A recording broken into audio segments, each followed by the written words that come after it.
Hey my watchers, welcome. Today we are gonna see, what if Naruto was Maelstrom King and builds harem? Part 1. As a young man who was drifting in the space of nothingness around him, he could help but smile as he died for the world he had just left. Well, that was fun. I wonder what Kami-sama has in store for the next world I'm going to, said the young man. Just then he heard an angelic voice call him. There you are, Naruto-kun. Excellent work in that world you were just in. I hope you had fun because there is a new world you are going to, said the goddess Kami herself. The young man identified as Naruto, a blonde spiky-haired with a small ponytail Minato hairstyle with a ponytail with sharp sapphire eyes, light tanned skin, whisker-like marks tripled on each cheek. Wearing a white long-sleeve shirt and black jeans and sandals, Naruto bowed and said, "Of course Kami-sama, and yes, I lots of fun." You see, after winning the 4th Shinobi War and defeating Tobi, he had become Hokage and brought peace to the elemental nations. After he died from his long reign, the goddess gave him a proposal that he would be brought back to life or reincarnated to help one of the many different worlds there are. After he helped that world or died, he would do so again and again, thus in his mind having the ultimate adventure. He had currently finished in his 5th world, and he had to say that for a world with superpower alien humanoid monkeys, they were some of the best fighters he had fought against and with. Good. The world you will be going to is a world magic and mages. You will be reincarnated as the son of the strongest mage known as the Thousand Master Nagi Springfield. Your limitations are that you can keep your Kage Bushin no Jutsu, you will also have the Rasengan. And your chakra will be changed to mana, the spiritual energy used for magic, understood? Said the deity. Yes Kami-sama, I'm ready. May fortune smile upon you, my knight. Zero somewhere in the magical world zero. Goddamn you Nagi Springfield, I'm going to kill you. Now Arika, you don't mean that, you love your awesome knight, right? Right now the strongest mage known as Nagi Springfield was in the greatest battle for his life, trying not to get killed by his lovely wife Arika Anarchia Entheofushia and ex-queen of Vespertatia, who was current giving birth to their first child. She then slapped him and he went flying into the wall rather painfully. It's crowning, just a few more pushes, come on, you can do it, said the wet nurse. With one last push the room was silenced, then it broke into the voice of a cry. It's a boy, congratulations. The nurse then handed the baby to his mother. Hey, he's got your blonde hair, and look at that, he even has your eyes. A sapphire in his right and an emerald in his left, said a fully recovered Nagi after his meeting with the wall. Yes, his eyes are shaped like yours and even has your face and light tan skin. His hair is probably be as unruly as yours, Arika said while a small smile. Hey, my hair his bad ass and you know it. So what we going to name the little guy? Nato. Yes, Naruto Springfield. Oh come on, fishcakes, really? Okay, no way. No you fool, it means Maelstrom. He may look like me, but I bet he'll have your personality, which means Maelstrom fits him perfectly. Yay, guess you got a point there. Alright Naruto, it is then. And so a few years passed. Naruto was 4 now and was being taken care by Jack Rakan while Nagi, Alberio, and Arika were off hunting remnants of Cosmo Entelequia. Taken care of as Red as training, which is then Red as getting his butt handed to him. Naruto currently held his spiky blonde hair in a small ponytail like his father and was wearing black shorts and shoes with a white long-sleeved shirt. On his left index finger was a silver magic ring for casting. Dang you pervert, this is considered child abuse, you know, Naruto said as his Cantus Bellic faded. Come on Gaki, you said you wanna beat your pops, right? So I'm giving you some training. Besides, if it helps your bruised ego, I doubt most 4-year-olds can even fight like you do. It was true, no one knew why Naruto could fight so well for his young age, but Nagi just proclaimed his son was going be as badass as him. Arika didn't seem to like him learning to fight so young. She pushed it aside when he showed how smart he was, so she agreed in her mind with her husband. My ego thanks you. I'm going to take a nap and maybe work on my lightning spell. Naruto had found just like his dad, he was attuned to lightning spells. He was also attuned fire spells, so he was trying and making steady progress with turning his knowledge of Raiden jutsus into spell counterparts of them. So mainly he was working on Chidori for starters. Then he would work his way up from there, since Chidori was a high-level lightning manipulation technique. Odd does the Gaki want a bedtime story too, ha ha ha. Jack's response was a rock thrown to his head which he dodged. I can see what Mom means when she says they're a bunch of bakas.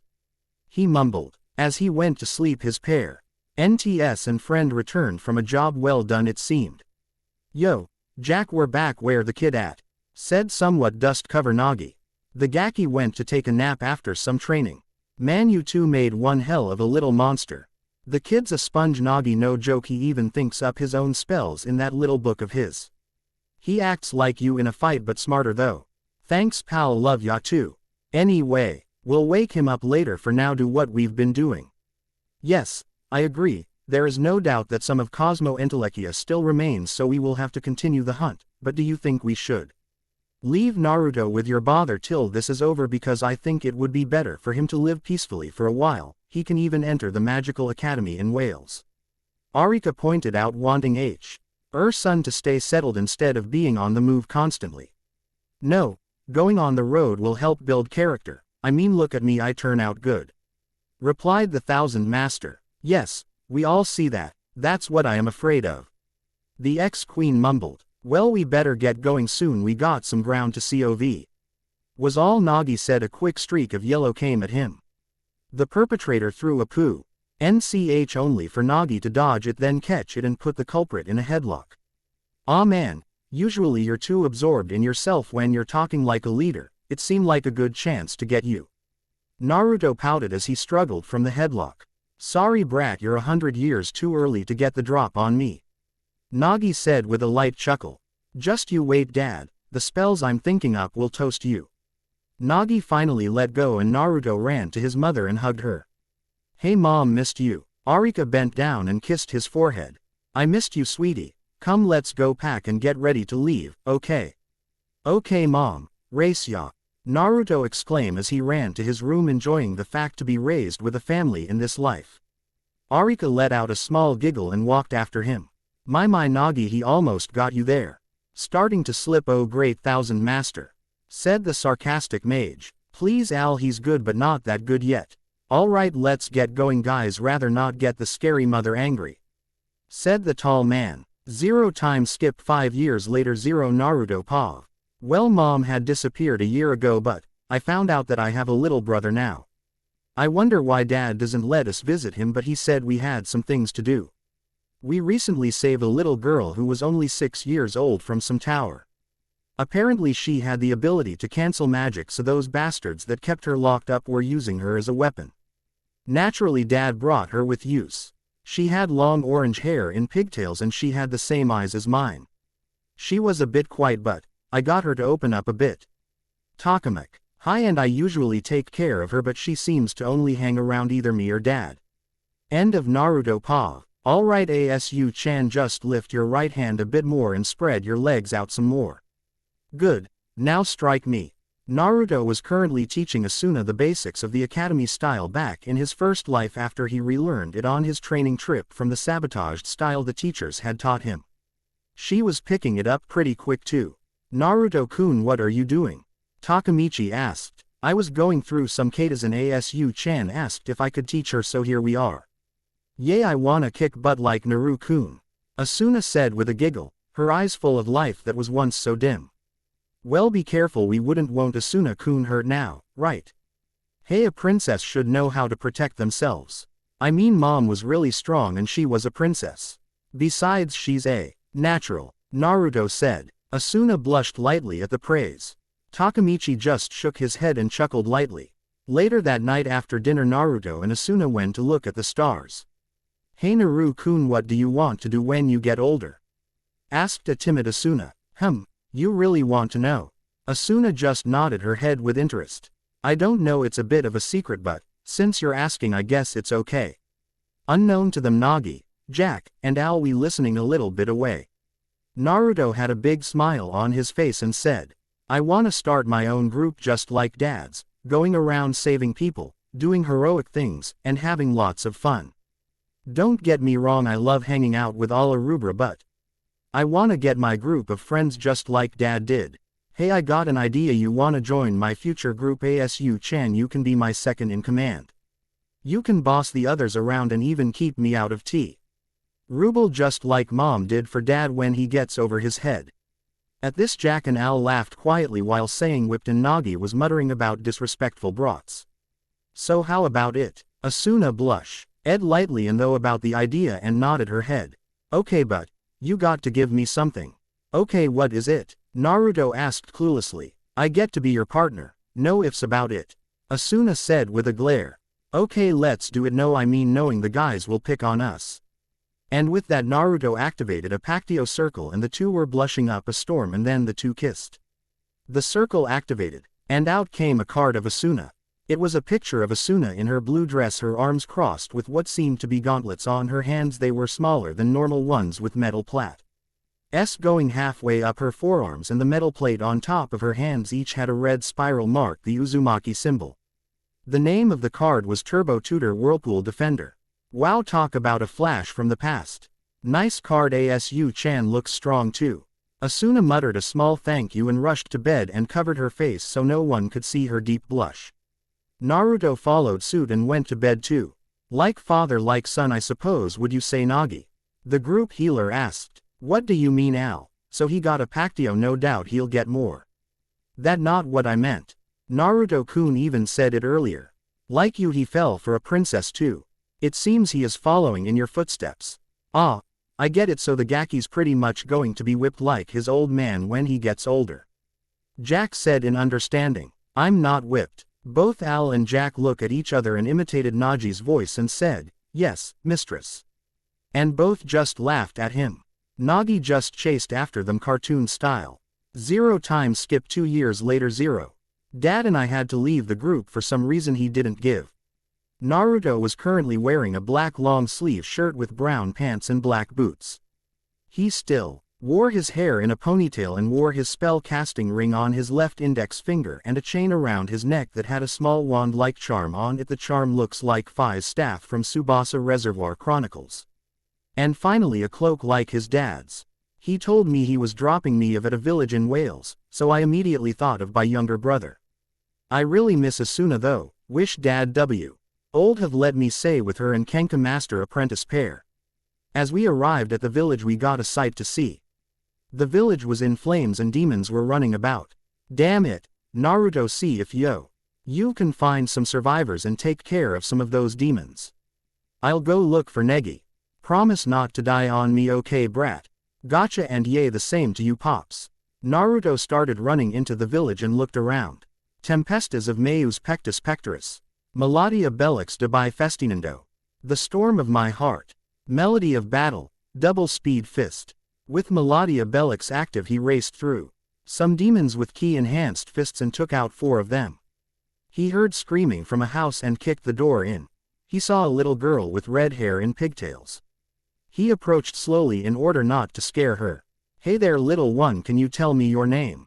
He asked while kneeling near her. The little girl answered in a small voice, almost a whisper. I'm Anya, who are you Ni-san? He gave her a smile and said, I'm Naruto and I'm here to help. Ni-san here is going to get you out and to safety. Think you can be a big brave girl for me? He stated with a voice that offered security. I'll try, just don't leave me, okay? She said, coming out from her hiding spot. Sure, hope on my back and we will get out of here. As soon as she did they jolted out of there and Naruto made his own clones to fight some of the demons to ensure some more people could get away. As he focused on finding his dad he saw him on a hill with a long-haired blonde girl and a small red-haired boy. As he approached he let Anya down. Do you think you can look after that Oni-san over there and the little kid while I talk to that man? He got a nod from the girl and she raced over to the older girl. Naruto then walked up to his dad as he finished talking to the little boy. Negi, I want you to meet your older brother, he'll be watching out for you, okay? Negi gave his father a nod and looked at his older brother and smiled. Naruto returned it and asked Negi to go over to the girls, which he did with his father's staff. Am I to guess you're going then? The silence he got was all the answer he needed. Naruto then took out a knife and cut his palm and tossed it to his dad and activated a pactio circle. A little insurance to know you don't secretly keel over on me before I can kick your ass. Naruto said with a Springfield-like grin. Nagi held the same grin and cut his hand and they shook hands. The circle faded and a card came out. The picture of the card had Naruto in what he was currently wearing with a smirk on his face in a hand on his hip with chains all around him. The title was Irenicus Chains Heavenly Chains. Put it to good use, brat. Nagi said with a smirk, and then his face turned serious. Watch out for him, okay Naruto, he's going to need you. Yay I know, you be careful too. And gave him a light punch to the shoulder. And just like that Nagi left and Naruto was wondering how his new life was going to be like. All he did was look at the starry sky and smiled. 0. And that ends my first ever fanfic chapter. Please read and review. Also no flaming I am fairly new to in those kind of reactions. See ya soon people. Engineer out.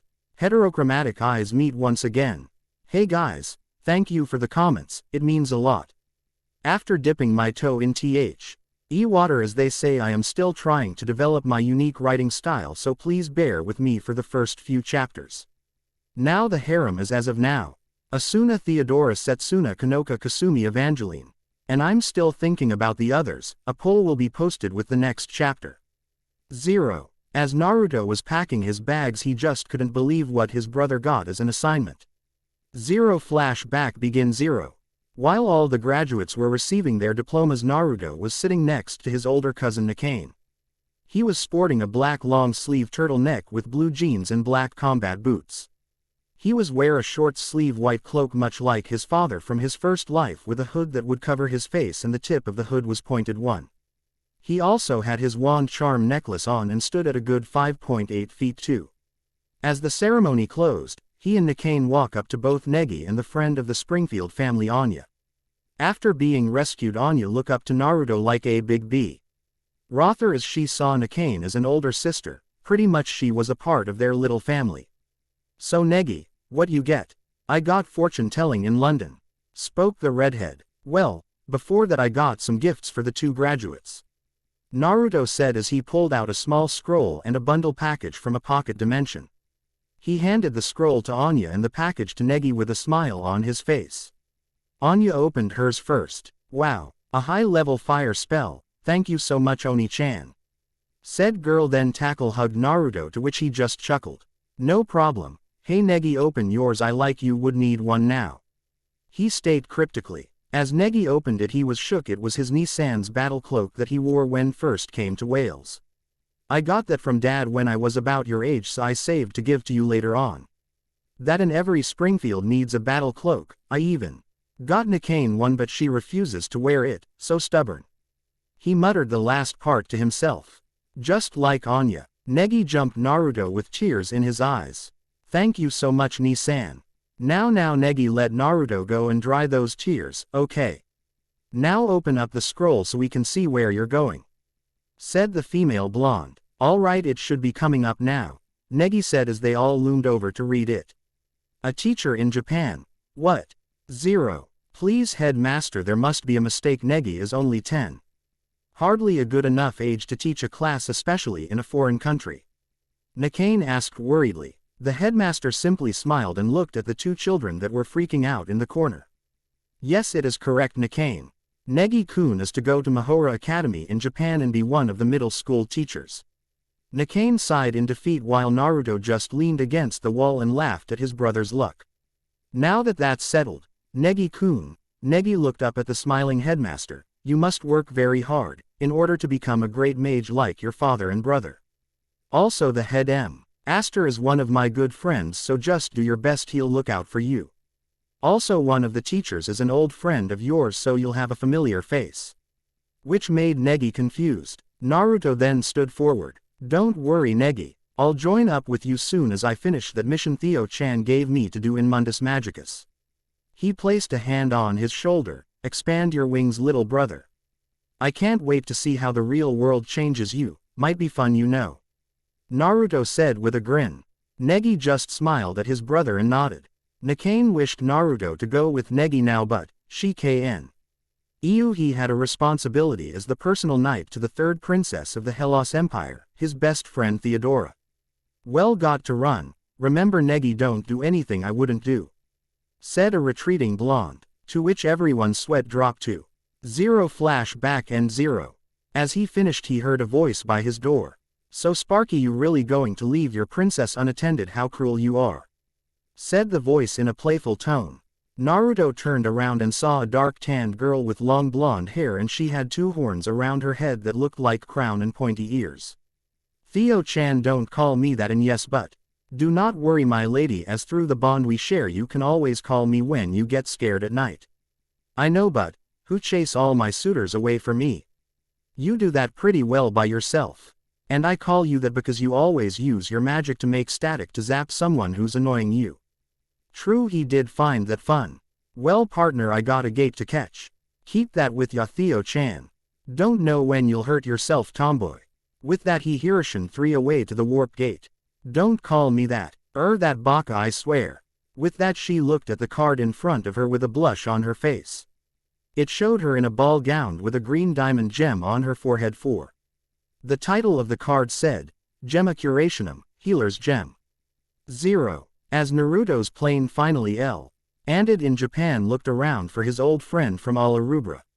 "Naruto-kun, over here," said a familiar voice. He turned around and saw a scruffy bearded man with white hair and suit. "Yo Michi, how's it going?" Naruto said as he gave his brother in arms a quick hug. "Going well, Naruto-kun. Negi's doing well for himself, just finished the exams and got his class to first place, and they just had a party yesterday too." Sounds like him. "So, how's Twilight Heim doing?" he asked in a quiet voice. Takamichi gave him a sad smile. "She's living a good student life from the memory wipe. In fact, Negi is actually rooming with her." Takamichi had told Naruto what happened to Asuna when he came by to visit him and Negi. When he first told him, Naruto just punched him in the face and cursed up a storm. Thanked Kami for the sound barrier around the room. Afterwards he apologized and told him to hit him back, but he just flicked him on the nose. He understood his friend rash action, it just show how he cared for Asuna. So every time he visited he would keep him updated. "That's good, as long as she happy I am too. Hell, maybe I'll have her fall in love with while I'm here," he said with a smirk. Even for Naruto, the yellow flash, Springfield, that should be a challenge. "I'll get my Heim back someday, Michi. I hope," he whispered. Takahata just gave him a small smile as they entered the car to get to Mahora. 0. "Hey Michi, tell the old man I'm here. I smell a squirt and I just have to scare him, he. "Alright Naruto-kun, just don't shave too many years off his life." He older man said while waving over his shoulder. As Naruto walked down the academy's halls he was suddenly hit from behind by a silver blur. When he came to his senses he saw a petite girl with silver and red eyes. "Are you alright, miss?" I have to tell sensei and the class," she said in a panic voice. "Easy there, why don't you tell me your name and maybe I can help you?" "I'm sorry, I'm Izumi Akko of class 3A. What's your name, sir?" Akko asked as a blush came to her face as she looked at the handsome blonde teen she landed on. "You call me Naruto Akko-chan." Her blush got darker at the "chan." "Come on, let's get you to your class, and remember, take it slow." As they came to the room Akko went in and told the class. Everyone stampeded to the infirmary. Akko quickly looked around to see the mystery blonde to be gone. But then she ran to check on her friend again. As Naruto entered the infirmary he could help but notice a pigtail orange-haired girl with heterochromatic eyes just like him. He had to force back the urge to hug her after finally seeing her for so long, but for now he had a brother to scare. "My oh my squirt, to be surrounded by what 30 cute girls, man, every guy would envy you," he said right behind his little brother who was near the back of the room loudly. As the girls turned to see who spoke they could help but blush at the blonde-hair heterochromatic-eyed hottie in front of them. Then Ayaka ruined the moment. "Now see here you, I don't know how you got here, but I will not let some ruffian insult Negi-sensei like that," apologized to him. The entire time she was talking Naruto was just blocking her out and was looking at the girls in the room. What was that? "I don't speak Shotokan," said Naruto. This caused Ayaka to scream at the insult. Everyone else was laughing at their Ainsho. So I'm not the only one to think so," thought Asuna, though she did notice something wet on her cheek. She wiped it and saw a tear. "Asuna, are you okay? You're crying," asked the long-haired brunette. "Yay, Don't worry, Kanoka probably got something in my eye, replied the orangutan. Naruto ni-san, screamed a red and green blur. Luckily for Naruto, he caught the offending blur so he didn't fall to the ground. Dang neg. No need to yell, I'm right here, ya know. So how ye been? He questioned, only for Asuna to interrupt. Hey Negi, who's blonde? She asked, as for everyone who was drooling over him wanted to know. Oh, sorry about that. This is my older brother Naruto Springfield. Yo. Then the gates opened. Yelled the girls. How old are you? Where are you from? Do you have a girlfriend? Can I get your number? Are you really Negi's brother? Quiet, he said in a low commanding voice, and everyone stopped.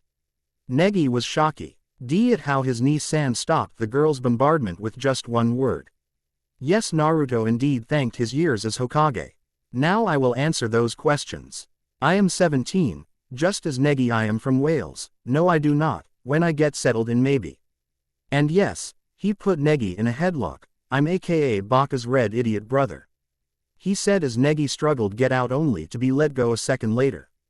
Now why don't we go back to class so your friend can rest? Quote. As everyone shuffled out, Naruto sensed an odd magical energy coming from Maki, and it seemed Negi noticed as well. He would have to talk to Takamichi. Later that night on Sakura Lane 0. A young purple-haired girl was walking back to the dorm when all of a sudden an ominous wind blew. Seat number 27, Miyazaki Nodoka, isn't it? Sorry, but I'll be taking some of that blood of yours, said the person on the lamp post as it swooped towards her as the long black cape and that hat gave the person a menacing look. Kaya, Nodoka yelled before the fear overcame her and she fainted. The figure grinned evilly as it neared the downed girl before being interrupted by a yell. Hold it right there, Negi yelled as he flew in on his staff. Ros telephone ma scir undecim spiritus aerialis. Vinculum facti, animicum capient, sagita magica, air capture. Negi incanted as he launched a dozen arrows of wind at the mysterious vampire. He figured it out quickly. The figure asked incredulously as it took out a small vial. Reflexio, frozen barrier. It mumbled as the arrows hit the vial and it exploded, deflecting the attack completely. My spell was completely blocked, Negi said, surprised. No doubt about it, the culprit is a mage. Negi ran over to the unconscious Nodoka to check her for injuries before turning to the mysterious attacker, whose hat had been blown off by the exchange of magic, exposing her face. You're from my class. Evangelene-san, Negi yelled incredulously as he held Nodoka in his arms. The now recognized Evangelene simply laughed at her teacher's shocked expression. It's the beginning of the term after all, so let's exchange formal greetings, sensei. Or should I say, Negi Springfield, she finished, Ed with a sinister grin as she brought up one of her hands to her mouth. To have such power despite being only 10, just as one would expect from being one of that man's sons. Negi looked surprised at her words before asking, Jay, just why are you doing this? You're a mage just like me. Evangelene simply chuckled at the boy's naivete before taking out 2 more vials of strange liquid and throwing them at Negi. Freeze lance. At that a large javelin made of lightning flew at Eva, who jumped away just in time as the concrete blew up where the offending lightning landed. She turned to see her attacker, who was a blonde hair, both 2 different colored eyes with a staff 5 in hand. She heard him chuckle, then he spoke. Well, not every night I get the pleasure to meet the Dark Evangel.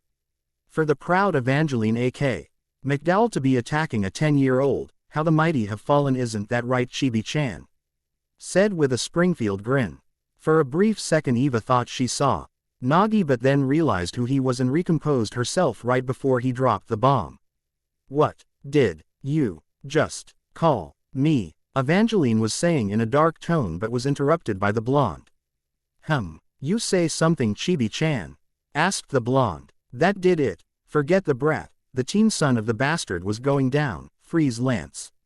Quote. Naruto was calm as the bottle sailed towards as he was certain that his magical barriers could easily stand against the attack. But it seemed Negi didn't agree with him, or didn't realize it, as he used a disarming spell on the bottle. It seemed as they exploded, causing a strange reaction, ripping some of his and Nodaka's cloths. Meanwhile Negi was busy apologizing to him and the unconscious Nodoka while Evangelene was pissed that her attack was stopped and was about to attack. But as she heard voices of people nearby she decided to leave, promising vengeance and death later. The duo of Kanoka and Asuna entered the clearing to find Negi Lu.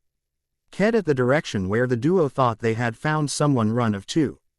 Naruto-kun is the vampire, shouted Kanoka as she looked at Naruto with a red face. It is nothing like that, Kanoka-san. Ni-san was here to help me capture the culprit, said Negi, trying to diffuse any misunderstandings. I am going after the person who's been causing these incidents. There is no need to worry, so please head home first. As he dashed at amazing speed in the direction of Evangelene. Damn, that Gaki, thought Naruto as he saw Negi dash off after Evangelene. Asuna, go after that baka. He will need your help, shouted Naruto as he looked at Asuna. Asuna nodded and ran after them. Don't worry Kanoka-san, let's get her back to the dorm and I'll explain later, okay? Kanoka hesitated a li. But if he was Negi's brother he must be a good person. As Naruto make a quick clone in the forest and switch with it when Kanoka wasn't looking and headed towards where he sensed Negi. As he arrived he saw Asuna protecting Negi and then he decided to join in by using Koku's Shundo Void instant movement. Hello Eva, I suggest you back off. You're outnumbered and outgunned. What are you talking about, idiot? Eva was so pissed at the older Springfield for ruining her plan. I'm sure you've heard some of my exploits. While I could take your partner, Asuna, and Negi could hold you long enough till I'm done with her. So I'll let you go for today Eva. Now shoo, off to bed for you young lady. Of course this was a bluff. Negi was too scared to do much and Asuna could only protect him for so long with Eva and her ice spells. With him fighting her partner was true though, but because she was Eva's partner she must be strong and he didn't have time to waste with endangering Asuna and Negi. Eva just turned red and saw that he was right. Let's go Chachimaru. I will be back for you Springfield, just you wait. As she and Chachimaru flew away. Wait, this is the 8th floor. Asuna yelled as she made to go after them. Before Naruto gripped her shoulder. Don't bother, they'll already be gone. His words sparked something in Asuna as she turned on the two brothers. What is wrong with you two? Trying to catch bad guys without me? She then turned to Naruto, and you? What's the big idea of waiting until the last second to show up? What if Evangelene had done something before I stepped in? I was helping Kanoka-san bring Nodoka-san to the dorm after checking she was alright. Asuna looked sheepish at that, for she forgot about it in the heat of the moment. Sorry and thank you for that. To which he nodded too. Asuna turned to Negi. Negi, are you okay? Your neck is bleeding a little. Asuna remarked, concerned as she tried to comfort the small boy. Negi latched on the older girl as he cried his eyes out, pressing his face into her chest.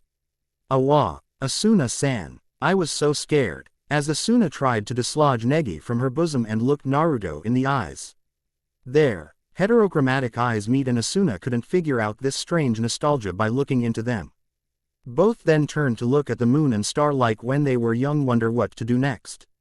0. 1. The hood from Assassin's Creed. 2. The same height as Minato Namikaze. 3. Made the seal and used magic instead of chakra. 4. The diamond Tsunade has on her forehead. 5. 5. Staff from Tsubasa Reservoir Chronicles. 0. Read and review. Peace people, secrets told. The pervert arrives. Hey guys, thank you for the comments. Enjoy the chapter. Now the harem is as of now. Asuna, Theodora, Setsuna, Kanoka, Kasumi, Evangelene. The rest of the unsure list: Kufei, Mana, Kaide, Ako, Yuna. And I'm still thinking about the others. A poll will be soon. 0. The next morning Naruto woke up from the couch at Takamichi's place until they found him a permanent one. What really pissed him off was how the old man let Negi go around the campus with one of his father's greatest enemies walking around and not telling him about it. The other problem, how Aishin's own daughter didn't know anything about magic. He was going to talk to the old man about that one, big time. After getting into his usually garb he walked to the dean's office. Hey old man, sorry for intruding but, we need to talk. He said as he walked right through the door, not really caring what the dean was doing, and sat in a chair with a small glare. Why, hello Naruto-kun. Perfect timing, I have a room waiting for now after your short arrival. What do you need to talk about? He said, already knowing what's coming. Well, I don't care. Now how about the fact the Dark Evangel herself is here with 2 Springfields within feeding distance? Are you people idiots? Never telling Negi about her or giving even a warning. What if Asu-chan or I were never there? Please tell me. With a growl in his throat. Are you done? Said the dean with a calm demeanor. Yasari needed to get that out. I got one more thing, but I'll save it after you're done.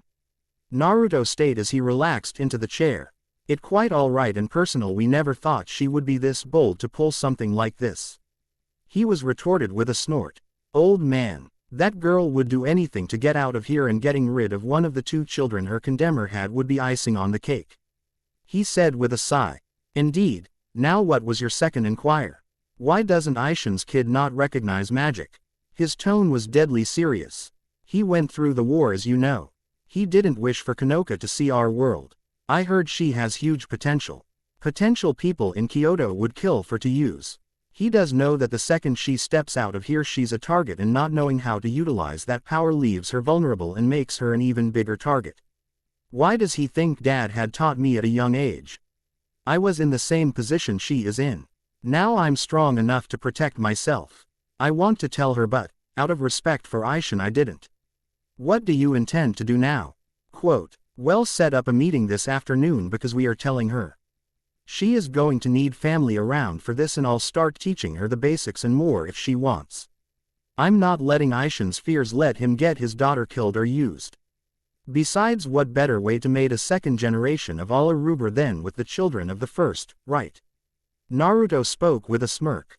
The dean smiled kindly. I will, and thank you, but you will be the one to explain it to him. No problem. I heard he's gone a bit soft, and having his daughter hopefully agreeing will get daddy to calm down. He did send one of his own to watch her, right? Ho ho, yes, Kanoka does have Aishin around her finger, and yes, in fact you're rooming with her guardian. So anything you need for me to do? Yes. Would you become Negi's assistant, just to watch over him? I heard for Takamichi-kun you are more intelligent than young Negi-kun. So how about it? Of course. I don't have a job and need some cash, so yay, why not? Excellent. Shizuna-kun, please bring Naruto-kun to Negi-kun's class. The dean said over the phone, and a minute later his busty assistant brought Naruto to class 3A. Wah. Naruto saw Negi talking to Chachimaru, so Naruto made his way over. Is there something wrong over here? He asked as the 2 turned to him. There is nothing wrong, Naruto-san. I was just here to inform Negi-sensei that master would not be attending class today. I see. Is she sick? Chachimaru shook her head. No, she simply does not wish to come to class today. Naruto sighed at how the girl acted. Thank you for informing him, Chachimaru-san. Chachimaru simply bowed and moved to her seat. Class 1 would like you to meet your new assistant teacher. Please come in, Naruto-kun. Spoke Shizuna. Hello everyone, I hope we can get along well together. He gave a small bow. Ayaka rose from her desk. Naruto-sensei, I would like to formally apologize for my rudeness towards you yesterday. I am so sorry, said Ayaka with a bow. It's okay, you didn't do anything wrong. You were just defending my brother, thank you. He said with a smile which caused a majority of the class to blush. Oh yay, Kanoka-chan, the dean wanted me to bring to his office later for something, so after classes we'll go. He got a confused look and a nod from the bubbly brunette. As class went on, Naruto saw that a few of the students had noticed that Negi was distracted and began gossiping about what caused his mood change as Negi sighed and stared forward without really looking. Don't you think that Negi-kun looks a little off? He's just staring into space and all he's been doing is sighing. They said he was looking for a partner. So maybe he's still looking. W. 8 If Negi-kun's look for one, then maybe Naruto-kun is too. This start a whole new chain of gossip. Sensei, I've finished the reading. Akko interrupted, bringing Negi out from his stupor. Ah. Good work, Izumi-san. Negi said softly, before adopting a questioning look. I know it's abrupt, but I've got a question for you. If Izumi-san were to choose a partner, would you turn down a 10-year-old boy? He asked, not noticing the class's shocked looks at their teacher's apparent forwardness. Gee, that. Sensei, this is so sudden. That'd be somehow hard. Because I've only reached 3rd year so far. A blushing Akko replied as she began fidgeting. But, I mean, I don't have any specific boy at the moment, so. She trailed off and gave Naruto a quick glance as Negi nodded and turned his attention to Nodoka. How about you, Miyazaki-san? He asked as the girl blushed heavily and struggled to get a sentence out. That. She attempted to say something to Negi's awkward question. Nodoka, this is your chance. Just say, it would be okay with me. Were the thoughts of her two best friends Haruna and you. Nodoka was unable to answer as Asakura got up from her seat and was in front of Negi with a grin. Negi-sensei, I have some welcome news for you. Because our class is spaced out, I'd say about 45 of them don't have boyfriends. I did research.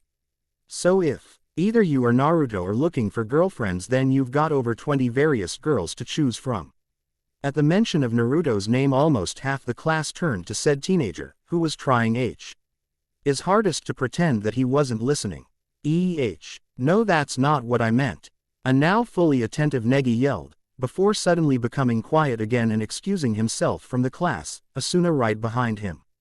Naruto sighed as he made his way to the front of the room so as to follow the two before he was bombarded with questions from concerned students. What's going on with Negi-sensei? Hira asked as the rest of the girls also voiced their concerns. Naruto held up his hands and the girls began to quiet down. Girls, there is nothing to worry about. Negi is just going through a rough time in his life. He's just bugging out about finding a partner. He explained. But does that mean you're looking for a partner too, Naruto-kun? Yuna asked and blushed as he turned his gaze to her and smiled. It's just a little something our family does, Yuna-chan, usually not until we are older, but Negi has always been mature for his age, so he's probably rushing into it. Well, what about you? She asked with a blush. The other girls listening intently for his response. Does that mean you are looking for a partner too? Naruto coughed a bit with a small blush. Well, I don't really need one right this second, but who knows? He said as he gave a smile. The girls blushed red and Naruto retreated. Naruto caught up with Asuna and Negi just in time to hear the end of their conversation. That girl wouldn't pop out and eat you in broad daylight, Negi. Asuna attempted to assure the 10-year-old, but he remained unconvinced. Even if you say that. Negi began before Naruto walked up behind them. I don't think she'll strike so quickly after failing. Most like bind her time and restore what power she used and hit on the next full moon. Don't forget her powers are sealed too. Naruto said as he put a hand on Negi's head. Yeah, and besides, if she shows up again then I'll drive her off, so cheer up. Asuna said beside him. As Negi continued to whine, the group didn't notice Kaide, Akira, Mana, Kufei behind them decked out in ninja gear. Naruto and Negi found themselves bound with bags placed over their heads as they were carried off. Asuna turned around and saw that both boys were gone. He quickly burst from the surface and took note that both he and Negi had been thrown into the dorm bathhouse. Ni-san, what just happened? Negi asked as he took a few deep breaths. Welcome Naruto-sensei, Negi-sensei. Both boys turned around to see Class 3A clad in nothing but swimsuits, causing Negi to blush and Naruto unable to do anything but stare at the sight. Absently, Naruto noted that there was a large banner that read, "Party to cheer up Negi-sensei." What? Negi asked incredulously as the girls got closer. Hey. It's because Negi was looking all depressed that we decided to throw you a party. Shina shouted cheerfully. Before either boy could say anything else, they found themselves surrounded by the girls offering them amasake and sweets. As Negi began to tear up and thank them all, Naruto turned to the girls that had surrounded him. Thank you all for doing this. I was afraid that Negi would be a wreck for the next few. Naruto smiled at the girls around him, blushed.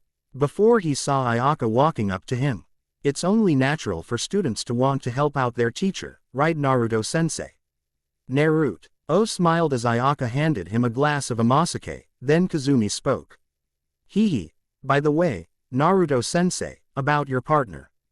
Naruto felt a chill going down his spine as the other girls took notice of what was happening. I'm sure many girl would jump at the chance to. But before she could finish, the girls swarmed Naruto that were fighting over him. Sneaking away from the fighting girls, he looked over at Negi to see him also being swarmed by girl looking to be his partner. Naruto moved to the side of the bath. He heard a scream. Kaya, a mouse. No, it's An Ermin. Naruto stood up and looked over at the girls to see the majority of them without bathing suits.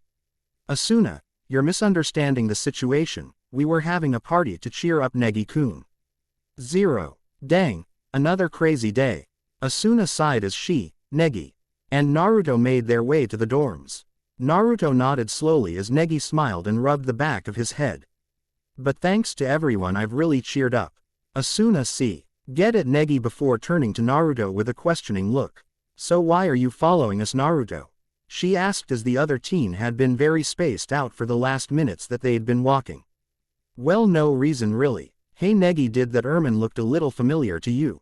He asked before they were interrupted. Good to see that you remember me, Naruto and Ikki.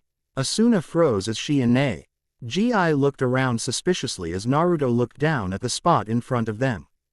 Down here, a small voice called out as Asuna and Negi looked and saw a small white Ermin holding a bra in his mouth. It's me, Negi and Ikki, Naruto and Ikki. Albert Chamomile, Chamo. Negi yelled excitedly as he knelt and hugged the small Ermin, Asuna mostly surprised to see an Ermin talk, as Naruto was shaking his head thinking, hide your panties. Bras, and other unmentionables people. 0. This is a flashback. 5 years ago, on a hill in Wales. An Ermin named Albert Chamomile frowned as he currently had one of his hind legs stuck in a small trap. For me, an Ermin with a lineage comparable to Kate Sith, the legendary ghost cat, he said to himself as he gently tugged on his leg. To fall into a trap in the wilderness. This is pretty pathetic. I can't be a man among men like this. He yelled with a tick mark as he attempted to force his leg out of the trap. I'll just get out of here. With one mighty pull, suddenly he heard rustling from some nearby bushes as he screamed, I'm sorry. Don't eat me, it's fine, a kind voice said to him, as he turned and saw a 5-year-old boy with red hair. I won't tell the adults who set the trap, the boy said as he helped Chamo get his leg out. Don't get caught again, okay? He said with a kind smile, I'll heal you with a spell that my brother taught me a few days ago. He allowed Chamo to run into the bushes as they heard the hunter approaching. Hey Negi, the prey escaped, the hunter said as he bonked Negi over the head, not seeing Chamo watching from the bushes. This guy, he's a real man amongst men. Chamo thought as he cried tears of happiness. 0. I do hope you enjoyed this segment of The Life of Chamo 0. And that's how I met Negi and Ikki. Chamo finished with a smile, and since then he and Naruto and Ikki have helped me out a couple of times. How nostalgic. Chamo-kun, you really have grown, haven't you? Negi said with a smile as Naruto shook hands with the small rodent. One of us has an Ikki, but you haven't made much progress, have you? Chamo pointed out as he shook one of his paws. Huh, with what? Negi asked. A partner, of course. You have to find a good partner or else you won't look good even if you do become a mage. Chamo said as he pointed at Naruto. No doubt that Naruto and Ikki has already found his partner in the time I've been gone, and he'll probably get more. You need to step up your game. Well, I'd figured that I needed to start looking, but Negi trailed off as he blushed. Is that so? Chamo questioned as he took out a cigarette that Naruto lit with a small fire spell. Well, now that I'm here everything will be fine. Your guy's Oni-chan asked me to help you out. Really? The two brothers asked in unison, although Naruto was a little skeptical while Negi was relieved. I was at the baths just now investigating. Looks like we've got some great raw material to work with. Not a loser in the bunch, your destined partner is definitely there. Chamo said excitedly as how can you know about that kind of thing? Asuna asked suspiciously, making Chamo sweat slightly. I'm just that good at this kind of stuff. The Ermin responded nervously before grabbing Negi's class roster. There is no doubt in my mind that 3A has what it takes to be Aniki's destined partner. Suddenly Kanoka walked into the room clad only in a towel. It's pretty noisy in here, did someone come over? She asked as Negi shushed Chamo, who was just staring at Kanoka. It's nothing, Kanoka-chan. I just wanted to check in on my little brother before I came to pick you up for the meeting. Naruto said as he stood up from the table, a light blush on his cheeks at the sight of Kanoka in only a towel with her hair tied up. Oh, hello Naruto-kun. Kanoka said with a blush, as she only had a towel to cover herself up. Then she noticed Chamo sitting on the table. Kawaii. Is he your pet Negi-kun? Or maybe Naruto-kun's? She asked excitedly as she hugged the small mammal and brought him outside, where he was an instant hit with the other girls. After Negi had gone outside and gotten the okay from the rest of the students to keep Chamo in his room, Negi thanked the girls as he went inside the dorm where Asuna and Naruto were waiting. Searching for a partner might be easier now, Negi said excitedly as he rubbed the back off his head. Naruto nodded as he sat down at the table in the living room. Maybe we should send Nikane a thank you letter for sending Chamo here. Chamo's head perked up at their words as he rushed over to Negi. Aniki. It's fine, it's fine. You don't really need to send a letter. Noticing the two boys' skeptical looks, Chamo quickly made his way to the open roster on the table. The truth is, in that group of girls just now there was one whose partner's suitability made me think, that's got to be it. He called out as he placed a paw on the roster. Negi, with Naruto and Asuna looking over his shoulder, followed Chamo's hand to a picture of Nodoka. It's this girl, she's the one that said of my censor. Chamo yelled adamantly as the other three looked shocked. Miyazaki-san is my destined partner candidate. Negi thought as he picked up the roster. Certainly I had some thoughts that way but. Negi blushed as he remembered all the incidents involving that specific girl. Nodoka-san, I guess I could see that since she seems to like him already, and she has had experience with magic, but she had no clue on what was happening. Mused Naruto as he observed Chamo teasing Negi on his opinion of the shy bookworm. Anyway, let me think about it. Negi yelled as he ran out into the hallway embarrassed. I understand, it's a little early for you Aniki. Chamo called out after him, that was close. Chamo thought as Asuna walked over to the mail drop. Hey, there's another letter for Negi from your guy's older sister here. Asuna said walking back into the living room, not noticing that Chamo began sweating.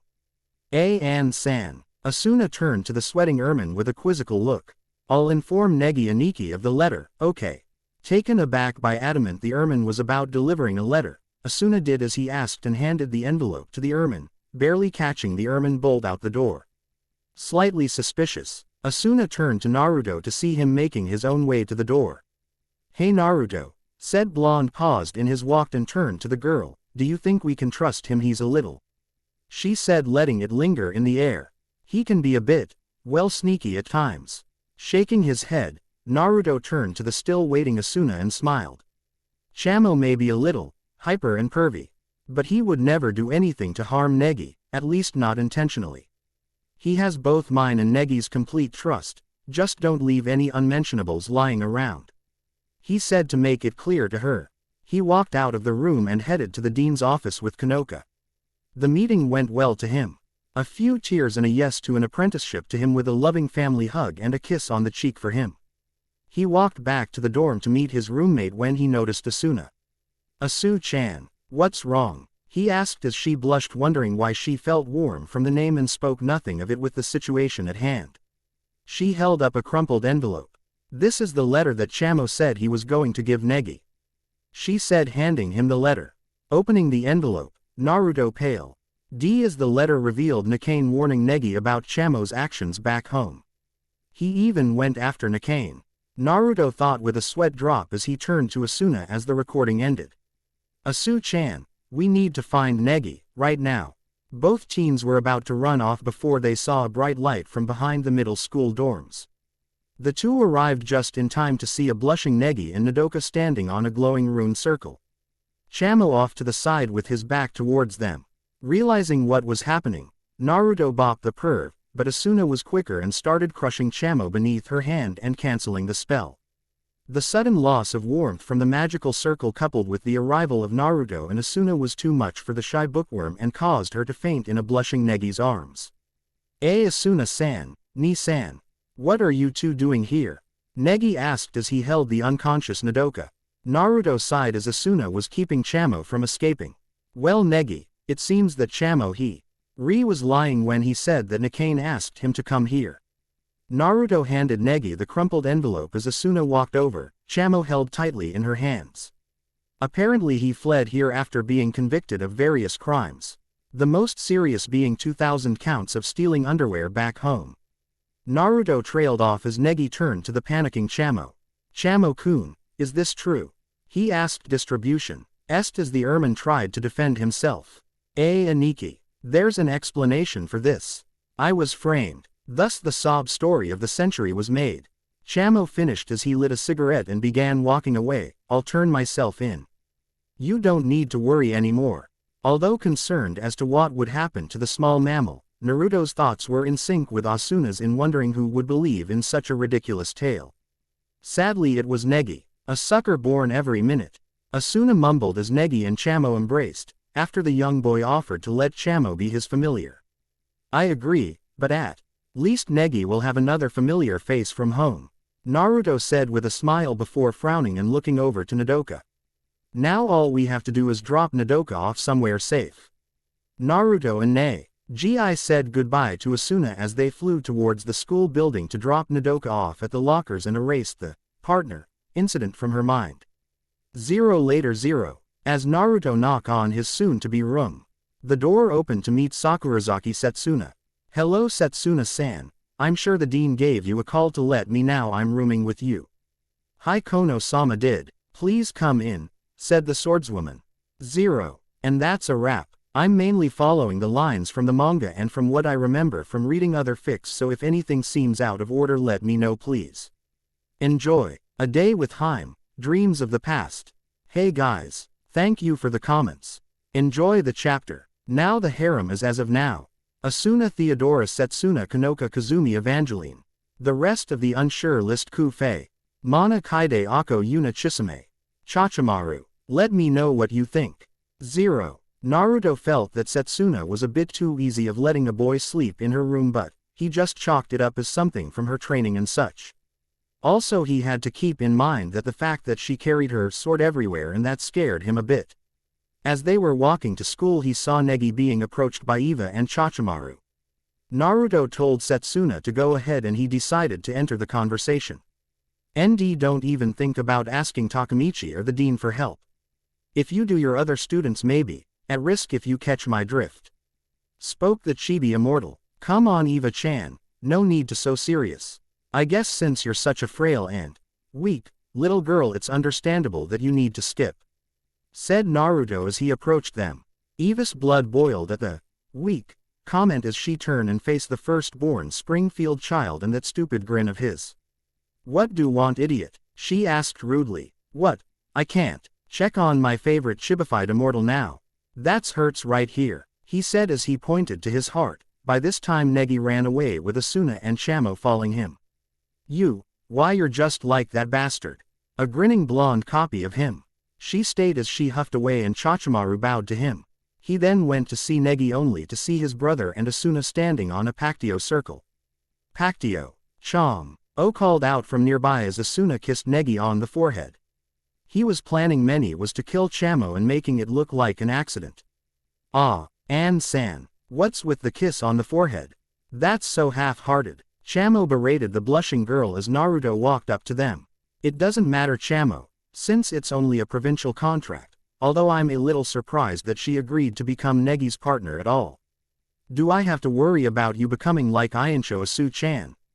Asuna blushed and looked away. Chamo nodded absently as the two recently made partners talked about a battle strategy. You're right Naruto Aniki. As long as Negi Aniki has something else to protect himself. Now that he has a partner we can take down that vampire. Chamo yelled as he prepared to run off, before Naruto placed a hand on his head. Maybe after class, Chamo. Don't want our students to freak out if we don't show up, they're pretty crazy like that. Thinking back to his few encounters with the brothers' odd class, Chamo couldn't help but nod as he headed to the classroom riding on Naruto's shoulder as he walked behind Asuna and Negi. Agreed Aniki. If they're really like Negi Aniki told me then we better not risk it. Besides I already came up with a plan that we can do after school. Sorry Chamo I'm tutoring a student who needs some help later. The Ermine deflated a bit from because he knew of Naruto's reputation and it would help them greatly but he guessed that Naruto was loyal to his students and helped them out at times. 0. Today was the first day of Konoha Magi. See lessons in Naruto was surprised as the bubbly brunette was brilliant at the book work of it. She had told him she is one of the smartest students of the class and that he had no doubt of. He had work on control first and then some basic spells. He wanted the basics in her way before the move to anything offensive or working on barriers. She was curious about him and asked for all kinds of stories about him and some about her father. Then they were packing up and getting ready to go when she asked where he was staying, and when he mentioned Setsuna, that's when they had a big talk, and informed her that he would talk to Setsuna on her behalf. 0. So Negi, how did the battle plan go? I just couldn't do it, Ni-san. Chachimaru-san, as a student and as a teacher I have to protect my students even if they are an enemy. Spoke Negi with some resolve in his voice. As a battle strategy what you did was foolish. You had your enemy in the line of fire but you decide to send your attack back and hurt yourself. You showed mercy to an enemy whose master wishes you dead, and as well as your brother. I'm proud of you. Naruto spoke sternly, and as he said the last sentence there was nothing but pride in his voice. Was the response of the three. You did what I exactly would have done, all but the attacking part, but you valued your student over yourself, which is a good quality to have. Now get some rest and I'll see you in the morning. With a few words of good night, Naruto entered his room to talk to Setsuna of what he had learned today. Hello sensei. Setsuna G. Avenue a small bow as she was cleaning her sword. Hello Setsuna. I have a question for you. Setsuna raised an eyebrow but put down her sword to talk to her sensei. Why do you choose protect Kanoka-chan from the shadows, Setsuna? I had failed her once when we were children, but I dedicated my life to the sword to protect Oju-sama. Yes, Kanoka told of that incident when I was teaching her basics of magic when your name came up. Setsuna looked wide-eyed and clenched her teeth. Why did you tell someone as kind as Oju-sama that she should not be a part of our violent world? Chief did that for safety. Naruto cut her off. Aishin was being a fool by leaving her blind where she could have been taught the ways to control her power and protect herself, and probably wouldn't. She have to think that her best friend hates her and her father shipping her away for no valid reason. With equal fury to hers. That doesn't mean you have the right to tell her. The chief would have. Would have what? Tell her eventually after she may have gotten involved with a magical incident. Do not play naive with me, Setsuna. You and I both know there are people out there who want her power and you cannot protect her forever. You may be strong, but if someone on my level were your opponent, you would know the outcome. I hope. I would give my life for Oju-sama. Do not dare tell me otherwise. You may be the Yellow Flash, and I may not be at your level, but I will fight anyone, be they god, demon, or the devil himself, for her. Then why hid from her, Setsuna? She needs a friend, our best friend, to be with her, not hiding in the shadows to protect her. When I protect my charge I am right beside her no matter what. She is my friend and I'm hers. I don't know how. I'm afraid if I fail her again, I don't want to be useless again. Setsuna said in a whisper as the heated argument cooled down. Feels better to get the pressure off every once in a while, don't it? Naruto said with a grin. Was the only intelligent response she could give. Setsuna-chan, all the stuff you do for her is a good and loyal thing to do, but try to be closer to her or just my loss your friend forever. Night, Setsuna-chan. Naruto said with a yawn. Setsuna had many questions pledging her mind, but one spoke out. How come on? One came to see what was going on. Silencing seal. Oh, 0. He was an awkward morning for the two, but Setsuna did thank him for the advice. Naruto got ready to visit Negi when he saw his brother flying from the dorm. Idiot. Flying in the middle of the day.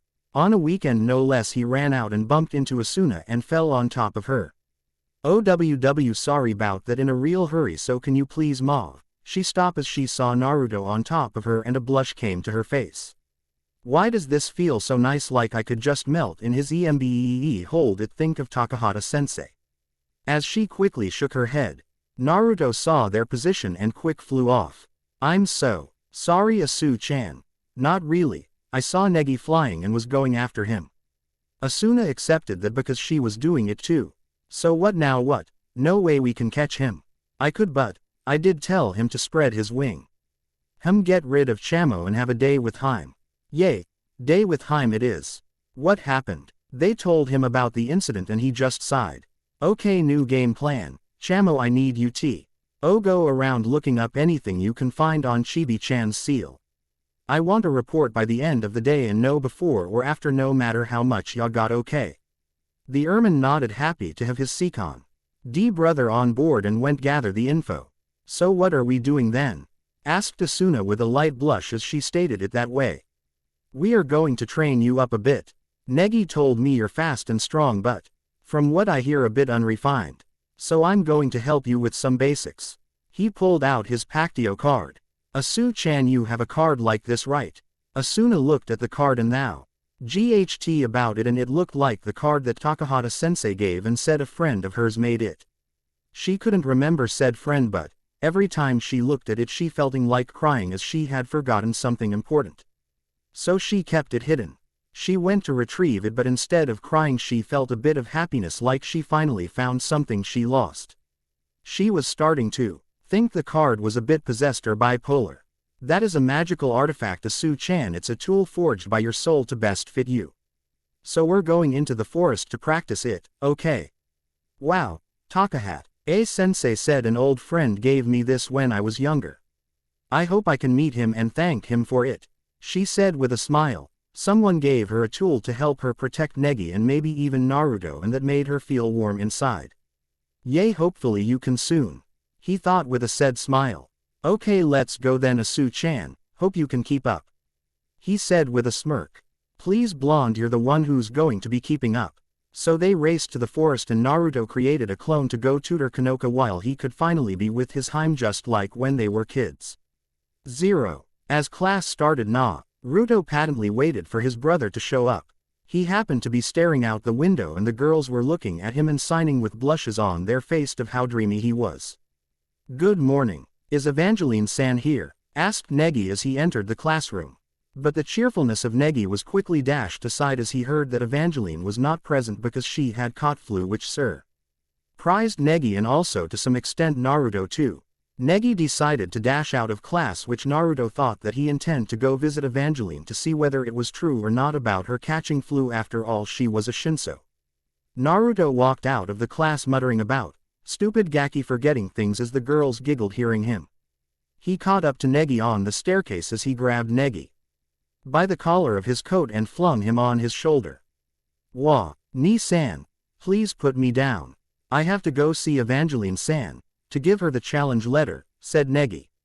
Challenge letter, thought Naruto as he had to wonder what Negi did to get the balls to challenge Eva. Yeah, but you got a class to teach, you can't go ditching them, said Naruto as he walked carrying Negi on his shoulder. As for the letter, I wanna check if Eva-chan's okay, said Naruto, to which Negi nodded. All the while he carried Negi on his shoulders back to the class. The girls around them were giggling at the funny situation between the two brothers. Negi apologized for forgetting his teacher's duty as he then handed Naruto a letter as the blonde sensei left the class. 0 at the Vampire Bund 0. Who is it? Naruto heard the voice Chachimaru call out. He turned around to find Chachimaru dressed in a maid outfit. Naruto-san. Good morning, said Chachimaru, surprised to see the blonde sensei here. Good morning, Cha-chan, said Naruto with a smile on his face. Do you have some business with master? Well, not for me, but I heard Chibi-chan caught the flu. Hi, master is ill, said Chachimaru. So the info is true.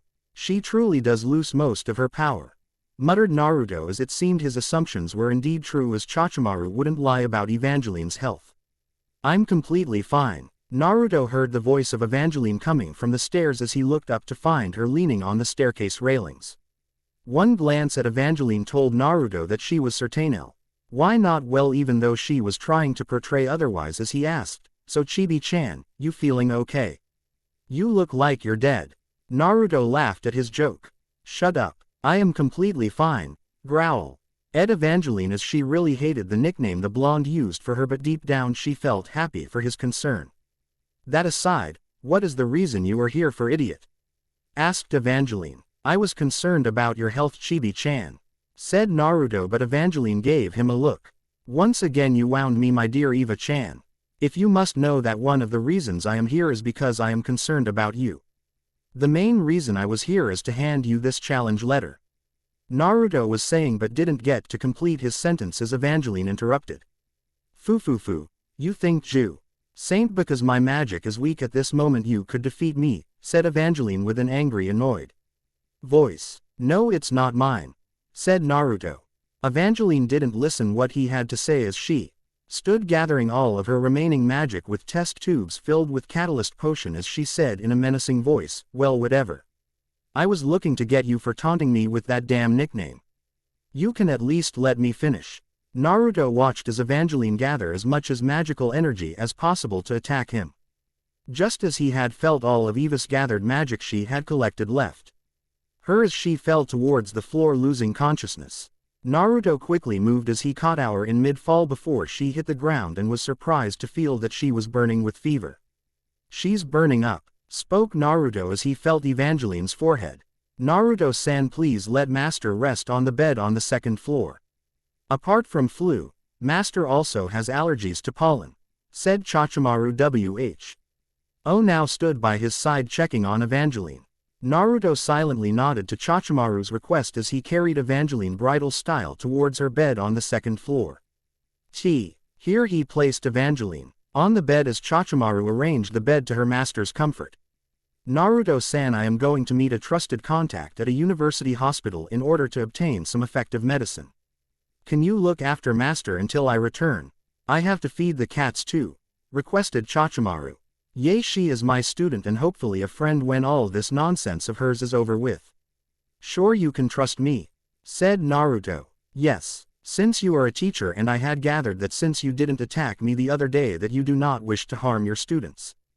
Chachimaru stated logically. He heard the voice of Negi from downstairs apologizing to Chachimaru from downstairs as it seemed the Gaki arrived here to see what was taking him so long. Ni-san is Evangelene-san really sick?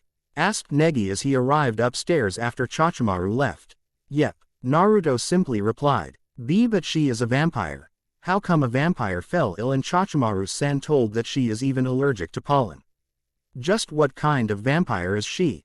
Said Negi as he just couldn't make head and toe of the situation. Naruto understood his brother's skepticism. Dad sealed most of her powers and without her magic and Shinso powers. Chibi-chan is simply a 10-year-old girl. I see, said Negi as he listened to Naruto's explanation. But before the two could talk any further Evangelene started to cough which drew their attention to the sick girl who was still asleep. They heard the girl mutter about her being thirsty to which Naruto went cut his finger knowing blood would appease her thirst. He put the blood-dripping finger on her opening of her lips. It worked as a charm as she started to suck on the finger quenching her thirst. After sometimes she started feeling hot to which Negi closed the curtains stopping the sunlight entering the room. A few minutes later Evangelene started to shiver because of feeling cold because of her pajamas were soaked wet with sweat as Negi decided to point out which was rather obvious. And as Negi again decided to point out that they needed to change her pajamas which was also obvious. Naruto asked Negi to wait downstairs until he changed her pajamas. After Negi left, Naruto removed the soaked pajamas which the girl wore and quickly changed them with his eyes closed. He was happy to see that Evangelene now looked more comfortable and also her fever seemed to be going down. He turned towards Negi to find in deep in thought as he would once in a while glanced at Evangelene. Something on your mind Negi? Asked Naruto. Evangelene-san, said Negi without looking at Naruto. So what exactly were you thinking? Asked Naruto with a calm face. It was about Evangelene-san. I mean, from what I have heard Shinso vampires were all originally humans who used a secret lost art to turn themselves into vampires, a 10-year-old girl who turned himself into a vampire, strange isn't it? Naruto nodded. Also I wonder how old as Evangelene-san really is, she said shish. Was cursed 15 years ago to remain at school. Why did the Thousand Master curse her in the first place? Just how are they related? And just who is Chachimaru-san? Said Negi is what was on his mind as by the end he took a thinking pose. Those are the questions only the people in question can answer, even though I have some basic knowledge of the matter, said Naruto sagely. Hi, said Negi, looking at Naruto a bit worriedly and then he walked around the room searching for something. I wonder if she has any old photos. Stop, The two heard the voice of Evangelene as they turned towards her. "No, I'm sorry. I didn't mean to do anything bad," said a panicked Negi, which caused Naruto to chuckle, but Naruto knew well that Evangelene was speaking in her sleep as he heard her speak again. "Wait, stop it, T-1000 Master," said Evangelene as she shifted uncomfortably in her bed. At that, both Negi and Naruto had the same thought, a dream about Thousand Master Dad. But Negi was a step further than as he readied himself to use a spell which Naruto was certain was to see Evangelene's dream. Naruto wondered if it was the event he was thinking about and clasped a hand on Negi's shoulder. Ross Telephone Master Magister, Nympha Somni, Regina Maeve, Portum Aparians ad se nos Aliciot, Dream Fairy, Queen Maeve. Let her draw us to her while she is opening the gate. Negi chanted the spell. Zero in the dreams of a Chibi Zero. Naruto appeared with Negi in the dream of Evangelene. He was certain that this was the older form of Evangelene, though he was certain that this was an illusion. But that didn't leave the fact that she was arousal even in the dream world, and was certain it was with the real body too. Not only was she beautiful but had a certain dark charm working for her too. Along with her was a small doll carrying two blades, and surprisingly she looked similar to Chachimaru, as if the girl robot was modeled after the small doll. Apparently Evangelene had finally caught up to a person she seemed to be following for a long time here in Japan and wanted to win over his flesh and blood, and the said person happened to be the Thousand Master, their father. When he heard his dad speak, it confirmed it was the memory he showed him when he was talking about Eva. He spoke in a serious tone. He just felt his eye twitch as all the cool stuff the guy was saying. On his side, Negi was jumping with joy, finally seeing his dad, even if it was in his dream, and how cool and awesome their dad was. Naruto looked as Evangelene along with the small puppet Wick she called Chachezero moved to attack the Thousand Master, but the man seemed mo even concerned about them as he was searching something on the ground. On the side he saw the panicked face of Negi even he was wondering why the man wasn't preparing to attack. What happened next caused Naruto to clutch his stomach, as it was his favorite part of this memory, and started laughing so hard. Nagi had set up a pit trap which Evangelene didn't anticipate and fell in, as it was filled with some sort of liquid. If making fool of the Dark Evangel by making her fall in a pit trap wasn't enough, the Thousand Master then poured garlic and onion in the trap, as it was well known that vampires hated them, and was supported by Evangelene's shout as how much she hated those stuff. The Thousand Master then started to stir the liquid, which somehow caused Evangelene to lose her illusion, which caused Naruto to groan as the babe version of Eva disappeared. But what happened next made his stomach to hurt more because of laughter at the scene in front of him. "Why, you cheater! Why, you are the Thousand Master, right? If you are a real mage, then let us duel with magic," shouted Evangelene as her face showed emotions of panic, embarrassment, fear and whatnot. "Nah, I'd rather not," said the Thousand Master as he removed his hood, showing his grinning face as he continued, "Can't really call myself the master of 5 or 6 spells, it just wouldn't stick. It's 'cause I suck at studying, you know. Actually, I dropped out of magical school." Then trying to make a scary face, which was the goofiest scar expression Naruto had seen ever in a long time from his dad. "Hey, so how about it? Ya scared yet?" It was just too much hilarious to look at the completely surprised and disbelieving face of both Evangelene and Negi. "Yup, that's Dad," thought a grinning Naruto. Hey, Thousand Master, just what is it you don't like about me?" asked a blushing Evangelene. "Hey, I've told you before, I'm not interested in little girls," answered the Thousand Master. "Is it my age? I'm over 100 years old, you know," shouted Evangelene. "Well then, it's because you are an old hag," said the Thousand Master. "Don't call me that," shouted Evangelene, hearing her being called an old hag. After that, the Thousand Master asked her to give up on following him, which she refused, and so the man decided to use Infernus Scholacticus curse on her, and with that the dream ended. Zero. Now back your original story. Zero. Evangelene woke up with a scream after dreaming that day again, for she didn't even remember how many number of time.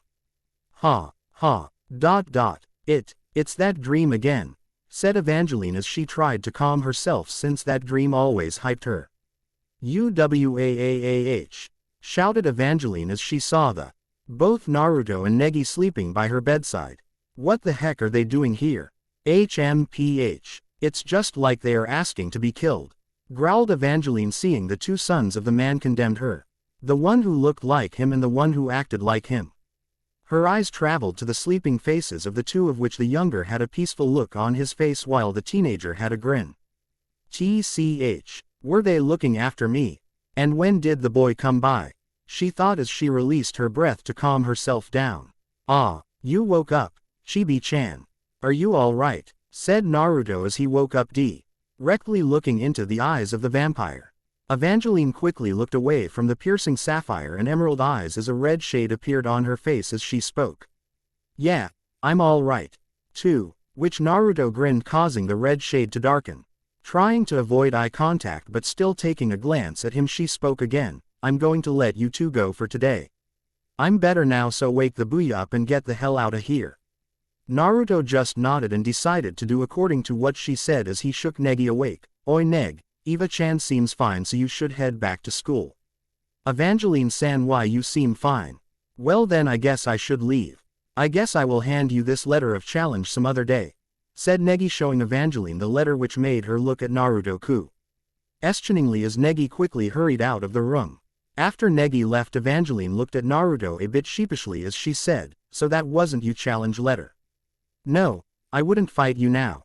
I'd rather do it when you're unsealed, that we can have the thrill of really going at it, said the grinning blonde. Now that everything is cleared and I feel fine, so leave, said Evangelene with the last part a bit forcefully. Nah, not happening, Eva growled. I promised Cha-chan to look after you until she returns, said Naruto, completely dismissing the little vampire.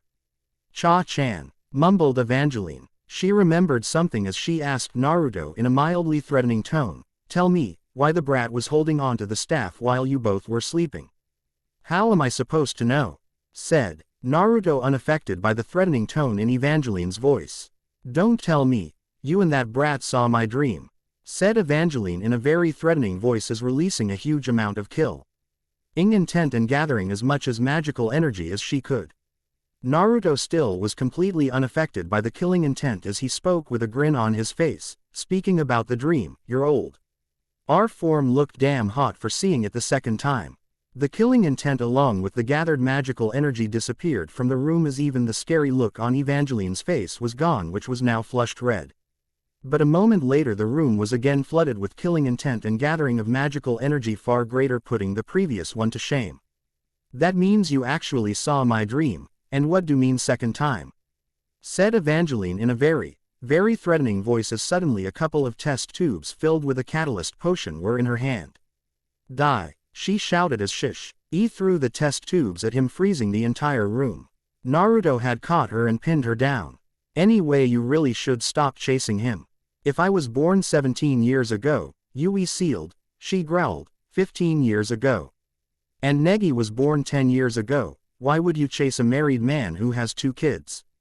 That caught Eva right there, and then it hit her. She remembered Nagi muttering something about a beer day present for the brat, so was he talking about the idiot at the time?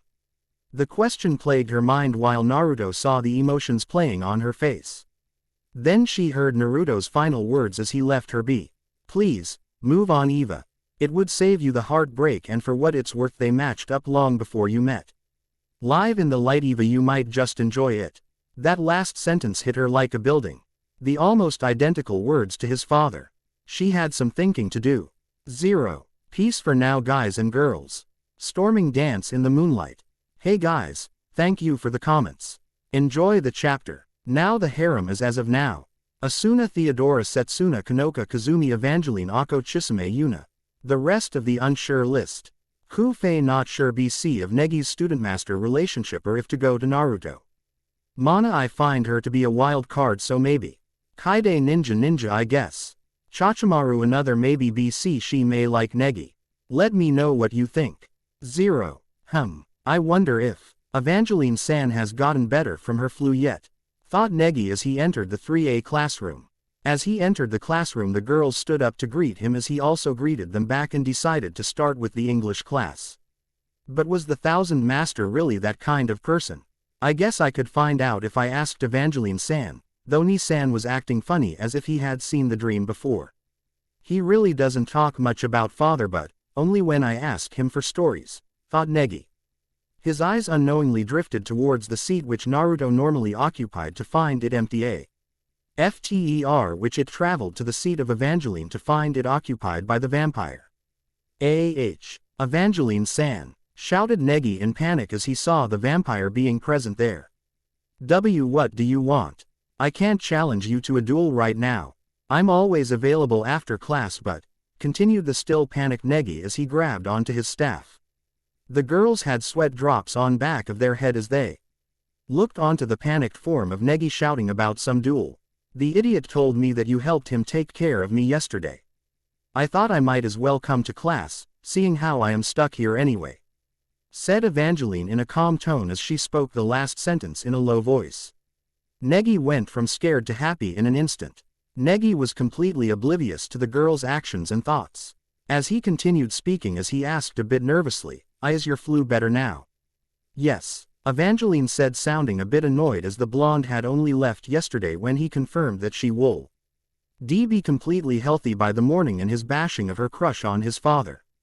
So that's what happened. This is wonderful. She changed the way how she thinks of me since what happened yesterday, thought Negi with a big smile on his face.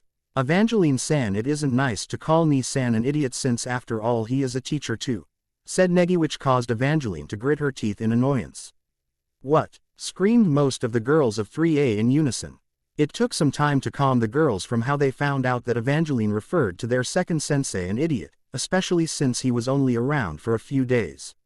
Evangelene-san, how could you even call someone like Naruto-sensei an idiot?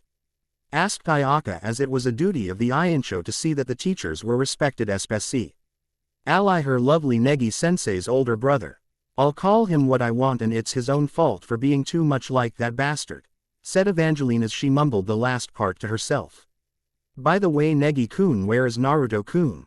Asked Kanoka, completely diffusing the stunned atmosphere while a few looked at her with raised eyebrows. Now that Kanoka mentioned it, every girl's eyes turned to which Naruto occupied during Negi's class to find it empty. Ah, right. Takamichi said Ni-san was taking some personal time for today, though he didn't say why, answered Negi, causing a sigh of relief to be released from all the girls. Later that day. The duo of Evangelene and Chachimaru were currently in one of the empty computer classrooms of the school. Currently Chachimaru was working on the computer with Evangelene by her side as she watched the gynoid so easily hack the school's main security network. She couldn't help but admire the barrier's ingenuity of using Elector City as a source of its power, but that actually surprisingly worked in her favor because of Chachimaru being by her side.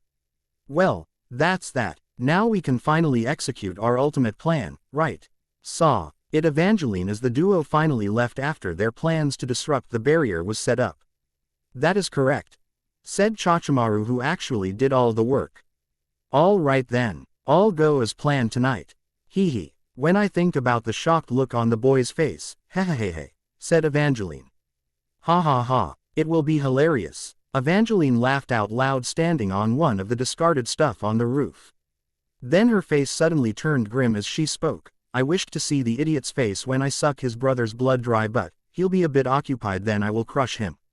All the while she was speaking, she found it surprising that Chachimaru had yet to say a word, and also the gynoid felt a bit different, so she asked her, something worrying you, Chachimaru? No. That is. Chachimaru spoke, unsure of how she was to tell it to her master about her keeping things secret from her. Finally Chachimaru bowed low as she spoke. I am very sorry, master. Negi-sensei has already made a provisional contract with a partner. What? Asked a completely surprised Evangelene, not because Negi found a partner but rather Chachimaru didn't tell her about it till now. Why didn't you tell about this? Who's this partner? Shouted Evangelene. The partner is Kagurazaka Asuna, answered Chachimaru as she then continued speaking in an apologetic tone. I don't know why I didn't report this. I am sorry. Evangelene calmed down, accepting Chachimaru's apology. She spoke. Well, whatever. It doesn't matter now whether he has a partner or not. Master, I'll accept any punishment you deem necessary, said Chachimaru. Evangelene dismissed off Chachimaru's words as she spoke. That's all right. I'd be in trouble without your help tonight, especially if the idiot shows up. After she finished the sentence, she moved to fly off the rooftop, completely forgetting about her current inability to use magic and thus falling with her face hitting the roof, causing her nose to bleed. 0 with Negi 0. Negi was really happy today to see Evangelene attend the class today. As he was busy talking with Asuna about the Pactio contract, he met with the other girls who told him about the blackout that was going to place tonight and also that he was going to be on the lookout around the dorms during the blackout. 0 that night 0. Both Setsuna and Naruto were completely taken by surprise by the sudden blackout, as the surprise was written all over both their faces.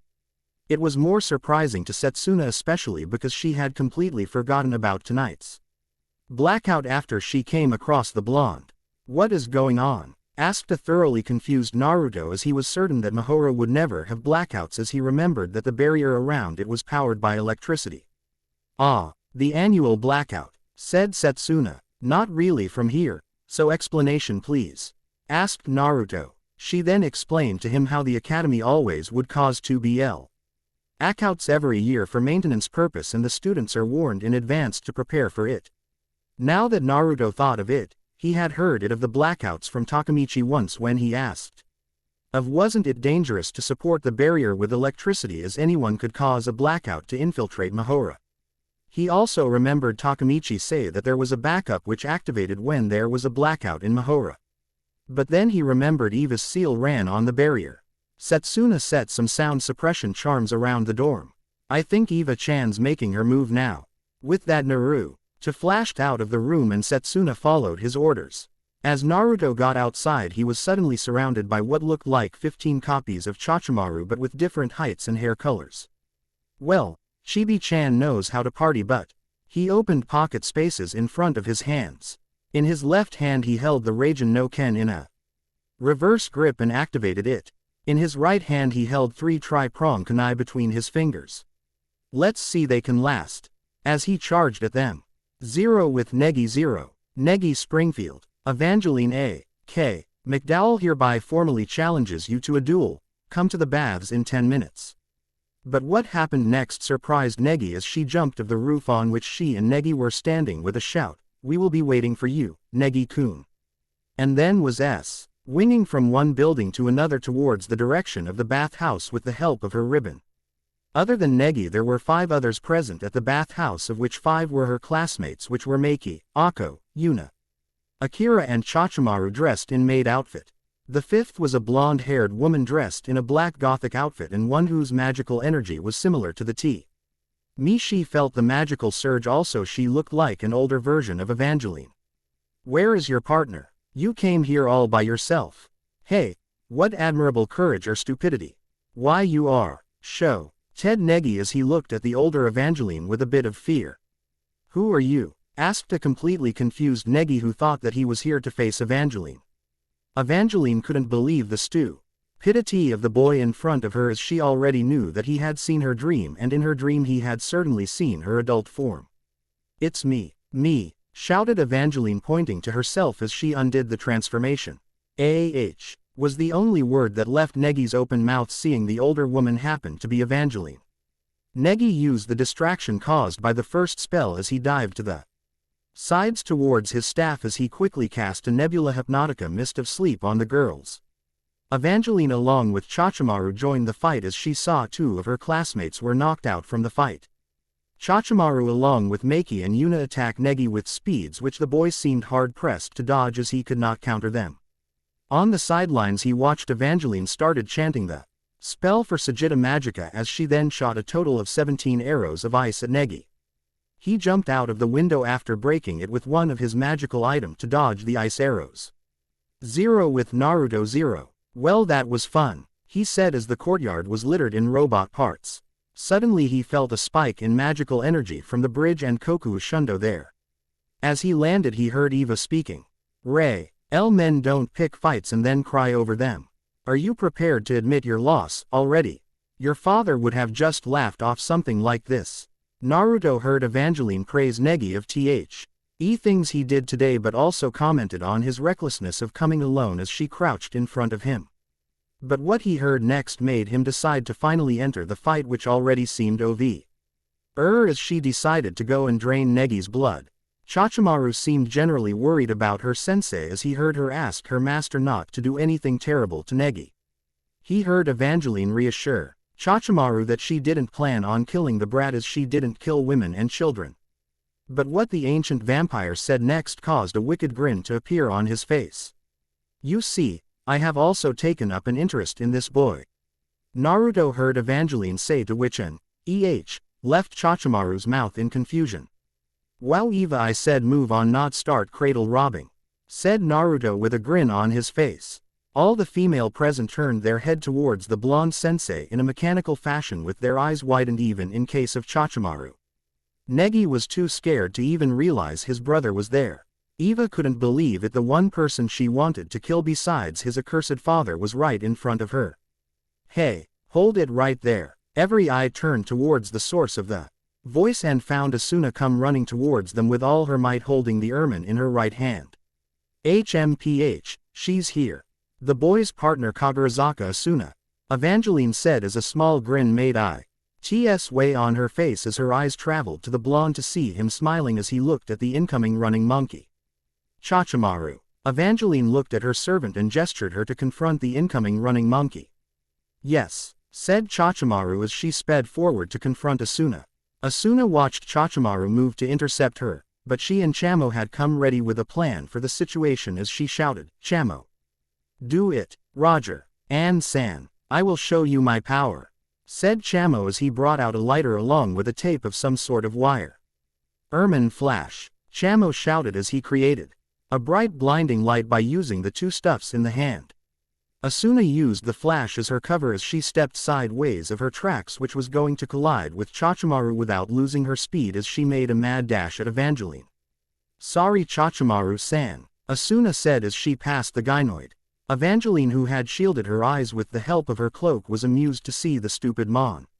He make her way directly towards her as she thought, "She is aiming for me. HMPH, what can a mere human do against me?" she said to herself as she raised a barrier in front of her. Naruto from the sidelines watched as Asuna jumped to kick Evangelene off of Negi. Normally this shouldn't happen, but too bad Eva didn't know about Asuna's magic cancel ability, making her barrier useless. "Ow, where did they go?" said Eva. "I am sorry, master." Chachimaru apologized to Evangelene as she had failed to intercept Asuna as she was ordered to.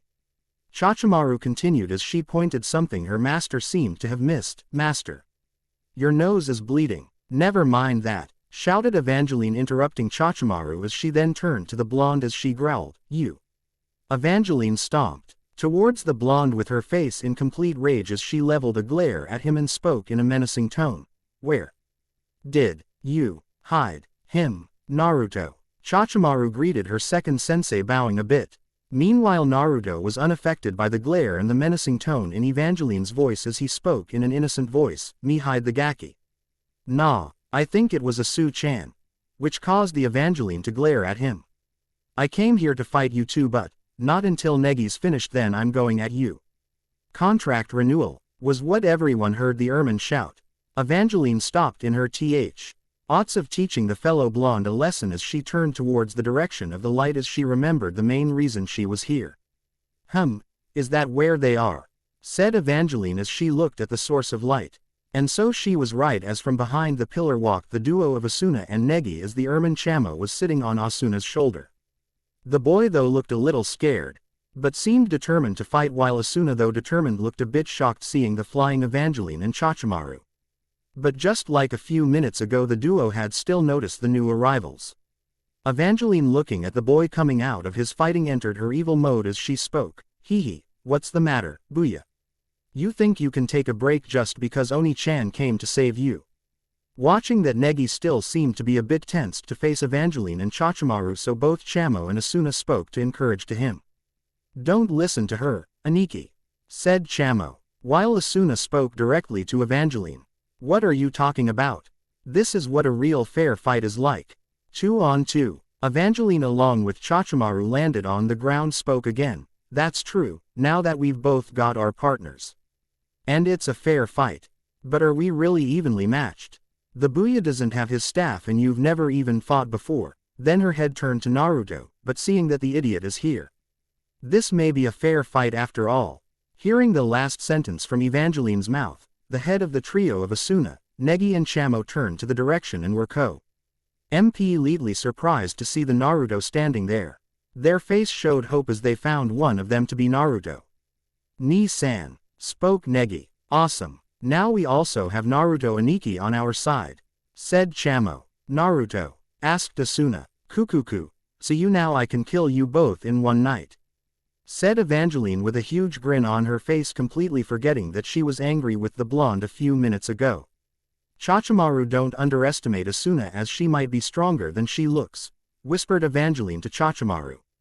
"Yes, master," responded Chachimaru. "Kagurazaka Asuna, to think that she broke my magic barrier, twice. To be accurate," thought Evangeline as her hand went to her right cheek, which apparently was the same spot the violent monkey kicked twice. But her thoughts didn't end there as she continued thinking. "The old man even let her live with his granddaughter, so I thought she was just a normal brat, but it looks like things are starting to get interesting. Let's go," Evangeline called out as she then continued, "Forget the fact that I am a student. Show me what you've got, Negi Springfield, Naruto Springfield." Though she knew that just like her the idiot was not going to go all out. "All right," said Negi with confidence as he took out a practice wand and Asuna got ready to attack. "Thank you for coming, Asuna-san, Ni-san, Chamo-kun, this showdown. I will not lose," thought Negi as he got ready for the fight as winds of tension started to blow. And thus begin the confrontation with Chachimaru charging at Asuna, who also charged at the gynoid. "Sis mea pars per nonagenta secundas. Ministra nehi Kagurazaka Asuna. Contract execution, 90 seconds.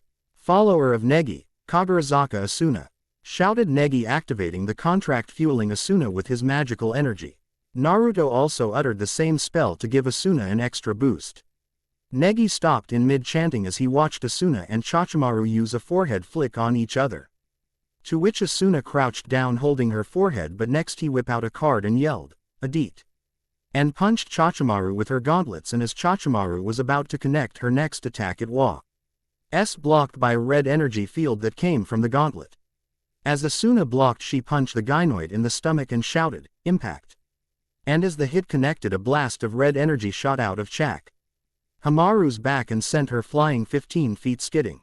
Negi returned to his chanting after seeing that Asuna was doing well. Seeing the wand, Evangeline couldn't help but laugh as she was casting her spell as she spoke, "Ha ha ha. What is that cute little wand going to do?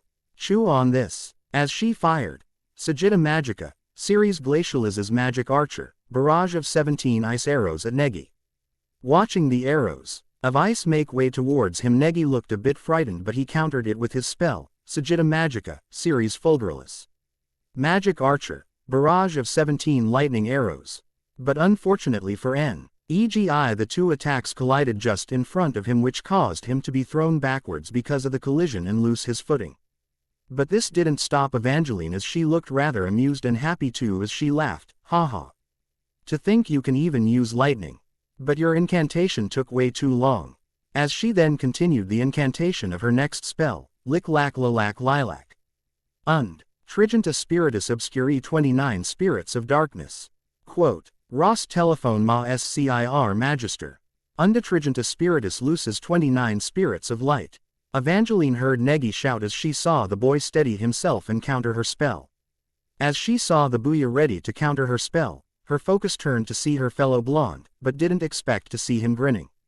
"So idiot, you are testing the Booyah and his partner," she whispered, which only blonde boy could hear as his grin widened as he shook his head in affirmative, which caused a grin to appear on her face. Sagitta Magica, Series Obscuri. Magic Archer, barrage of 29 dark arrows. Sagitta Magica, Series Lucis. Magic Archer, barrage of 29 light arrows. Naruto heard the Evangeline and Negi shout as 29 arrows of darkness and light shot were shot by the two respectively. The two barrage of collided close to Negi, but at least not close as the next time. But the explosion and the dust caught both the spell users, causing the other 3 grams IRLs to be a bit worried, especially for the two partners for their mage. Watching the fight, Naruto could see that Negi seemed worried but still determined. As for the little vampire, he could tell that she was enjoying herself as he heard her say, "Ahaha, that was a good one. You're doing well so far." But the spell that Negi decided to use next was something that caught Naruto a bit off guard. He didn't expect the brat to know that spell. But also, even if the brat did, he didn't expect the brat to actually use it, as it was a rather powerful spell. Until now he was only using the basic Sagitta Magica spells. But he wasn't surprised as he saw Evangelene use a spell similar to the one the brat was using and was actually enjoying it. Negi.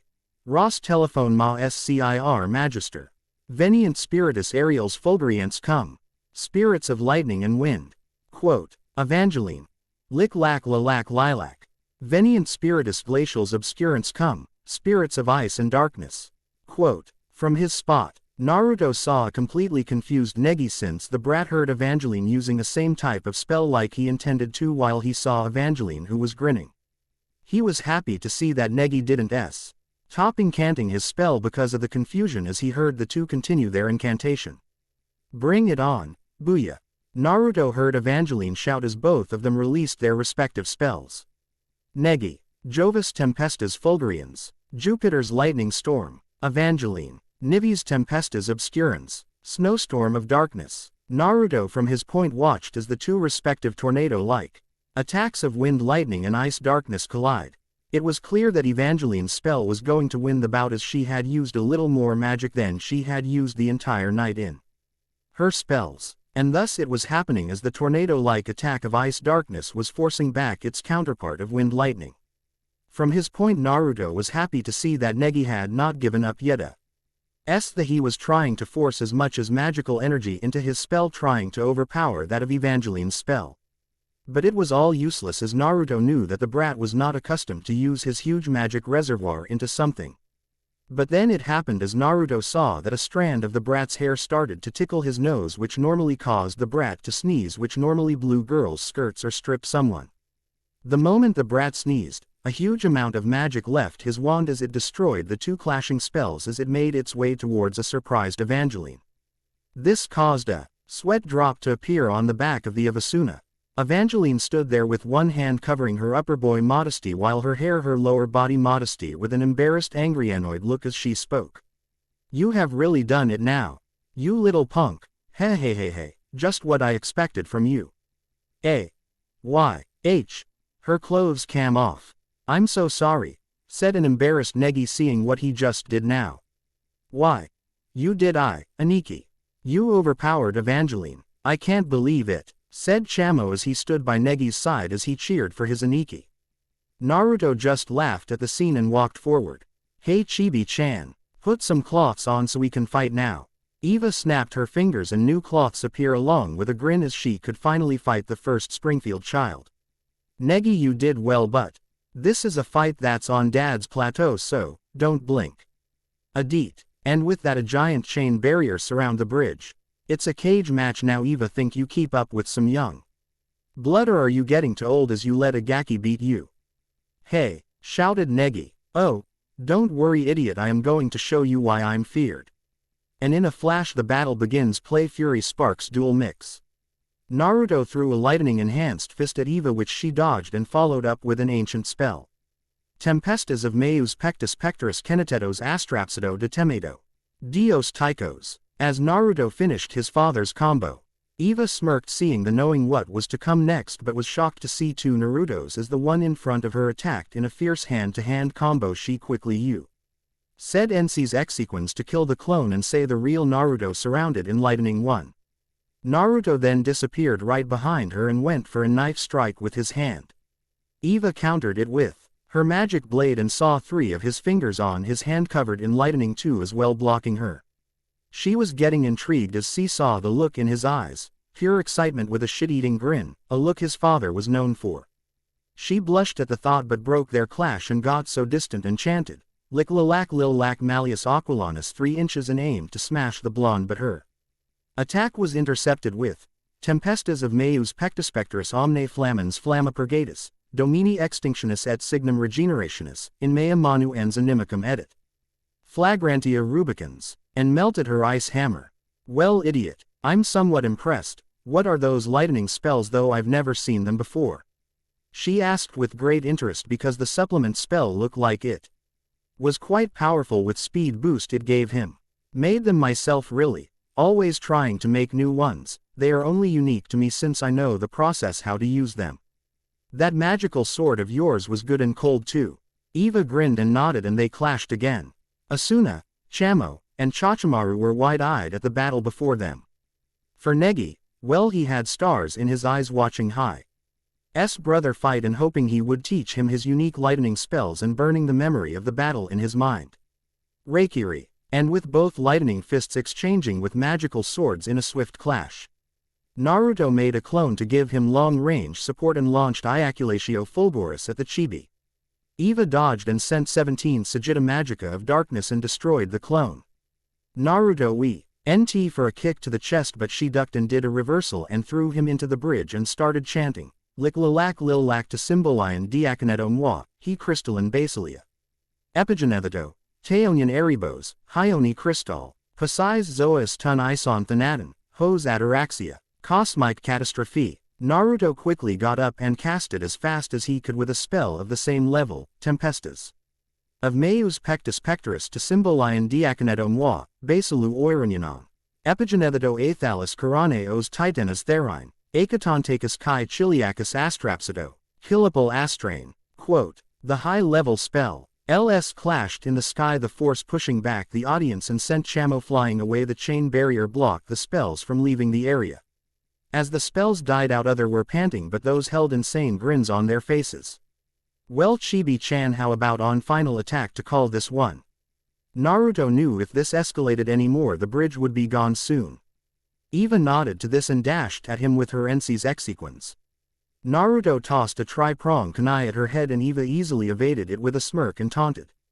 If that was your last shot, you must be. She stopped to look shocked at the Lash that was where he was standing and felt a grinding feeling in her back with a shout of Rasengan. Quote, and she bounced off the ground and quickly corrected herself in the air, but she still felt pain from that grinding attack of his as she healed and was sweating from the pain. What the hell was that? Shouted Eva as the pain came back again and she slowly dropped from the air. Master, you must return. Chachimaru shouted as she felt the electricity of the campus about to return since she linked herself to the backup which halted when the lights were out. What? Evangelene S. Howded as she saw the lights on the bridge return, signaling the blackout has ended, completely forgetting her spell she was incanting. The blackout is ending 3 minutes and 46 seconds earlier than expected.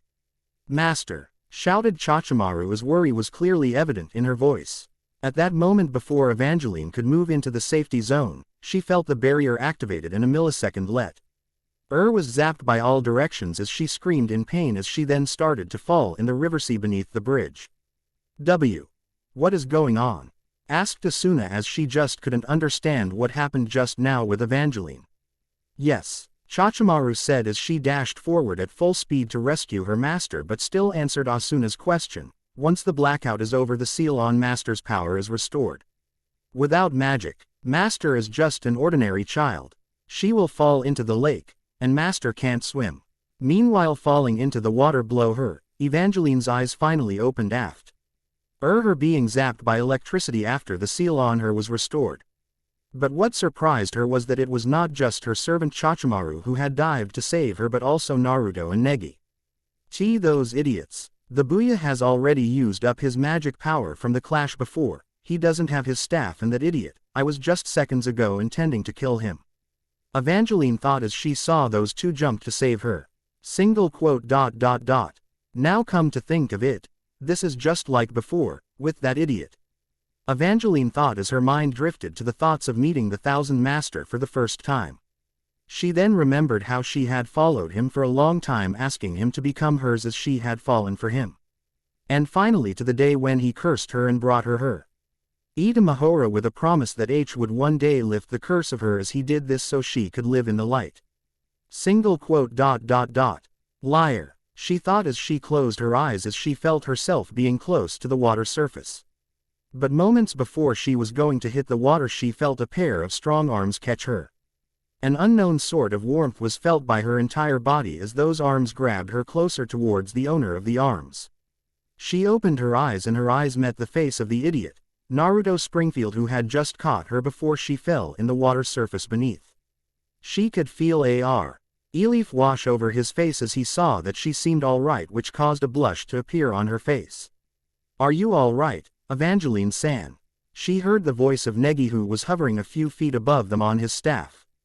"Yes," Evangelene said. "Good thing that I tagged you earlier, Eva-chan," Naruto said with a grin on his face, looking towards Evangelene's right arm. Evangelene followed the blow end's gaze, which was pointed at her right arm, to find some sort of seal present there. She didn't know what that seal did, but knew from his tone that it had helped save her. "Why did you save me, Evangeline finally asked as Naruto carried her bridal style as they flew to the bridge above them. "Just because I wanted to," Naruto said, to which Evangeline looked at him wide-eyed. "Also, we are friends after all." This caused Evangeline to avoid his gaze as she looked at the other side with a huge blush on her face as she stuttered, "Why, yes."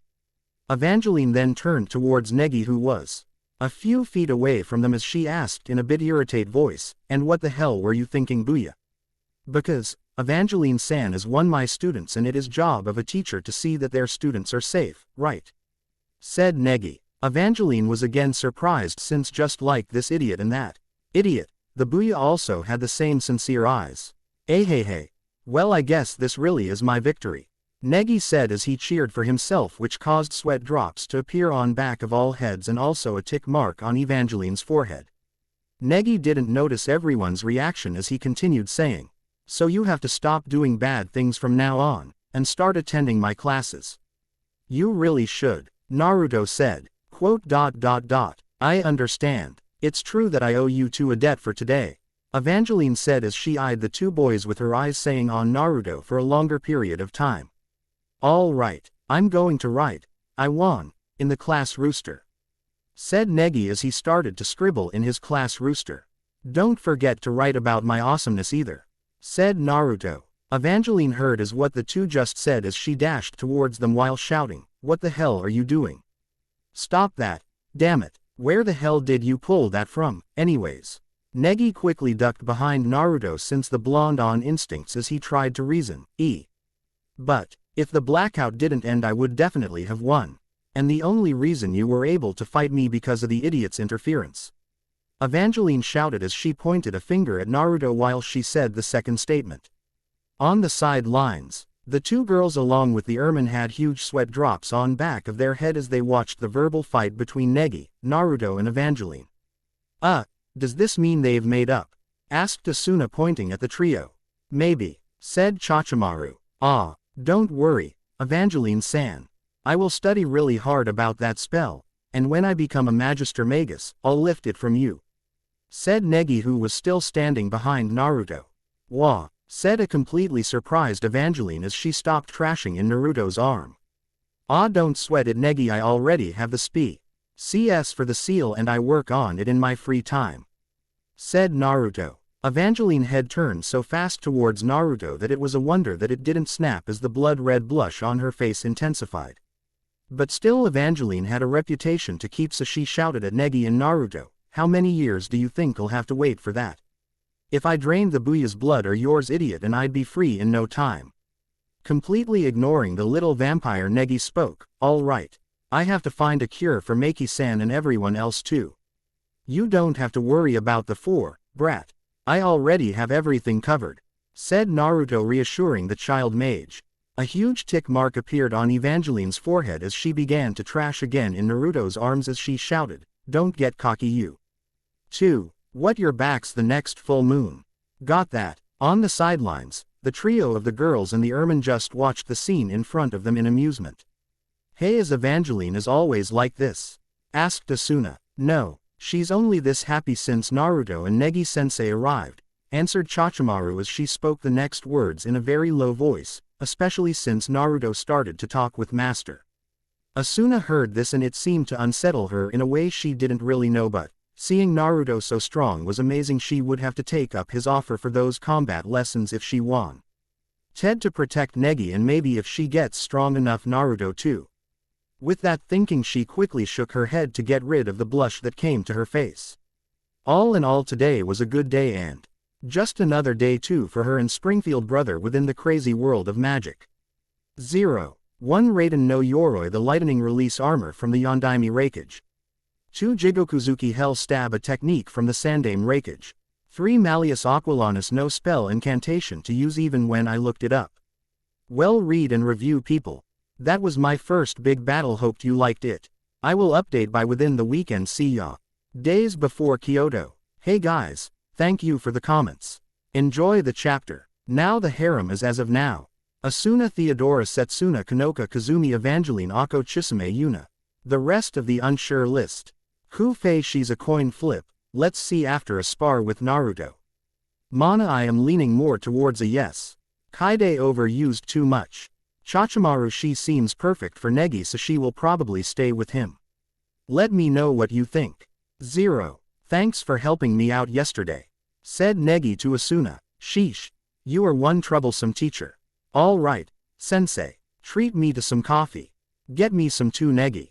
Said Naruto. Negi Aniki, I'll have an espresso, whispered Chamo. Oh, okay. Ah, that's right, Negi Aniki. About how we used the provisional contract last night. Ah, said a shocked Chibi. Yo, how's it going, Eva-chan? Hello, Evangeline-san. HMPH. I have no intention of getting along to the point to where we can cheerfully greet each other, all right. Though she did have a small blush when she looked at Naruto. Hello, Negi-sensei. Naruto-sensei, Asuna-san. Said Chachimaru. I know all about it, Evangeline. You were in love with Naruto's and Negi's father. Said a sly-looking Asuna. Why, you bastard, you did see my dream. Is it true, master? Hey, shut up. Take it easy, Eva-chan. It was the second time I've seen it. What do you mean, idiot? Shouted a furious Eva, wondering who showed him, but she most likely knew. Dad, of course, and the rest of all Arubra. I'll kill them all, shouted Eva in her mind. Quote, ... He's already dead, anyway. It was 10 years ago. The words came out of her mouth even though she didn't intend to say it out loud. Now that she had spoken that out loud, she decided to continue missing tea. He surprised reactions of Asuna and Negi, and he promised to lift my curse one day, too. Well, I can't blame him if he is dead, but the spell he used was very powerful, and there hasn't been anyone strong enough to lift it. That's why I have been stuck with this boring school lifestyle for the last 10 years or so. HMPH, that idiot, she thought as she sipped her cold coffee. That man was truly an idiot according to her, but a powerful idiot nonetheless. Thinking about that also made her remember the idiot's first son, who was just like him. All the while she was eyeing Naruto as she completely missed the little whispering that happened between Negi and Asuna. Evangeline-san, I too have met with my father. I too have met the Thousand Master. She heard the Booyah say with utmost determination as her head turned towards him. What did you say? She asked Negi, not believing what she heard as she continued. What are you talking about? He died 10 years ago. Did you go talk to his dead body or something? No, everyone says my father died before I was born, but, said the Booyah. She heard as the Booyah continued as how he had met him 6 years ago. A snowy night, which the Booyah referred as that snowy night, which garnered her small amount of interest. She looked at the staff he had, it did look like his father's. So, that must mean, maybe. It can't be. Are you telling me the Thousand Master is still alive? She said as her body trembled a bit along with tears forming at the corner of her eyes. Eva-chan, read the back of this and you'll know. Said Naruto, throwing his pactio to Eva. She caught it and read the name on the back. Of course she knew that a pactio only works if the contractor is alive. He. Ha ha ha ha. I see. So he's alive. That guy is unbelievable. I knew it. He's the sort of guy you just cannot kill. Ha ha ha. That idiot. Biwahaha. I guess no one knows if he's alive, though, she said as she could hardly control her excitement and happiness. But this staff is our only clue, isn't it? The Booyah said, indicating the staff. Kyoto. You should go to Kyoto and see for yourself. There was a house there where he lived for a while. If the rumors of his death are false, then there might be some kind of clue there. she said to the Booyah in hopes of finding some clue about him. Kyoto. The famous Japanese city. Where was it again? This is no good. I don't have the days off or travel money either. I had to pay for those uniforms and all, the Booyah in an excited yet panicked tone. Oh yeah, forgot Dad has a house there. Been a while since I was in Kyoto too. Wait, you've been there, Nissan? Do you know any clues? I don't know. I usually go there to sleep when I got business in Kyoto. Everyone's sweat dropped at that. Why aren't you excited like the Booyah idiot? Don't you want to see Daddy again? Eva asked in an amused tone. Known him over half my life, Eva-chan. Just because it's Negi's dream to see him does mean it's mine. Oh, and what is your dream then? She was curious at what the idiot's dream was. To create the second generation of all Arubra, said Naruto in an excited tone. That shocked everyone but Negi and Chamo since they knew. Eva was intrigued but also prying. It wasn't like the first group of idiots. Chachimaru processed it with interest, while Asuna had a sense of déjà vu. Since it is Kyoto, Negi doesn't have to worry about day off, said Asuna. Yes, Chachimaru said, affirming an unknown thing that had said between the two. Was the confused words which left the mouths of Naruto and Negi as to what the girls meant, and also Chamo looked confused. Meanwhile, Evangelene walked in between the two blood relat Ed brothers to take her payment for the information. She was really tempted to make the blonde pay for the information she gave the Booyah but decided against it as she didn't want her to be affected by the idiot's stupidity. Negi took his place behind the teacher's desk while Naruto took the additional seat which was normally arranged for him. Everyone. Next week, Class 3A will be going on a school trip to Kyoto and Nara. Negi said with a large smile on his face. Is everyone prepared? Yeah, came the unified shout of most of the girls. Naruto watched on the reactions of the various GIRLs in the class while Ayaka was busy explaining Negi the reason for choosing Kyoto and Nara over a place like Hawaii. Most of the girls seemed to be truly enthusiastic. Naruto watched as Negi, along with the Narutaki twins, start dancing in front of the class of how happy they were for the trip and how they wished it started at this moment. A smile spread on his face as he watched his brother enjoying himself. As he didn't have much of an awesome childhood, he somewhat blamed his bookworm tendencies. But seconds later the classroom door opened and Shizuna entered the room, which caused the smile of his face. Negi-sensei, the principal is calling you, Shizuna said as she walked inside the class. Ah, all right, Negi said, ready to go visit the principal. The principal is calling you too, Naruto-kun, Shizuna said. Got ya, Naruto said as he stood from his seat and walked alongside Shizuna. 0 at the principal's office. 0. The school trip to Kyoto's been cancelled, shouted Negi in a horrified tone. Naruto had a few guess why but decided to let the old man do the talking. It's not cancelled yet for sure yet. It's just that they don't want you to go, said the dean. The Kyoto government office, you mean? Asked Negi, trying to understand the situation. No. How should I explain this? Said the dean with a sweat drop on the back of his head as he stroked his beard. Naruto had somewhat caught onto the scheme the old man was talking about and spoke. It's the Kensai Magic Association. That's who they are. Kensai Magic Association, said Negi, as he turned toward Naruto with a look of confusion. Naruto looked at the old man to see him nodding, mentioning that he got it right, and to continue as he spoke. You see, Gaki, Japanese magical soshi. Eti is divided into various magic associations for proper functioning. Out of those, Kanto and Kensai are two such magic associations. The city of Tokyo comes under the jurisdiction of the Kanto Mag IC Association, while Kyoto comes under Kensai Magic Association. Also, the old man here is one of the directors of the Kanto Magic Association. Also, Negi-kun, the Kensai and the Kanto Magic Associations have had a shaky relationship for a long time now, said the dean. If I were to send in a teacher who was also a mage, they would definitely start a riot, said the dean. You mean it's because of me? Shouted a completely shocked Negi. Wait, keep listening, the dean said to calm Negi, which actually worked. I want to stop the feud with the mages in the West, said the dean. Why? Further confused Negi but clarified the suspicions of Naruto. The dean continued with his explanations nonetheless, so I am going to send you as a special envoy. All you have to do is pass this letter to their boss. There may be danger, so stay sharp. Hopefully they will keep away from the students. Negi thought over it for a couple of seconds as he answered with a smile on his face and determination on his face, I understand. Please leave it to me, Dean. Ho ho ho. I like the look on that face of yours, Negi-kun. Has something happened to you since the new term began? Asked the dean. No, nothing in particular.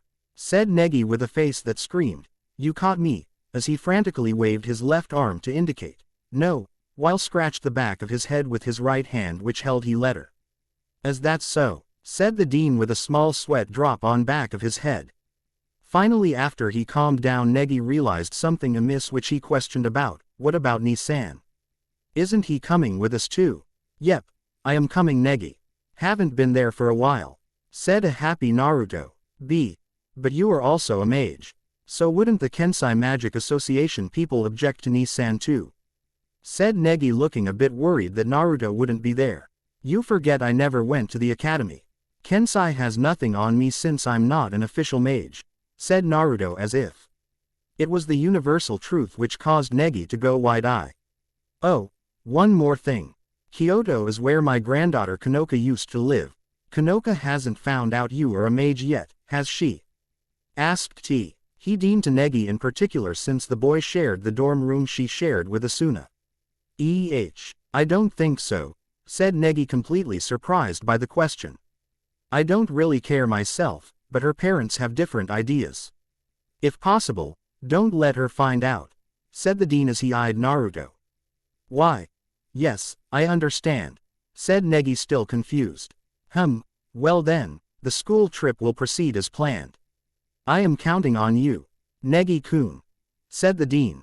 Yes sir. Negi saluted with his enthusiasm returning as he left the room, knowing the trip to Kyoto was still on. What has got Negi-kun to be so enthusiastic to visit Kyoto? Asked the dean to Naruto, as he was certain the blonde knew about it. About that, Chibi-chan told him of the house that dad owns at Kyoto, answered the blonde. Oh, I see, said the dean as he understood the reason for the child mage to be so enthusiastic to visit Kyoto, as he had learned that it was one of the dreams of the boy was to find his father. But there was also something which confused the old man, and that he asked the boy, who is Chibi-chan? Eva-chan, Naruto said again, as it was something the old man should have guessed, which caused the dean to crash on his desk. Ho ho ho, I would expect nothing less from you, said the dean, to which Naruto showed his famous Springfield grin. As Naruto decided to leave and go catch on to Negi, he was stopped by the old man's voice. I leave the safety of the students and Kanoka in your hands, Naruto-kun. You don't even need to tell me that, old man, said Naruto. Also telling Aishin about Kanoka learning magic, said the dean. Naruto looked back at the old man for a couple of seconds as he nodded in affirmative, and with that he left to catch up to Negi. Finally Naruto caught up with Negi, only to find the boy accompanied by Asuna and Kanoka. Also something seemed to have garnered the interests of both Kanoka and Asuna, and that something looked like a card. Hey guys, what are you looking at? Naruto asked. Naruto-kun, look. Negi-kun made such a beautiful card for Asuna. It looks really cute, said Kanoka as she handed the card to the blonde. Naruto took the card and looked with a bit of sadness. The card's title, Bellatrix Societa, Wounded Warrior, and it matched his Asu-chan to a T. The sword's name, Ensi's Exorcisans, complemented her magic cancel as well. Asuna, who was watching the blonde stare at the card with such an intense look, felt her cheeks redden. She had just seconds ago learned that the said card was a proof of the contract which she made with Negi last night, which had caused her to blush thinking of the kiss to some extent. Kanoka felt a pang in her heart as she watched Naruto stare with such intensity at the picture of Asuna in his hand. She knew that Naruto surely had a reason for staring at the card with such intensity, but also at the same time she couldn't stop the small amount of jealousy come up inside her against one of her best friends.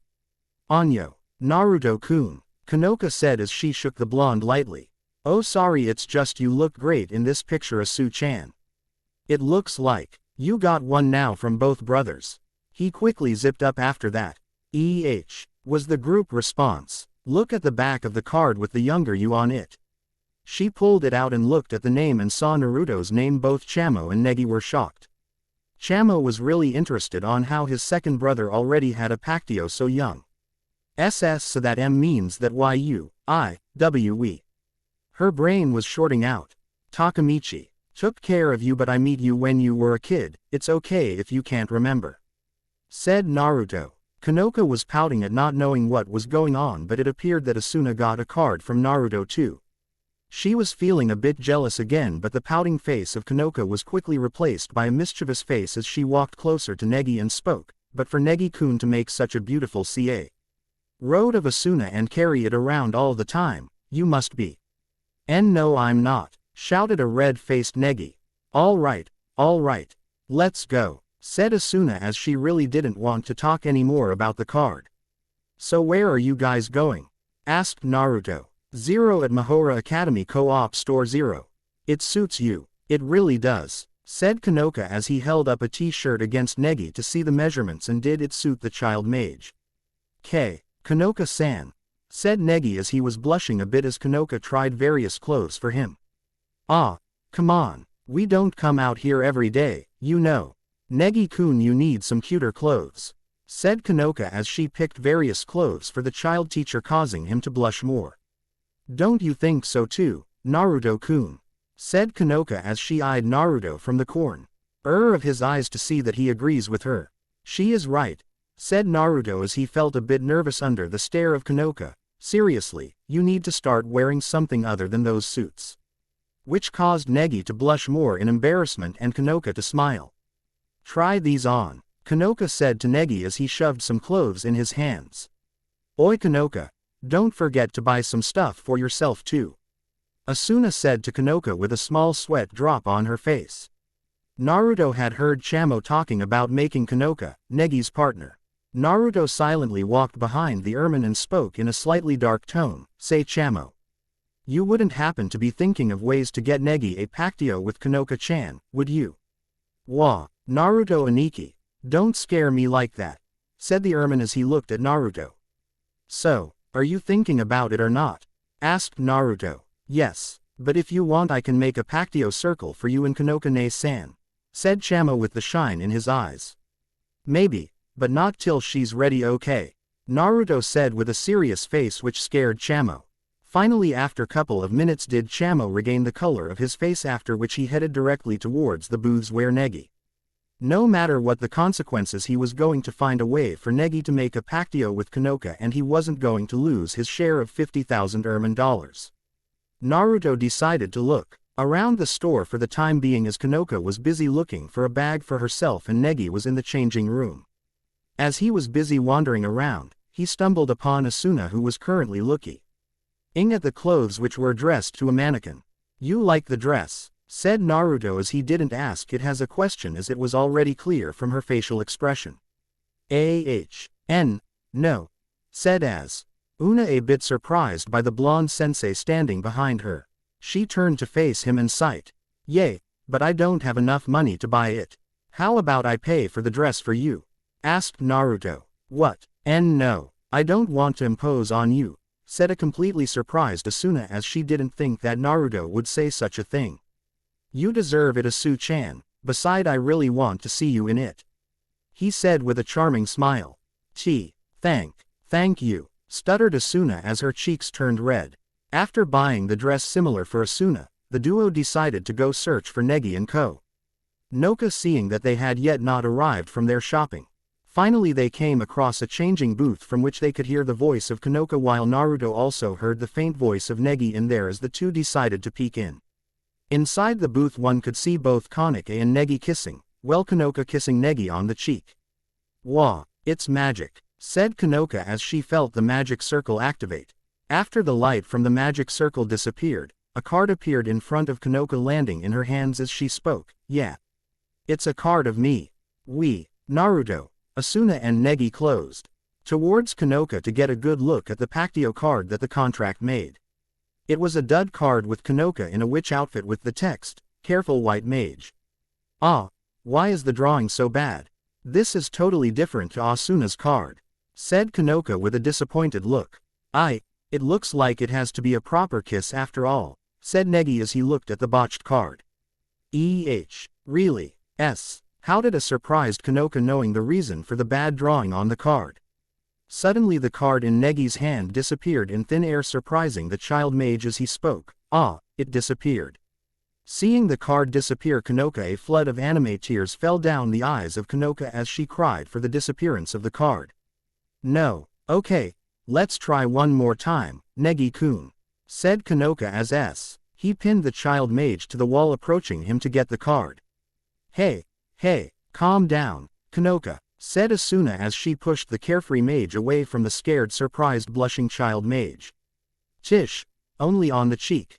Another failure. Just one of those Pactio cards. Means 50,000 Ermin dollar intermediation payment from the Ermin organization, said Chamo as he looked at another botched card being created. Ho, I see. Just as I thought. You were behind all this, weren't you? Said Asuna in a menacing tone as she crouched behind the rat, cracking her knuckles. Naruto had the pleasure of watching Asuna beat Chamo with a big grin on his face. He had expected of the perv to try and get Kanoka to make a Pactio with Negi, but he didn't think he would do it so early. Drat, I wanted a card too. Kanoka threw a tantrum. Now come on, Kanoka-chan, you just can't ask Negi to make a Pactio card just because you want one. Naruto said to Kanoka in a scolding tone. Sorry, said Kanoka with a sheepish smile on her face. The smile on Kanoka's face suddenly disappeared as a shocked look crossed her face because of the small slip of tongue of Naruto as she asked him in a low voice. Did you say it was a Pactio card? Naruto groaned. He knew this would come up since she asked him about Pactios. Yes, it was, Naruto said in a huge blush to appear on Kanoka's face. And now she knows of one of the ways of making the Pactio cards which resemble the contract between a mage and their partner, thought Naruto as he kept on cursing himself. The four paid foe are all the stuffs they had shopped for the school trip, with the bag of Negi being the biggest, seeing that he was forced to buy more cute clothes to wear by Kanoka. Hey, Negi-kun, if with Naruto-kun. Will I still get a card similar to Asuna? Whispered Kanoka into Negi's ears as all the five were heading back to the dorms. Hi, Kanoka-san, answered Negi. Shouted Negi in surprise as it dawned upon him as to Kanoka just meant. Kanoka-san, do you like me-san? Whispered Negi, which caused Kanoka's face to turn beet red. What was that, Kanoka? Asked Asuna as he saw Kanoka and Negi whispering to each other. Kanoka turned red and said, nothing. She leaned towards Negi. It's a secret, okay, Negi-kun? Negi nodded. Even when down and out, Chamo had heard this and had a gleam in his eye. So Kanoka-ne-san has got it for Naruto Aniki. Well, either Negi Aniki or Naruto Aniki will do. The next day. The three cheerleaders, Misa, Madoka and Sakurako, were out shopping for clothes. However, they kept getting distracted. They all stopped when they saw something out of the ordinary. Hey girls, isn't that Negi-sensei, Naruto-sensei and Kanoka? Misa said. The other two looked, and in fact there were the mentioned three. Kanoka was wearing a white sweater over a black dress, boots and a hat that matched her sweater. Negi was in a blue and white sweater and brown slacks. Naruto had on a dark orange long-sleeve shirt, black jeans. Negi was walking a little bit ahead of the other two, while Naruto and Kanoka were practically touching each other. What are they doing? Madoka asked. Hey Negi-kun, Naruto-kun, how about this one? Kanoka asked, holding up a long-sleeved shirt. That looks cute, Kanoka-san. Negi said. It really suits you. Yeah, I wouldn't mind seeing you in that. Naruto said, winking at her, making Kanoka blush. What is going on here? The cheerleaders thought. They huddled up together and started asking, speculating a few things. Is that a date? Sakurako asked the other two.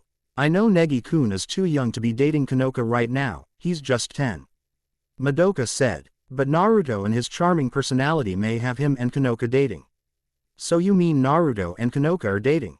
Sakurako said. For some reason this does not sit well with them. If they are, then why is Negi with them? Misa said. I know that Kanoka has to go to those meetings for arranged marriages set up by her grandfather.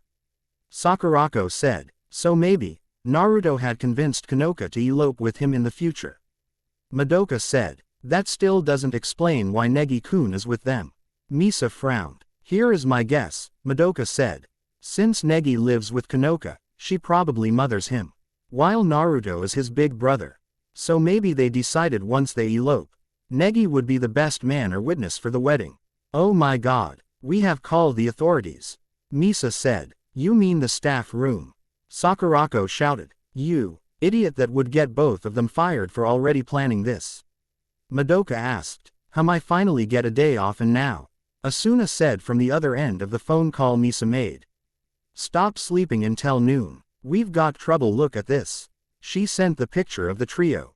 Something is wrong here. Tell me those two aren't going to elope and claim Negi as their witness. It took a moment before a reply. She didn't like it for some reason and shook her head at the thought. I'm going back to sleep. There is no way that what you said will happen.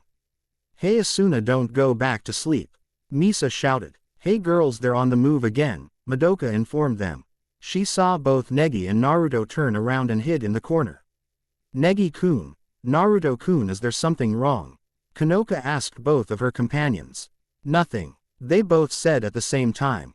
Kanoka-san, I'm sorry, but it's finally your day off and I know you'd rather spend it getting ready for the trip on the day after tomorrow, right? Negi apologized, twiddling his fingers. Well, I'm having fun since we can hang out, said Naruto. Oh my gosh. They look like a good family. Sakurako said. They might be able to pull this off, Madoka interjected. They didn't expect the class representative to ask them to stop whatever was happening over there, which the cheerleaders agreed. So each time the little family went to buy something, they interrupted by buying it first. Damn, there are a lot of violent people in the city, right, Negi? Naruto commented, sweat dropped. Yes, and pretty greedy too. They bought everything we wanted, Negi responded. Well, at least we got these. They should be enough, Kanoka said, smiling.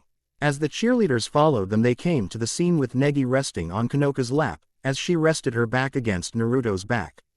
I'm so envious. Damn that Kanoka, Misa grunted. Misa, you can do that with your boyfriend anytime, Madoka deadpanned. Yeah, but we don't have a little kid to make it cute. Misa pouted. Ah, Naruto-kun, look at his sleeping face, he's still a child, isn't he? Kanoka said motherly. Yeah, Kanoka-chan, he is. Naruto said, shifting his position so she rested her head on his shoulder. I think you pushed him a little too far today. Well, I hope this works. She made an odd gesture and said, fatigue, go away.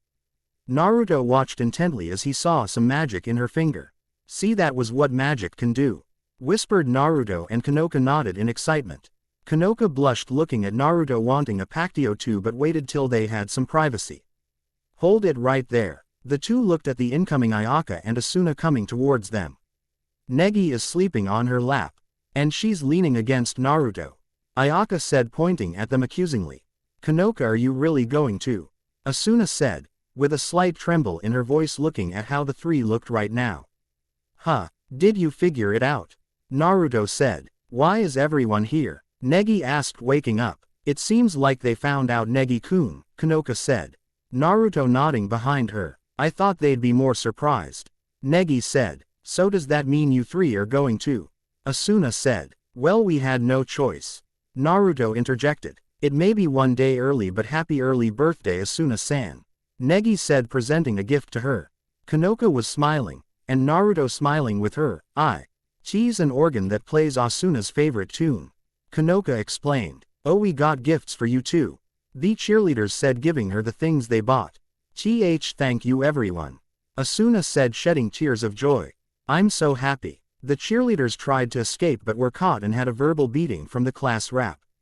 Later that night, Naruto walked out and headed for Negi's room and knocked lightly, and was greeted by Asuna in her pajamas. What's up, Naruto? Asuna asked tiredly. I wanted to give a different gift, Naruto said. He tossed her the wrapped present and said, I hope you like it. He then walked away. Asuna walked inside and opened it, to reveal a CD saying, Happy birthday. Asuna put it in her CD player and put on some headphones. She listened to some deep and beautiful opera songs she guessed. Unknown to her was the spell on the opera songs. As she listened to the aria she drifted to sleep dreaming about adventures with a young Naruto and a merry group of mages. 0. They're done. Each chapter will be good too with the race to Kyoto monkey women, psycho lolis, and kissing games. Peace. Look. A class of Japanese schoolgirls. Hey guys, thank you for the comments. Enjoy the chapter. Now the harem is as of now. Asuna Theodora Setsuna Kanoka Kasumi Evangelene Ako Chisame Unimana. The rest of the unsure list. Kufei she's a coin flip, let's see after a spar with Naruto. Kaide overused too much and that's final, maybe. Chachimaru she is with Negi but, she will care for Naruto. Let me know what you think. 0. Rays of sunlight filtered its way into Negi's, Kanoka's and Asuna's dorm. As it reached Negi's face he awoke, before his alarm clock. He stopped the alarm clock and exclaimed, "Good morning." To the rest of the room. With unimaginable speeds, Negi got dressed. Yahoo! I've been waiting for this day for a long time, the day of the school trip. Asuna-san. Kanoka-san. Rise and shine. I'll rise but I won't shine. Asuna mumbled as she groggily woke up. Actually since I'm a teacher I have to be there early, Negi responded. That's good I'm going back to sleep. Asuna said. As Negi got out of the room Asuna was helping him look nice. Do you have our guidebook? Yes. How about your passport and a change of clothes? Nice going. Mom, said Kanoka. Yes, I had everything prepared the day before yesterday. Negi said impatiently. Okay I'm going off first. Let's get prepared too Asuna. Kanoka said. I'll make breakfast too. That sounds great Kanoka. As she headed back into the dorm. I've been really looking forward to this trip. I mean I get to stay in the ancient capital of Japan for 5 days. School trips are great, Negi said as he sped through the campus. Don't get carried away Negi Aniki. Cha, Mo said as he appeared on Negi's shoulder. We also have to deliver that letter to the head of the Kansai Magic Association. Right, then afterwards we can go to where the Thousand Master used to live. Negi said enthusiastically. This is going to be the busiest I will be since I started being a teacher. He spun around. Negi you're late. Negi turned to the voice to see his brother and he as sporting a white dress shirt with a loose black tie and jeans with his staff charm over his tie. He had his little black book and was most likely jotting down notes for some new theory he was always cooking up. Morning Ni-san. Are you excited? Naruto chuckled at his brother's actions but then turned serious. Yes, but being excited and being prepared have big differences Negi. Don't let our excitement cause you to lose focus on the mission, that and the safety of the students come first, K. Negi nodded at his brother's words he always gave the best advice and when he was on a mission he got it done. At least that's what heard from Takemichi. Group -1. Misa Kakizaki, Motoka Kujimaya, Shina Sakurako. Fuka and Fumika Narutaki. Kanoka-san Class 3A is over here. Fuka shouted out the window. The twins are sure alike. They're noisy, Misa said jokingly. Ah come on it's more fun that way, Motoka said. Negi-kun. Naruto-kun the birthday party the day before yesterday was fun. Shina said. Hey that's no fair you got play with our senseis. Fumika pouted. It was fun let's do it again sometime. Negi said. I look forward to next time. Naruto said with his charming smile which caused them to blush. Group 2. Satsuki Yotsuba, Masora Kasuga, Kaide Nagase, Satomi Hakase, Chao Lingshan and Kufei. Satsuki Yotsuba was walking around selling nikumen as she got on the train. She sells those things everywhere huh? Masora Kasuga, the tomboy track star of the class, said jovially. Kaide nodded as she was eating one. Do you want one too Kasuga-san? Satomi Hakase, resident scientist of the class, asked. Masora just shook her head no. Chao Lingshan, the Chinese foreign exchange student was looking around merrily wondering if she could use Negi to sell the meat buns in England. She also watched as Kufei offered Negi some food which he gently declined. Hey Chao how much is the nikumen? Naruto asked as he checked off each of the students. They are 120 yen a piece Naruto-sensei. Chao replied. Can I have 4 please? Hungry much sensei? I thought all that ramen you eat secretly was all you ate. Chao laughed as she took 4 meat buns out and accepted the money Naruto gave her. I have an addiction and I'm not afraid to admit it but, Keep it quiet and I'll have 20 bowls when we get back. Naruto said, taking a bite into the food. Chow had stars in her eyes. Group 3. Kazumi Asakura, Natsumi Murakami, Chisame Hasegawa, Chizuru Naba and Ayaka Yukihiro. Natsumi entered the car looking at everything with awe. Chisame was just considering everything stupid. Asakura was busy taking pictures of everything, especially the blonde teen with a clipboard and Nikuman in his mouth who was busy checking if the people got onto the train or not. She smirked at her success. Chizuru was busy laughing at Ayaka. She's at it again. Hey Ishino, try to lower down the illegal child seduction to a minimum before lunchtime, okay? Asakura said. She was promptly ignored due to dragging Negi everywhere. I've rented out the entire green car, so let's take our time and relax there. Just the two of us. Ayaka said, whispering the last part. Aishino-san, I still have some work to do. Negi said, waving his arms frantically. This sent Chamo onto Naruto's shoulder. Seriously Ishino, at least let him finish his work before trying to abduct him. Naruto said, exasperated by the scene. Luckily he didn't have to do anything since Group 4 decided to come in at the time. Group 4. Akira Okochi, Mana Tatsumiya, Ako Izumi, Yuna Akashi and Meiki Sasaki. Are you guys okay? Mana asked. Ako, are you sick even before the trip starts? Akira asked, rubbing Ako's back. And no. I think I just ate too much Nikuman, Ako replied, using Yuna as support. You want me to get you water? Yuna asked. Ako nodded and Yuna bought some from the vending machine on the train. Negi-kun, do you want to hang out with us as during free activity day? Meiki questioned happily. Negi, Naruto and Chamo sweat drop at her energy. Sasaki-san, he's taken, air very busy, Ayaka replied hotly. This caused Meiki to pout and turn away. Naruto walked up to Ako and looked at her with worry. Hey Ako-chan, are you okay? Naruto walked towards the sick-looking girl and started to rub the back of her neck, which surprised all those who were present there. Meanwhile seeing a huge blush on Ako's face at the action. What are? Ako tried to ask but was interrupted by Naruto. Ako-chan, close your eyes and breathe slowly, said Naruto. Ako quickly did as the blonde sensei said.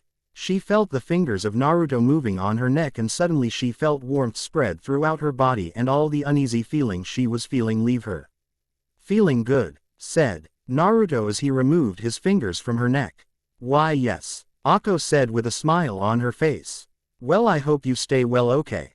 He said after moving away from her. Wouldn't want any of my students to be hurt or sick on the trip now, right? He finished smiling at her warmly, making the blush go deeper. She nodded and left the entrance. Group 5. Nodoka Miyazaki, Haruna Saotome, Yu Ayas, Asuna Kagarazaka and Kanoka Kono. This is your chance, Nodoka. Go ask him, will you go out with me on free activity day? Haruna suggested to the quiet bookworm. But was all Nodoka could say. Calm. Eon, I don't think Negi-sensei would turn you down if you ask him. You just watched her friends as she sipped her juice box. Negi, did you eat properly? Asuna asked the boy. Yes, I did. Thanks for the onigiri. Thank goodness they were okay, Kanoka said. Oh hello Ishino, Naruto-kun. Yo Kanoka-chan, Asu-chan. You like my gift by the way? Naruto asked Asuna, getting the attention of those around them. Thanks Naruto. It was a nice gift. I brought it along so I can listen to it at night. Oh, so you got gift for Asuna? Where's mine? Kanoka pouted and crossed her arms. I'll get you one later when it is your birthday, Kanoka-chan, K. Naruto said, smirking to the girl as she beamed right back at him. You should go to your seats right now. The girls nodded and walked away. Ishino and Kanoka talking about something. Naruto-ni-san, I think we are missing some people. Negi said. Let's see. Naruto and Negi looked at the clipboard only to be interrupted by a new voice. Excuse me Naruto. Negi-sensei, the voice said. The duo looked up to see a girl with ebony hair put up in a ponytail that hung to the left with the right half of her forehead covered in bangs, while the other wasn't. Your seat number 15, Setsuna Sakurazaki, and is that Zazie Rainy Day behind you? Negi asked. I am supposed to be the leader of Group 6, but since Evangelene-san and Chachimaru-san are not here, it is only me and Zazie-san. What do we do? Setsuna asked. Ah, I see that's a real problem. Negi said as he looked a bit worried, panicked and surprised. I know. Why don't you join another group? Negi said. All right, I'll assign Sakurazaki-san to Asuna-san. Can I leave Zazie-san to you, Iancho-san? Said Negi as he looked at the two girls in question. No prob. Of course Negi-sensei. Oh, Sei-chan. We're in the same group. Oh, Setsuna then remembered Naruto's words to her. Yes, Kokono-chan.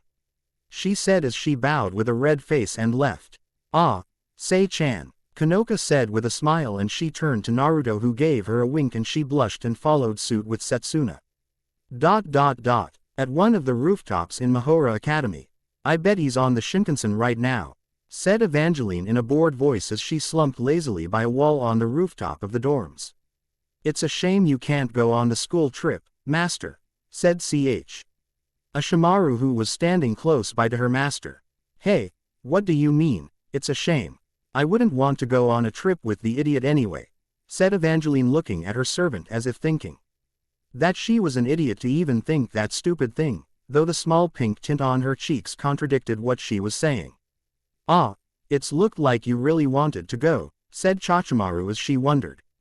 Was I mistaken? A tick mark developed on Evangeline's forehead as she heard her servant point out the obvious. Adding another fact to Chachimaru's last statement, the gynoid had defeated her in a verbal conversation and it didn't bode well with her. She would one day have her revenge, but currently she wanted to know something else from her servant.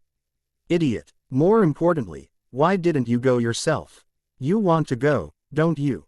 Evangelene asked Chachimaru. No, I'd rather be my master's side, as usual, answered Chachimaru and then she remembered and pulled out a letter. Master, Naruto-sensei left this for you. As she handed it to her master. Huh, what does it say? As she opened it Naruto popped up on it and it played. Hey Eva-chan, just wanted to say bye since I had to work with the Gaki early. I'll be sure to get you and Cha-chan something nice. Don't worry, I'll get you some heavy stuff since Cha-chan told me you like sake. Peace out Eva-chan and I'll work on the seal too. He finished with a grin and salute and the message ended. Eva looked at her servant then played the letter again and had a bit of a blush as she paused at the end. She ended up keeping the letter instead of throwing it away. With Class 3A aboard the Shinkansen. The class had taken their seats as the train was about to depart. The only people to not occupy a seat in the compartment were Naruto, Negi and Shizuna as the three stood in the front of the compartment facing the students. All right, everyone, the 15th annual school trip is about to begin. Please make tea. He most out of these 5 days and 4 nights. Negi announced with the girls. Yes, was the chorus reply from most of the girls in the compartment. Looking at the enthusiastic girls Negi Kanten. His speech with more excitement lacing his voice, there will be a lot of free time for the groups, so I think it'll be a fun trip for everyone. Please try not to get hurt, lost or cause anyone else any trouble. You should take all responsibility for yourselves. In particular, you should be careful and try not to get hurt. Ouch. His speech was interrupted as a food cat collided with him from behind. Hey Negi. Maybe you should learn to follow your own advice before giving it to someone else. Naruto said in a playful tone but loud enough for all the girls to hear as many of the girls couldn't help but laugh at the playful joke. Sheesh. Is he going to be okay? Thought Asuna in between her laughter. Shizuna went next to give her speech and as Negi she advised the girls to be cautious and safe and to have fun. She also mentioned that they behave properly, since their behavior would reflect the thoughts of the locals about Mahora Academy. Naruto just said to have fun, don't cause any fires. Naruto took a nap so he wouldn't be tired during the patrols he knew were going to happen. On ninja training, some habits just don't break. He got about 30 minutes until, AACK, he immediately shot up with a tri-prong kunai in hand to see a multitude of frogs. What's with all these frogs? Negi shouted as he attempted to catch some frogs. They all just appeared like magic. Asuna shouted helping out. Sensei, we've managed to get most of the frogs. Kufei said. Shizuna sensei fainted. Meiki called out. Someone bring her to the health committee officer. Ishino, take an emergency roll call. Negi commanded. The health officer has fainted too. Asuna cried out. Here, give them to me, Naruto said, walking up to them. I'll take care of them. What happened? Shizuna groggily asked. Did I have a fainting spell again? Akko too seemed dazed. You two fainted due to the multitude of frogs, Naruto answered as he used a small healing spell. You two rest. Me and Negi got this, okay? Naruto instructed as the two nodded and fell asleep. He looked up in time to see the letter Negi was supposed to deliver being taken by a bird, and then he saw Negi giving chase. He followed them and reached the end of the train. Naruto saw Setsuna in the back of the train with the letter. He saw on the floor a piece of paper in the shape of a bird split in two. Shikigami. Why the hell would one be here? Naruto thought. You dropped this, Setsuna said to Negi. Ah, my all-important letter, Negi exclaimed. Thank you. You should be careful, sensei, especially when we reach the other side. Setsuna said as she walked away. Ni-san, what are you doing here? Wanted to see if you needed help, Naruto replied, looking at Setsuna's retreating form. She might be a spy from Kyoto. I mean, look at the paper, it's in the shape of bird that took the letter. She must have been the one controlling it. What? First Evangelene-san and now her. What am I going to do? Negi asked mouth agape as he stared at his student. Easy there, you two, she's an ally. Both looked at him questioningly. She's Kanoka-chan's guardian sent to protect her by her father, so. No stupid spy theories, we don't need that now. Let's get back and see if the others are better, said Naruto as the two nodded. A few hours later. We'll be arriving in Kyoto shortly. Please, ensure that you do not forget any personal belongings, announced a voice from the intercom. The announcement from the intercom made all students stop their games and in some cases hair beauty SL. To start preparing to leave the train. Naruto walked around helping girls around with bringing down their luggage from the luggage compartment while Negi announced to everyone to get ready to disembark the train.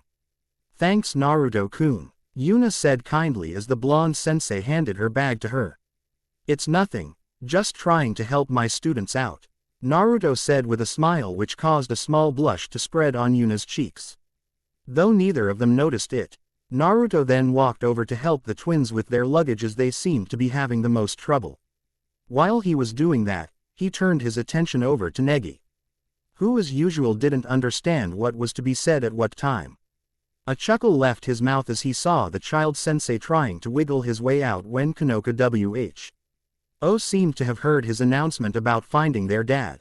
The train finally reached Kyoto and the first to step out of the train were Naruto, Negi and Shizuna, followed by a horde of Class 3A as they rushed out of the Shinkansen. The group finally arrived at their first destination, that being the Kiyomizu Temple, which is an independent Buddhist temple in Kyoto and is a part of historic monument of ancient Kyoto and UNESCO World Heritage Site. The moment they reached the Kiyomizu Temple, where all the girls along with the three teachers gathered together for a group picture, with Naruto standing in between Shizuna and Setsuna as he nudged his sword-wielding girl closer to Kanoka.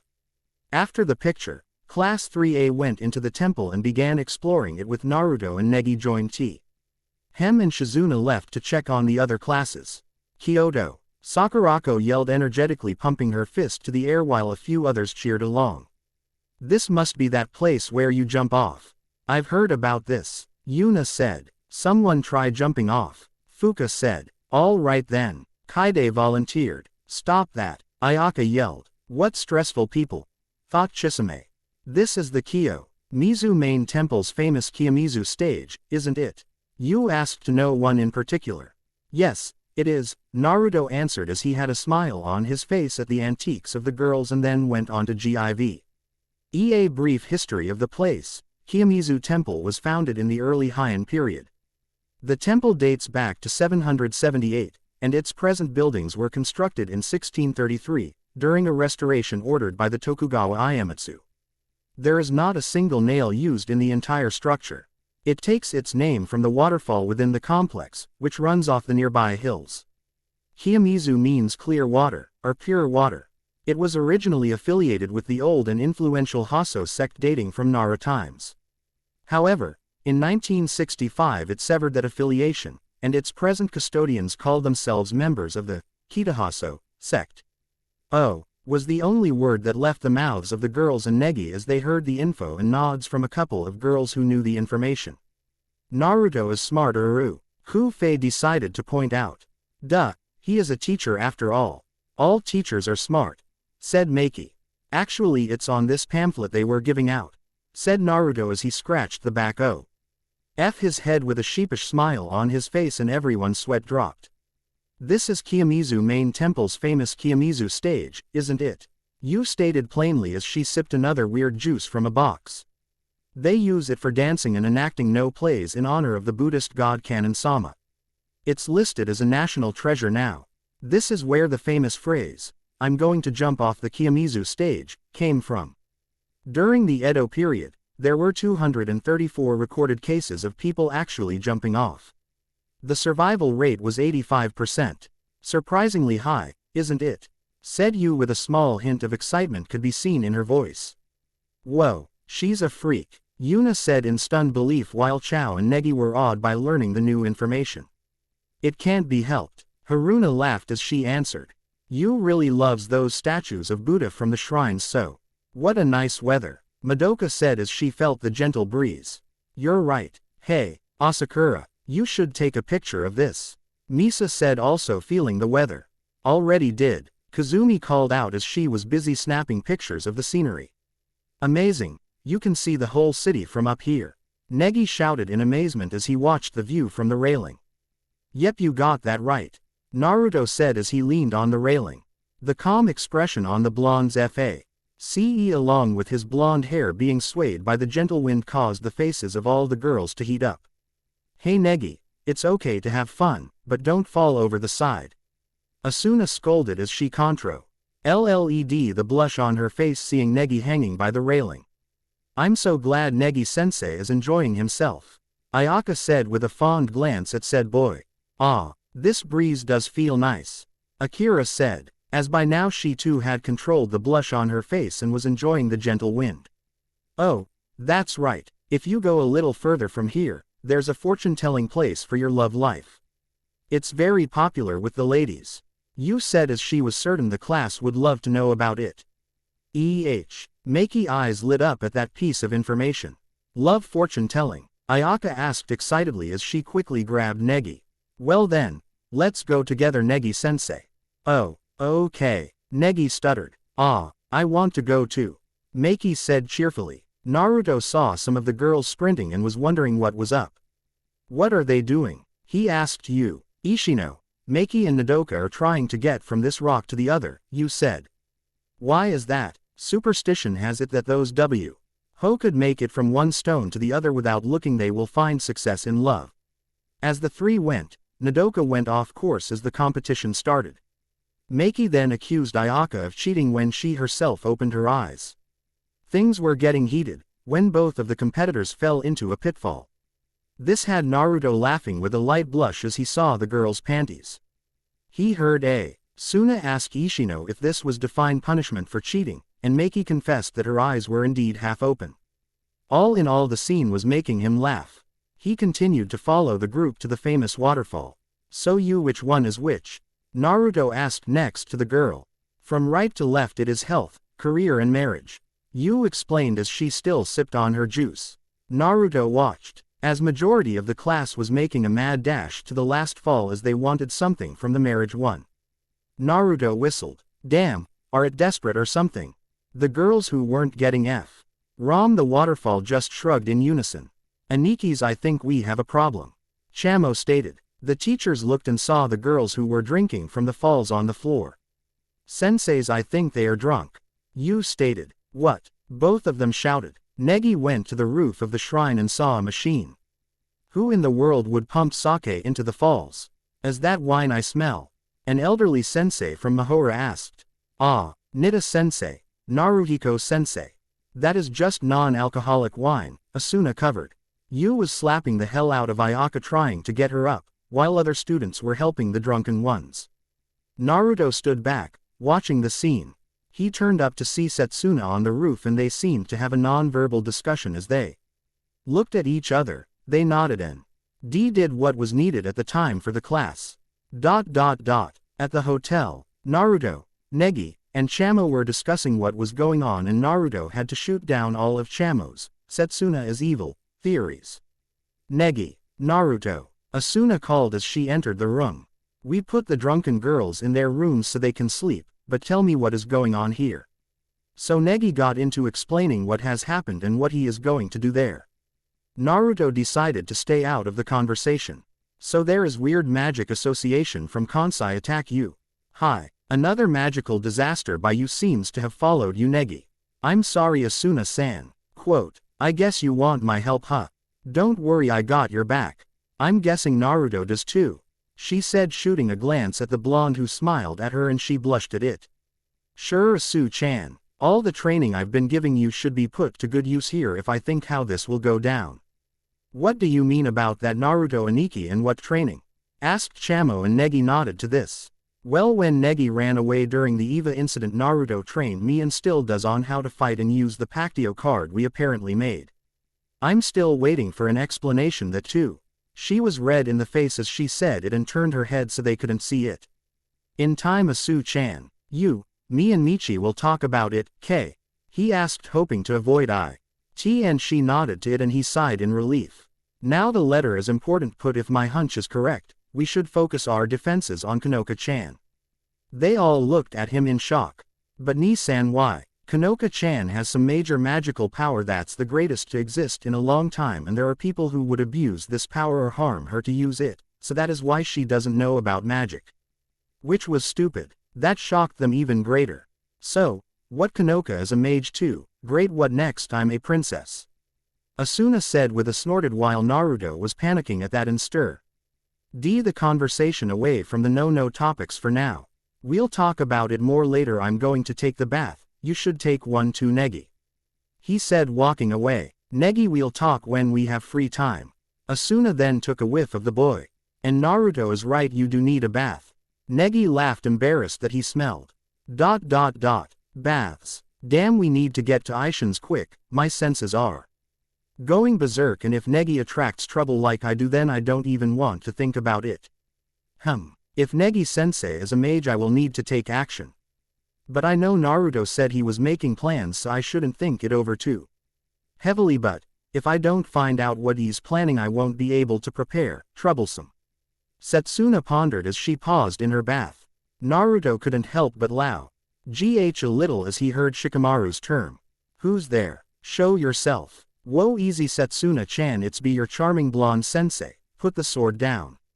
As he held his up in surrender. Sensei what, are you? But she stopped mid-sentence and saw his towel fell off and she was him. What the hell it's huge. Screamed Setsuna in her mind as she had a full body blush. As this was going on Negi and Chamo entered.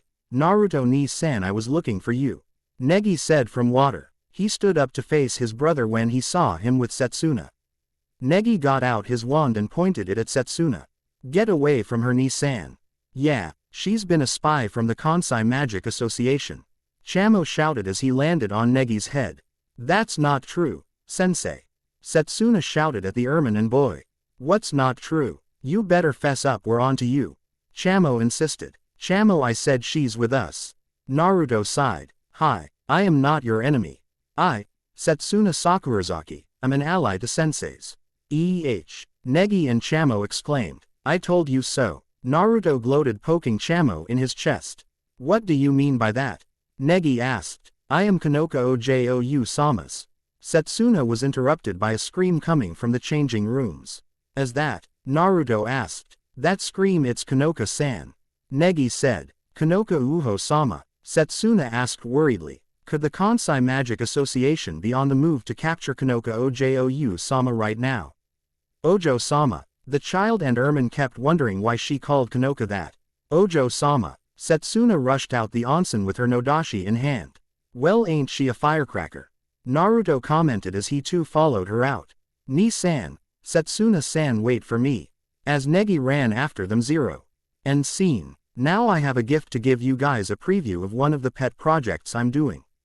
0. Deeper she sank into the lake the mob of her attackers had thrown her into. Why? I've done nothing to them and yet I'm going to die. She thought as she sank even deeper into the lake. Bubbles escaped her mouth and her eyes glazed over as she was losing consciousness. This was Uzumaki Naruto in what may be her last moments in her short 4-year-old life. Sud. NLY her eyes opened and they held pure determination as she tried to swim, but she was in such pain she could barely move. I would die, not like this. Hokage. I need to be Hokage like Gigi and be a ninja. She thought as she fought the pain, but it was too much for her as she made it up somewhat, but her body gave out from her. The last of the bubbles escaped her mouth as she fell asleep. A wisp and the water surrounded her and made an air bubble around her. A woman floated over to her. This woman looked at her as if examining her. Such a strong spirit in one so young, for her to lose her leaf. So early would be nothing more than tragic. She reminds me much of Arturia, strong-willed, noble in heart, and carrying a beast of power from birth. Oh my, she is a child of the whirling tides. I thought they were all gone. Interesting, maybe it is time for a new hero of legend to rise. She giggled its sound that of an angel to those who could hear it. It is time for the sword to reappear in this war-torn world. And why not the child of prophecy to wield it, as I'm sure there could be no better. Yes, Arturia, your legacy will continue as this child will be a king. A king like you and yet not like you. The child who will save this world and bring peace. It seems I will be busy, probably the most fun I will have in centuries. I, the Lady of the Lake, will give you guidance, young Uzumaki, as your family was the only other than Arturia to hold my blessing, and so shall you, my future king of knights among the shinobi. She whispered as she brought her to the surface where the sun was just rising and a new day came as a legend was in the making. Naruto Fate Stay Night crossover. Insert awesome title here, coming soon to a monitor near you. 0. RR people, peace. Ooh, take the monkey and run. Hey guys, thank you for the comments. Enjoy the chapter. I wanna maybe change the harem to at most 9 girls. Tell me if I should or not. Asuna Theodora Setsuna Kanoka Kazumi Evangelene Ako Chisame Unamana. The rest of the unsure list. Ku-Fei, she's a coin flip, let's see after a spar with Naruto. Kaide, this one is up to you. Cheerleader trio, up to you guys, yes or no? Either one or all of them. Chizuru, let me know what you think. 0. As the three ran down the hallway, Naruto felt a bit of a draft and he looked down. Single quote ... I knew I was forgetting something. And as they re-running, he saw a maid with a pile of towels and sped past and grabbed one. He in fact grabbed it so quickly that he didn't see they made collapse from a nosebleed. Ah, Sei-chan, Naruto-kun, Negi-kun, don't look. Kanoka cried. Naruto had the decency to look away at the moment. Naruto also felt killing intent coming from Setsuna and saw her holding up her blade with a look of fury in her eyes. What are you perverted monkeys think you are doing to Ojo-sama? Setsuna threatened. Hey Sakurazaki-san, is that a real sword? Asuna asked, surprised. Yes, don't attack them. They're just poor monkeys. Negi stopped her from doing anything by latching himself onto her body. These are all just low-level shikigami. They will only turn to paper if I cut them up. Setsuna explained. A monkey ad snuck up on them and stole Setsuna's towel, causing her and Negi to fall.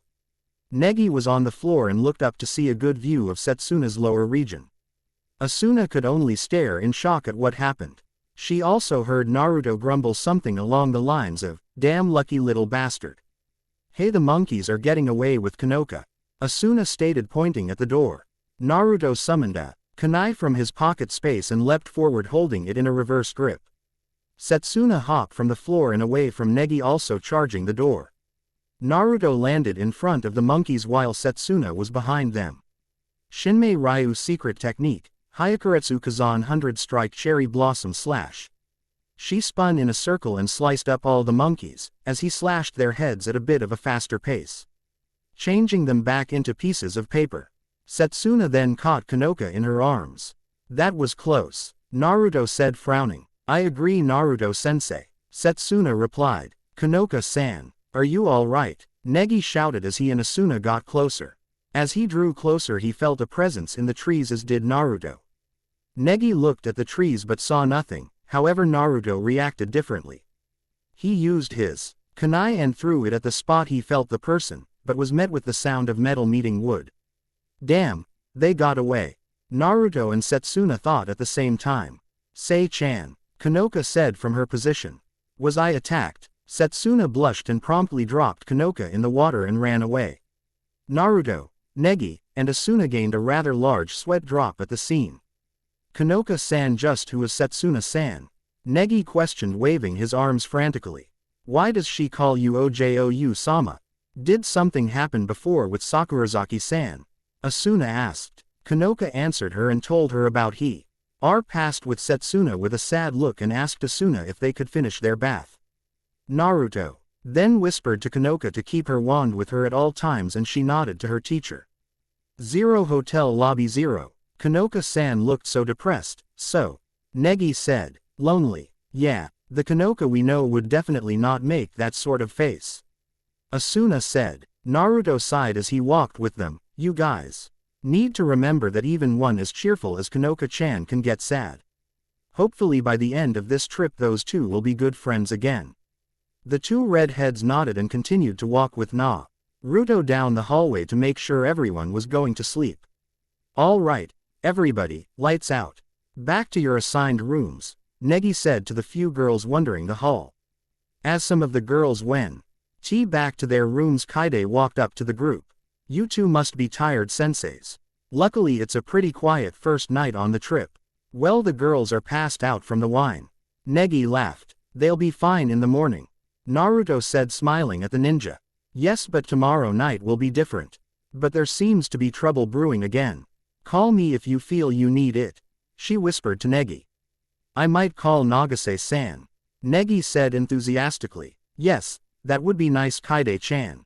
Naruto said, winking at the girl as she in turn gave a smile.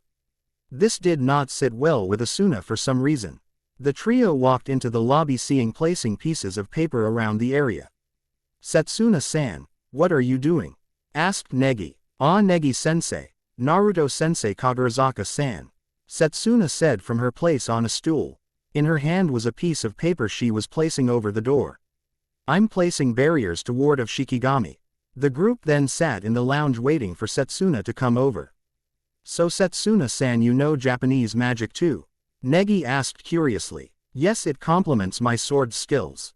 Setsuna answered as she fixed the papers on the desk. Can I look at those, Setsuna-chan? Naruto asked, indicating the papers. I just want to see something. Hi, Naruto-sensei. Setsuna then gave Naruto the stack and he rifled through them. As he went through them, a smirk appeared on his mouth. I must say this is very nicely done, Setsuna-chan, though I would say if make a small change on this line and change it from going vertical to diagonal, it would increase its power a bit more, but that's just me. Said a very engrossed Naruto as he studied the seal. Amazing. You're right, Naruto-sensei. I seem to have forgotten how well you are in Eastern magic from your reputation among them.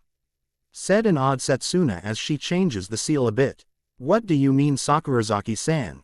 Asked a confused Asuna. Naruto-sensei is highly respected from his knowledge on Eastern seals and Western runes.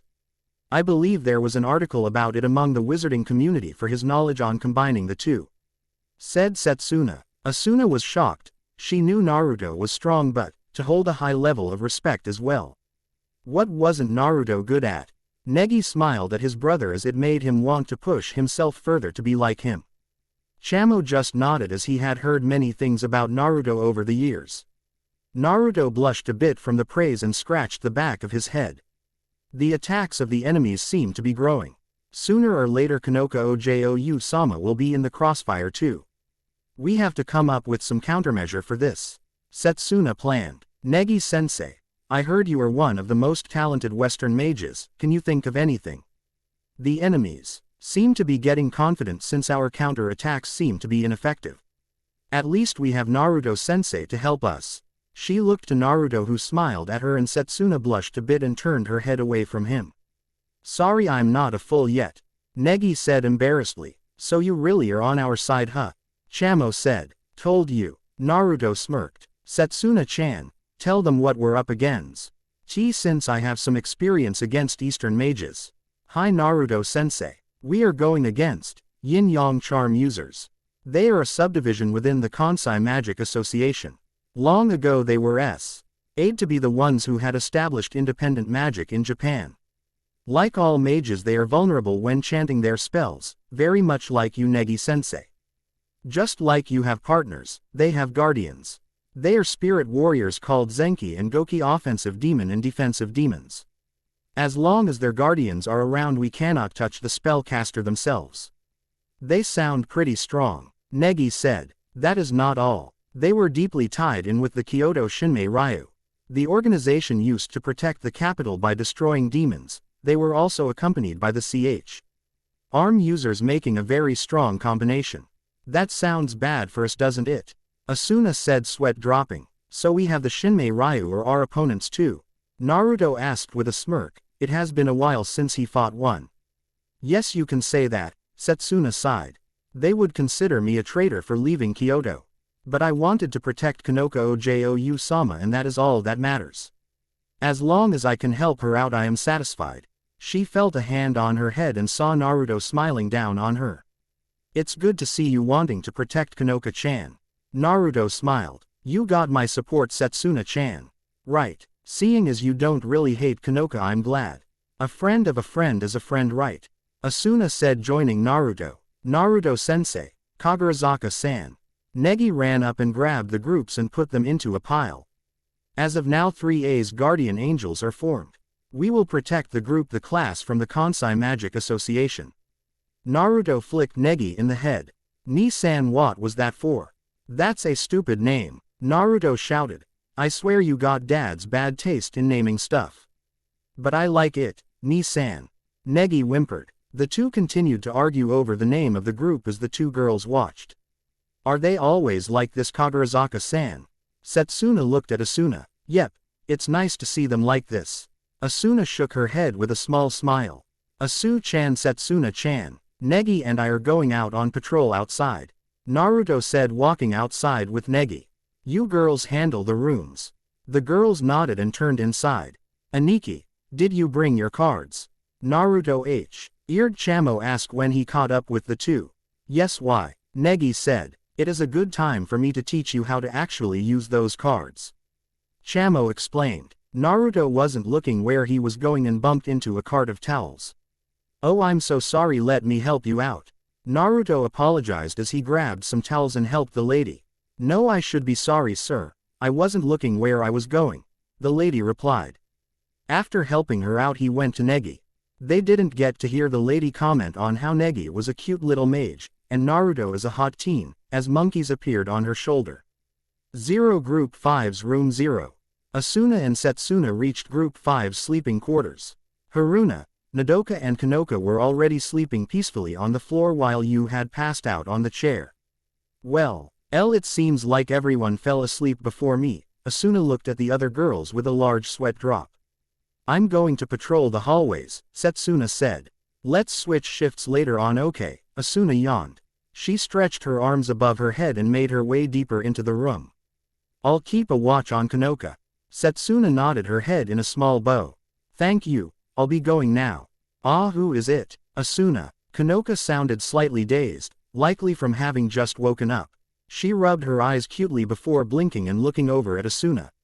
Kanoka. Sorry, did I wake you? Asuna asked. Kanoka shook her head tiredly before getting up, startling the orangutan. Kanoka, where are you going? Bathroom. Asuna's sweat dropped at the response. Well, okay, if you got to go, ya got to go. Kanoka moved towards the bathroom lazily. She was still a little tired thanks to all that had happened today. Yawning a bit, she opened the door and was surprised to see a giant monkey inside. I'm still using it, the lady in the monkey costume said. She then put handkerchief on Kanoka's mouth, drugging her. Just kidding. She dragged Kanoka into bathroom and shut it. Asuna was worried since it been a few minutes since Kanoka went to the bathroom. She's taking pretty long time in the bathroom. I have to use the bathroom too. You mumbled as she woke up. The vertical challenged girl wall. Head over to the bathroom and knocked on the door. Hey Kanoka, are you done yet? Sorry, still using it. Kanoka replied from the bathroom. It was just a few seconds later that Setsuna came bustling in through the door. Kagarazaka-san, where is Kanoka Oju-sama? She's in the bathroom. Asuna answered distractedly. She said quietly, since you was jumping around, waiting to use the bathroom. How long has it been? Setsuna asked with a frown. 10 minutes. Yu grunted, struggling to maintain herself and keep from peeing on the floor. We both drank from the spring earlier, just please make her hurry up. Kanoka, you are in there right? Asuna asked. She knocked on the door several times. I'm still using it, was the reply. Kanoka-san, whatever you are doing, hurry up. I can't hold on much longer. Yu said, banging on the door. I'm still using it. Yu face faulted. I'm approaching my limit. Yu mumbled towards the door. Something doesn't seem right. Setsuna narrowed her eyes. I agree, said Asuna. Then there was a loud bang. Looking over towards the door, they saw that Yu had literally kicked it open. And inside the room was no Kanoka, just a seal that kept repeating, I'm still using it. Both Asuna and Setsuna gaped. We've been tricked. What? I don't care what the hell you girls do. Just let me use the damn bathroom. Yu booted both girls out of the room and slammed the door shut in their faces. Zero back with Negi, Naruto, and Chamo Zero. Negi looked at the card he was holding in awe. Chamo had just explained to him how to use the Pactio card properly. Try it out, Negi Aniki. Chamo suggested. Okay, I think I'll use it to speak with Asuna-san telepathically. Negi said with a bright smile on his face. Bringing the card up to his ear like a cell phone. The redhead began to speak. Hello Asuna-san, how come I can't hear her voice? As Negi was trying to get his card to work, which he couldn't understand why it wasn't, his cell phone went off. Putting the phone to his ear, he was just about to say hello when Asuna's shouting voice came over to him from the receiving end. Negi, we got trouble. Kanoka's been kidnapped. What should we do? What mage uses a cell phone? Cried Chamo as anime tears poured down his eyes and Naruto raised his hand and caused Chamo to cry more. Kidnapped, shouted Negi. By who? I don't know. Just then Chamo spotted a figure coming towards them from the sky, overshadowing the moon. Anikis, what's that? He asked, pointing to the figure as it came down. The figure landed in front of them with a loud crash, and Negi, Naruto, and Chamo saw that it was a lady with glasses in a monkey suit. A lady with glasses in a monkey suit holding an unconscious Kanoka. Monkey, Era, the monkey said, I ran into you just then. You're the cute little mage and his hot teen brother. Kanoka-san, Negi shouted when he noticed who the woman was holding. Hold it right there, Monkey-ne-san. She failed to comply and looked like she was about to take off again, so Negi began chanting a spell. Ross telephone Moss SCIR, only to be interrupted by a swarm of monkeys that made to restrain him and preventing him from finishing his chant. Naruto was destroying them as fast as possible to get to Negi. He was saved by Setsuna and Asuna, who helped Naruto after finding them soon after.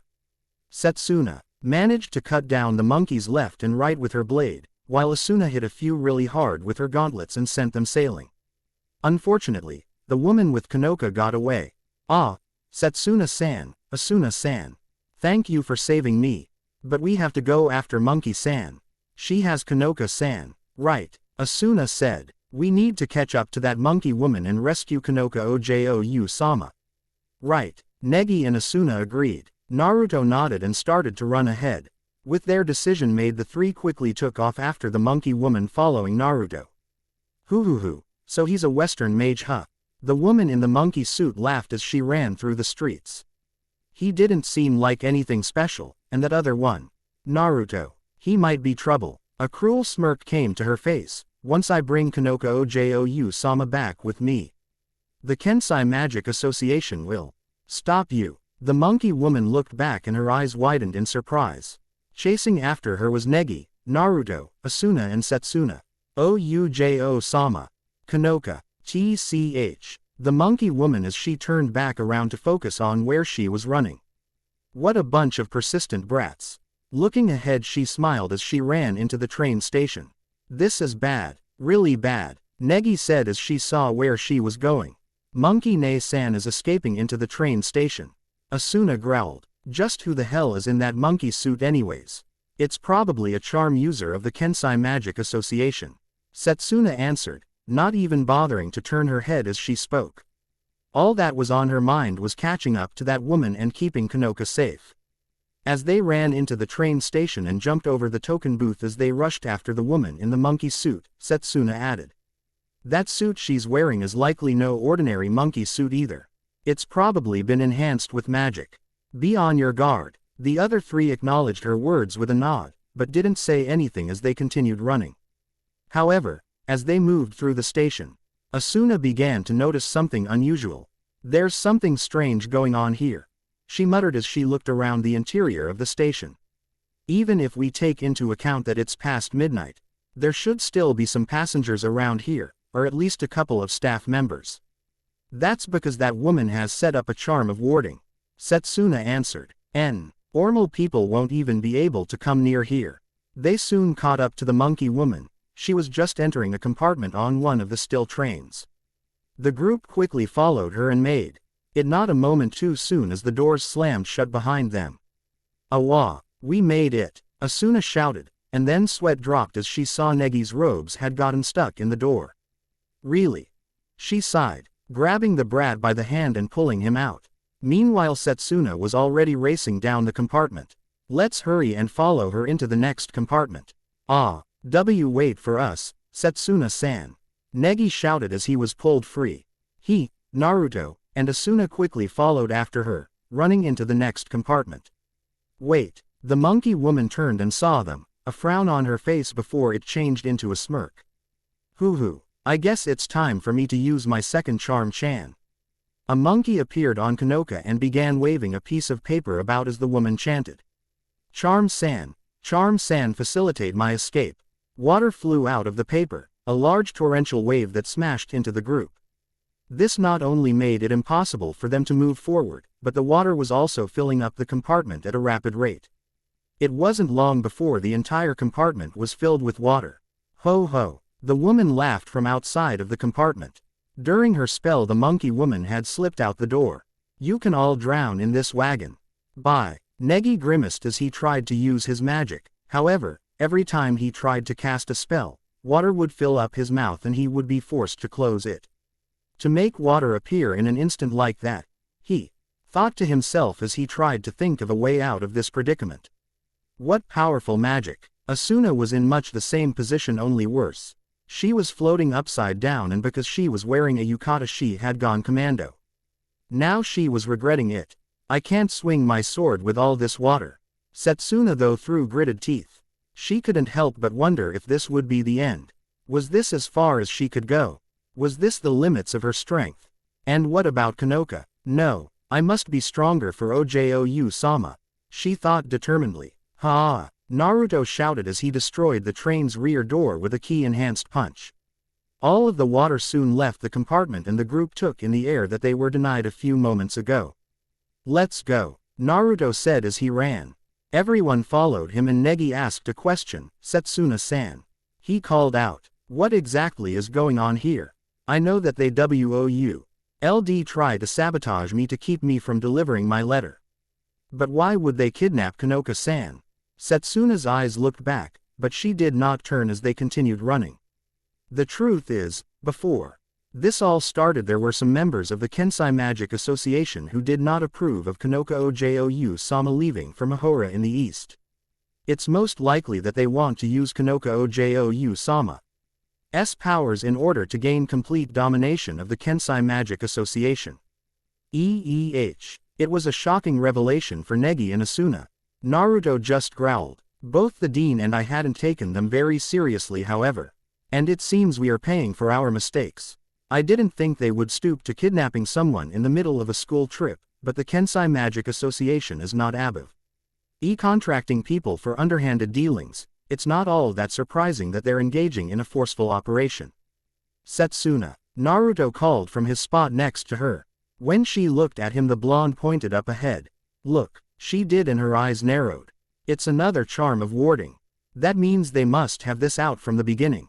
Naruto nodded. We need to hurry. Hurry they did. The group ran out of the train station and soon found themselves at a set of stairs that led to the outside. The woman in the monkey suit was now out of said monkey suit and in a pair of maintenance worker overalls, a skirt, thigh-high socks and collared shirt. You've done well in following me this far. The woman smirked at the group. Asuna gaped. She took off the monkey suit. That's right, but that is as far as you go. The monkey woman said, I'll have you deal with the third of my charms. Setsuna rushed the woman, hand on her sword and tried to get to her. However, before she could the woman threw the charm and it exploded into flames creating the kanji for great. Chew on this. Third charm technique, Kyoto, die, character burn. Setsuna closed her eyes, waiting for the flames to come but nothing happened. Looking in front of her she gaped as she saw Naruto with a scroll opened and absorbing the flames. What, did you really think a mediocre charm user like you could beat me? Asked an amused Naruto as the monkey woman snarled at him. Negi reaching into his robes he pulled out his pactio with Asuna. Sis mea pars per nonagenta secundas. Ministra nehi kagurazaka Asuna. Naruto did not however invoke his contract since he wanted to see how Asuna did after some of his lessons. Asuna felt the flow of magic going through her and got ready for battle. Naruto, Negi, Sakurazaki-san, let's go. Right, Setsuna shouted in surprise. The four rushed up the stairs towards the monkey woman, who narrowed her eyes at their approach. What was that light just now? Are those two girls partners that I heard Western mages have? Negi Aniki, Chamo shouted. Use it now. Right, Asuna-san, I'm going to bring out your personal artifact. Please take it. A weapon. I get another weapon, wondering if it was going to be like the one she has on from Naruto. Alright, then give it to me. And so Negi did exactly that, holding out the card and shouting out his chant. There was a brief flash of light in Asuna's hands and before she knew it her weapon had appeared in her grasp. Only it wasn't a weapon, it was a horizon. What the hell is this? It's just a normal fan. Asuna shouted in disappointment. She had been hoping for something cool like with her gauntlets. Not a normal horizon. Damn, I guess there's no helping it. Fine then, here I go. Asuna and Setsuna both leapt into the air with a battle cry. The pair swung out their respective weapons towards the monkey woman, however, before they could hit the woman two large creatures appeared. A bear and a monkey, to block their respective attacks. What the hell is this? Shouted Asuna in surprise. It's like I told you. Setsuna said. They must be her Zenki and Goki. They may look weak on the outside but you must be careful, they're a lot tougher than they look. Yufufufufu. The monkey woman laughed as she hefted Kanoka over her shoulders. My Zenki and Goki are pretty strong, you know. You'll never be a match for those two.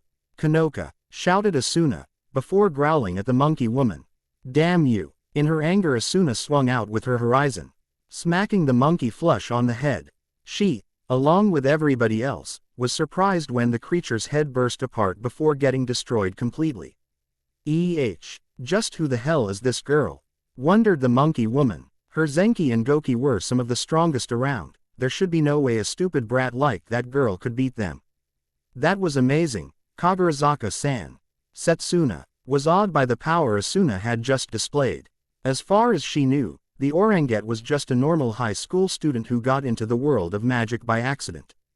Damn you, the monkey woman shouted as she held up more cards.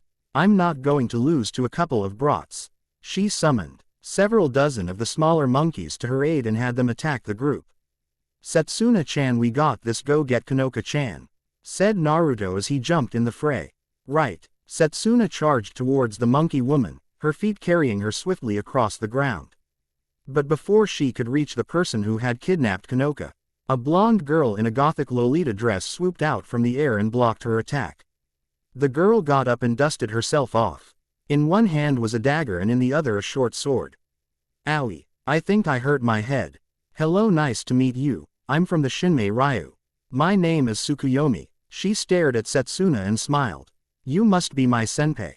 But I have been assigned to protect her, so I have to take this seriously. To send a bodyguard like this, the Shinmei Ryu must be short on people. Setsuna said. You'll get hurt if you underestimate her.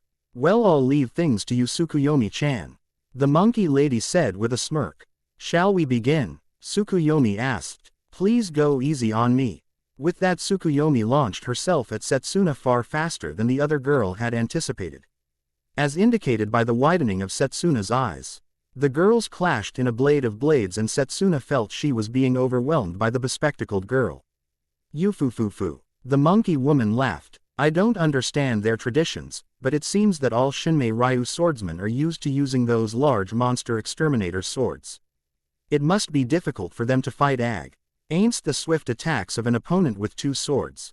Setsuna blocked an incoming attack from the longer of Tsukuyomi's swords, and managed to push her away before the other girl could bring her dagger to bear. As Tsukuyomi skidded backwards, Setsuna charged up her blade for an attack. Zanganken! They both shouted at the same time, unleashing simultaneous blasts of energy that exploded against each other. The two opposing forces quickly negated each other, leaving Setsuna to glare at the smiling Tsukuyomi. Meanwhile, Asuna was having trouble dealing with the monkeys that were attacking her. Hya, what the hell is it with these monkeys trying to strip me? Naruto turned in anger at this and destroyed the ones around Asuna and continued to fight the others surrounding them. As the monkey woman watched the battle, she decided that now was the best time to make her escape. However, before she could even think of moving, the lady heard Negi chanting. The monkey lady turned around to see 11 arrows of wind heading her away. Damn, I forgot about the brat. Before the arrows could reach her, the lady grabbed Kanoka and placed her in front of the arrows as her shield. Negi swore, as he changed the arrows' direction away from Kanoka, letting them hit the ground harmlessly. Hey you, let Kanoka-san go, shouted Negi, shaking his arms furiously. It isn't fair to use her like that. Fu, I see now, I know your type. The woman smirked as she looked at the red head. When the slightest hint that the hostage will get hurt, you stop the attack. I must say she came in more in handy than I thought. The lady laughed some more as she hefted Kanoka up on her shoulders once again. I should just keep using her like this. Just what are you planning on doing with Kanoka? Show, said Asuna as she tried to fight against the several dozen that had pinned her down. The woman smirked as she held a hand to her chin. Well, we'll use drugs and spells on her, making her into our obedient puppet. Listening to our every command. It will be great. Asuna and Negi could only gape in shock at what they had just heard. Meanwhile, Setsuna's eyes had narrowed dangerously and she began leaking strong amounts of killing intent. Naruto. He was beyond pissed as his magic was sparking around him and his eyes turned as cold as ice. Looks like we win this time, the lady said as she absently rubbed Kanoka's bottom. She then smirked. Hoo, Kanoka Ojou Sama's bottom has become quite pale, hasn't it? It's so soft and cute. She smacked Kanoka's bottom several times. You know, if you want to tap my ass, you're going to have to buy me dinner first. That stopped her. Several sets of eyes widened, shock clearly evident on the people's faces. The monkey lady turned her head slowly, somewhat scared to see who was on her shoulder. It was certainly not Kanoka. A scared charm user turned to see a blue-green-eyed blonde-haired boy, with fading wisps around him, probably from some illusion magic. Nice to meet you, Naruto said casually. Ah. The clone puffed out of existence right before her, as she and everyone else was wondering one thing. Where was Kanoka? The Naruto next to the group also popped away and a familiar voice filled the air. Sorry, it seems you're having a very bad day with your evil schemes. I don't think my student liked what you said, what you were going to do to her. They turned to see Naruto in his usual black long-sleeve turtleneck with blue jeans and black combat boots and his white combat cloak. He was grinning like the Shire cat, and next to him was one Kono Kanoka. She was wearing what looked like a medic kind of outfit. She had long pink boots that went up to her mid-thigh, a red blouse with pointed ends and a pink vest over it. A white coat that held the same pattern on the bottom of her blouse on its sleeves and bottom, and to finish it off she had a red tie on with a white medic cross on the bottom of it. A similar hat that was white and had a red cross on it. 1. Everyone was in shock to see them on a nearby roof, but what really scared them was that Kanoka had a look in her eyes that looked like anger, something she rarely ever was. You think I am some mindless puppet for you to play with, then discard when you're done with it? I don't think so. I am not some weak little girl. I am Konoe Khan. Oka, a mage and apprentice to Naruto Springfield, and I am no one's puppet. Kanoka said in raging anger. She took out a practice wand she got from Naruto. It was a standard practice wand with a yellow 5-pointed star on it. So you really thought you stood a chance against us, you idiot? Let's see how you go against those who hold the blood of the first generation of all Arubra. Naruto said as he held 3 tri-pronged kunai in his left hand and his Raijin no Ken in his right hand. Kanoka-chan. Hi Naruto-kun. Pract Baigai Naro 29 Phasmatus of Lux Lucis Convenio Quad Offendo Me Hostels. 29 spirits of light come together and strike my enemy. 29 arrows of light rained down on the monkey woman and blasted her away. After coming up from the rubble she held what was left of her cloths and summoned her monkey Shikigami. Grr, I won't forget this, she said as her monkey carried her away. All the bad guys say that, don't they? Naruto's sweat dropped. How does Kanoka-san know magic and she is Ni-san's apprentice? Asked a shocked Negi. Asuna was stood there stupefied at what Kanoka did. Setsuna. Well, she was amazed by her Ojo-sama and immediately walked to her and Naruto as they joined the group on the ground and kneeled in front of her lady. Kanoka smiled and hugged Setsuna and gave a small sob as she whispered to the stunned Setsuna, I am going to be real strong Sei-chan so I can protect you like you have for me. That's a promise. Naruto smiled at the sight and wondered what things would go from here. 1 Look at my profile to see Kanoka's outfit. 0. Credit goes to Pokemaster 12 for inspiring this chapter. Thank you. There we are. Sorry guys, it's just ROTK has really taken my time, so here we are. Enjoy. RR and no flames. Peace off. I spy something that starts with M. Hey guys. Thank you for the comments. Enjoy the chapter. Harem is going to be 9 or 10 people, help me out. Asuna first love all the way. Theodora A must. Setsuna got to go. With Kanoka she is too adorable. Kazumi I like redheads. Evangelene obviously. Ako I just love her character development. Chisame should she go to Negi. Yuna she is nice and cheerful. Mana an exotic wild card. The rest of the unsure list. Kufei she's a coin flip, let's see after a spar with Naruto. Kaide this one is up to you. Cheerleader trio up to you guys, yes or no? Either one or all of them. Chizuru well, you know. Let me know what you think. 0. So Kanoka-san has been learning from Ni-san? Asked Negi. Yep, answered Naruto and Kanoka, and this was ever since the Eva incident. Asked Asuna. Yep, answered the student and teacher. Well, why didn't you tell us? Yelled Asuna with a tick mark on her head. Honestly? Asked Naruto. The 2 redheads shook their head vigorously. I didn't tell you just for the shits and giggles of it. Answered Naruto with a grin. That was when Asuna tackled him to the ground. You think that was funny? Do know how well we tried to keep it secret from Kanoka? Honestly you suck sometimes, Naruto said in angered Asuna. Wow Asu-chan, I didn't know you were so forceful. Trying to have your way with me? Asked a mad grinning Naruto. As Una looked at her position and noticed she was straddling Naruto. She got a huge blush on her face and backed away. No one noticed that Kanoka narrowed her eyes for a second at this. Why yeah right you baka. My love is only for Takahata-sensei, said Asuna as she huffed and looked away with a big blush on her face. Naruto heard this and smiled, but on the inside he was hurt from that. Well, we better get ready for breakfast guys, said Naruto as he walked away. 0 Dining Hall 0. Negi-kun you look a bit tired, said Kanoka. Well, yes, last night was a bit hectic. Yay, thanks for trying, but Naruto-kun made sure nothing would happen. Ah Sei-chan. Kanoka smiled at the swordswoman. Setsuna slowly got up with her tray of food and started walking away.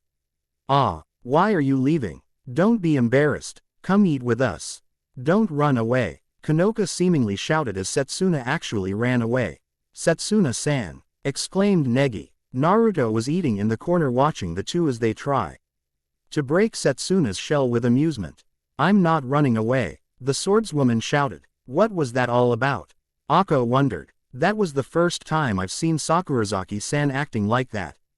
I wonder if something happened last night. Meiki asked aloud. They were having fun and not telling us. Yuna exclaimed. That's it, we are not sleeping tonight. Shina spoke out for all the girls of 3A. After breakfast Negi met up with Asuna in the hall. Thanked Kami-sama that monkey woman yesterday didn't have Kanoka. Guess Naruto can do some good. It also looks like Kanoka and Sakurazaki-san are getting along better. Asuna said. What do you mean? Some good? Damn, that was harsh, thought Naruto. Yes, but that monkey Ne-san may come back later to try and get her again. Negi frowned. So we really have to be careful on what we do. Also, our groups will be split up during our trip to Nara Park. As a teacher, what should I do? Negi thought. I couldn't give the letter yesterday because we were busy. And we will be in Nara today. So how should I do this? His musing was severely interrupted as a Maki tackle hugged him, or what is known as a glomp. Negi-kun, come along with our group today. Maki shouted. Just a moment, Negi-sensei is coming along with group 3. Ayaka interjected, getting in the way of Maki. The two started arguing again. To see who will claim Negi. Negi-sensei, if it's okay with you, we have free activity time today, would you like to come with us? Nodoka asked, mustering up all her courage to do so. Everyone was so surprised by her that all movement stopped. Miyazaki-san, Negi asked. Well, group 5 is more likely to get attacked by the monkey Ne-san. And Kanoka-san is in it, as well as Asuna-san and Setsuna-san. So, LD love to go with you in group 5 today, Miyazaki-san. Negi replied, accepting her request. Well then, we get Naruto-kun, exclaimed Yuna, glomping Naruto. Maki cheered and did the same, causing Naruto to fall to the ground. Many of the girls narrowed their eyes at the two, while their group was happy to have Naruto minus Mana, who looked at him in interest. Ako was a bit fidgety and blushed. Naruto-sensei is going to be with us. She silently cheered in her mind. What? Exclaimed the rest of the girls. Sure, sounds nice, smiled Naruto, still under Yuna and Maki. The girls sighed in defeat but would get their revenge on Yuna and Maki later. 0 Nara Park 0. Man Shika, even in a different world your name is attached to deer. Thought an amused Naruto. Naruto walked around with group 4 as they feed deer and such. He was reading his book, but Mana could tell he had his guard up the entire time. It just made him more interesting to her. Naruto spent the rest of the day eating and chatting with group 4. He sat next to Ako, the most wanting to get to know her since she was the first girl of 3A he met. She seemed to blush in his presence though, and he assumed she was feeling ill, like on the train. But she denied it and said she was feeling a bit hot. She was XD. Naruto had to save Maki as she was surrounded by deer who wanted a snack. She was nearly crushed if not for Naruto. Afterwards, some of the deer sat around Naruto as he read his book. One of the younger deer even laid its head in his lap. With the sun shining on him and deer next to him, the sight was breathtaking, as most of the girls couldn't help but blush. The rest of the time went by, especially when Yuna challenged him to a race, and beating her to the charm stand was nice, as she said she would get him next time. Akira seemed to be the level-head one of the group along with Mana, but he also found out the group 4 minus Mana was known as the Sports 4. Ako played soccer, even if she was just the assistant coach. Maki was into gymnastics, Yuna was an all-star in basketball, and Akira was a swimming star. Naruto told them that was very good, be active like that, and hoped for the best, they make it big. Much to Ako's protest, saying she wanted to be a nurse. Still, Naruto said that soccer was good to do also, as she could be a nurse surgeon soccer star. They all laughed at how ridiculous that sounded. He was also interested that Mana was shrine maiden. As the day was ending, they went back to the hotel and he said his goodbyes to them, but didn't notice how Ako was getting interrogated from her friends. 0 Hotel Lobby 0. Naruto came upon a scary sight. There on the coach was Negi, as if the world had come to an end. Naruto carefully walked up to him and shook him. Neg, do I need to get Shizuna for you? He asked with concern. Ah, man, how am I to deal with this, and on top of that I still need to deliver the letter? Exclaimed Negi as Naruto backed away as the kid was flailing around. What's wrong, Negi-sensei? Ayaka went and asked Negi. Did something happen at Nara Park this afternoon, Negi-kun? Maki queried. Nothing happened. No one confessed to me. Negi stuttered. Realizing what he had said, Negi covered his mouth. What was the general consensus of the 3A girls? That idiot, doesn't he know he just dug his own grave? Naruto thought as he shook his head. Ayaka, Negi ran so fast we lost sight of him. Yuna said. There is someone in 3A who can find out about this. Bad things like this cannot continue. This is a job for her, Ayaka said. 0. The Hall of Journalism Group 3's Room 0. What, there was obscene misconduct between a teacher and a student? Kazumi Asakura exclaimed. That's right, Asakura. It's terrible. Yuna said. That'd be a really big scoop. Well, if it does turn out to be true, that is. Kazumi said, smiling. As the official cameraman, Asakura Kazumi of 3A and part of the Mahora Academy News Club's breaking news division. If there is a scoop, we check it out without delay. All we need to do is investigate someone. So tell me, who is the suspect? Is it Nita, Saruhiko, Naruto? Actually, Ayaka Express learned the facts that were actually known to the girls in the room. So all in all, someone confessed to Negi-sensei. There is nothing obscene with that at all. Kazumi shouted. What do you mean? It's beyond more than indecent. At any rate, we need to find who did that to Negi-sensei. Ayaka said. If it's not a scoop, I'm not interested. But it may lead to something larger. Doing regular news articles that normal people want to read are part of the reporter's job, I guess. A confession, huh? Well, there can only be one person who could have done it.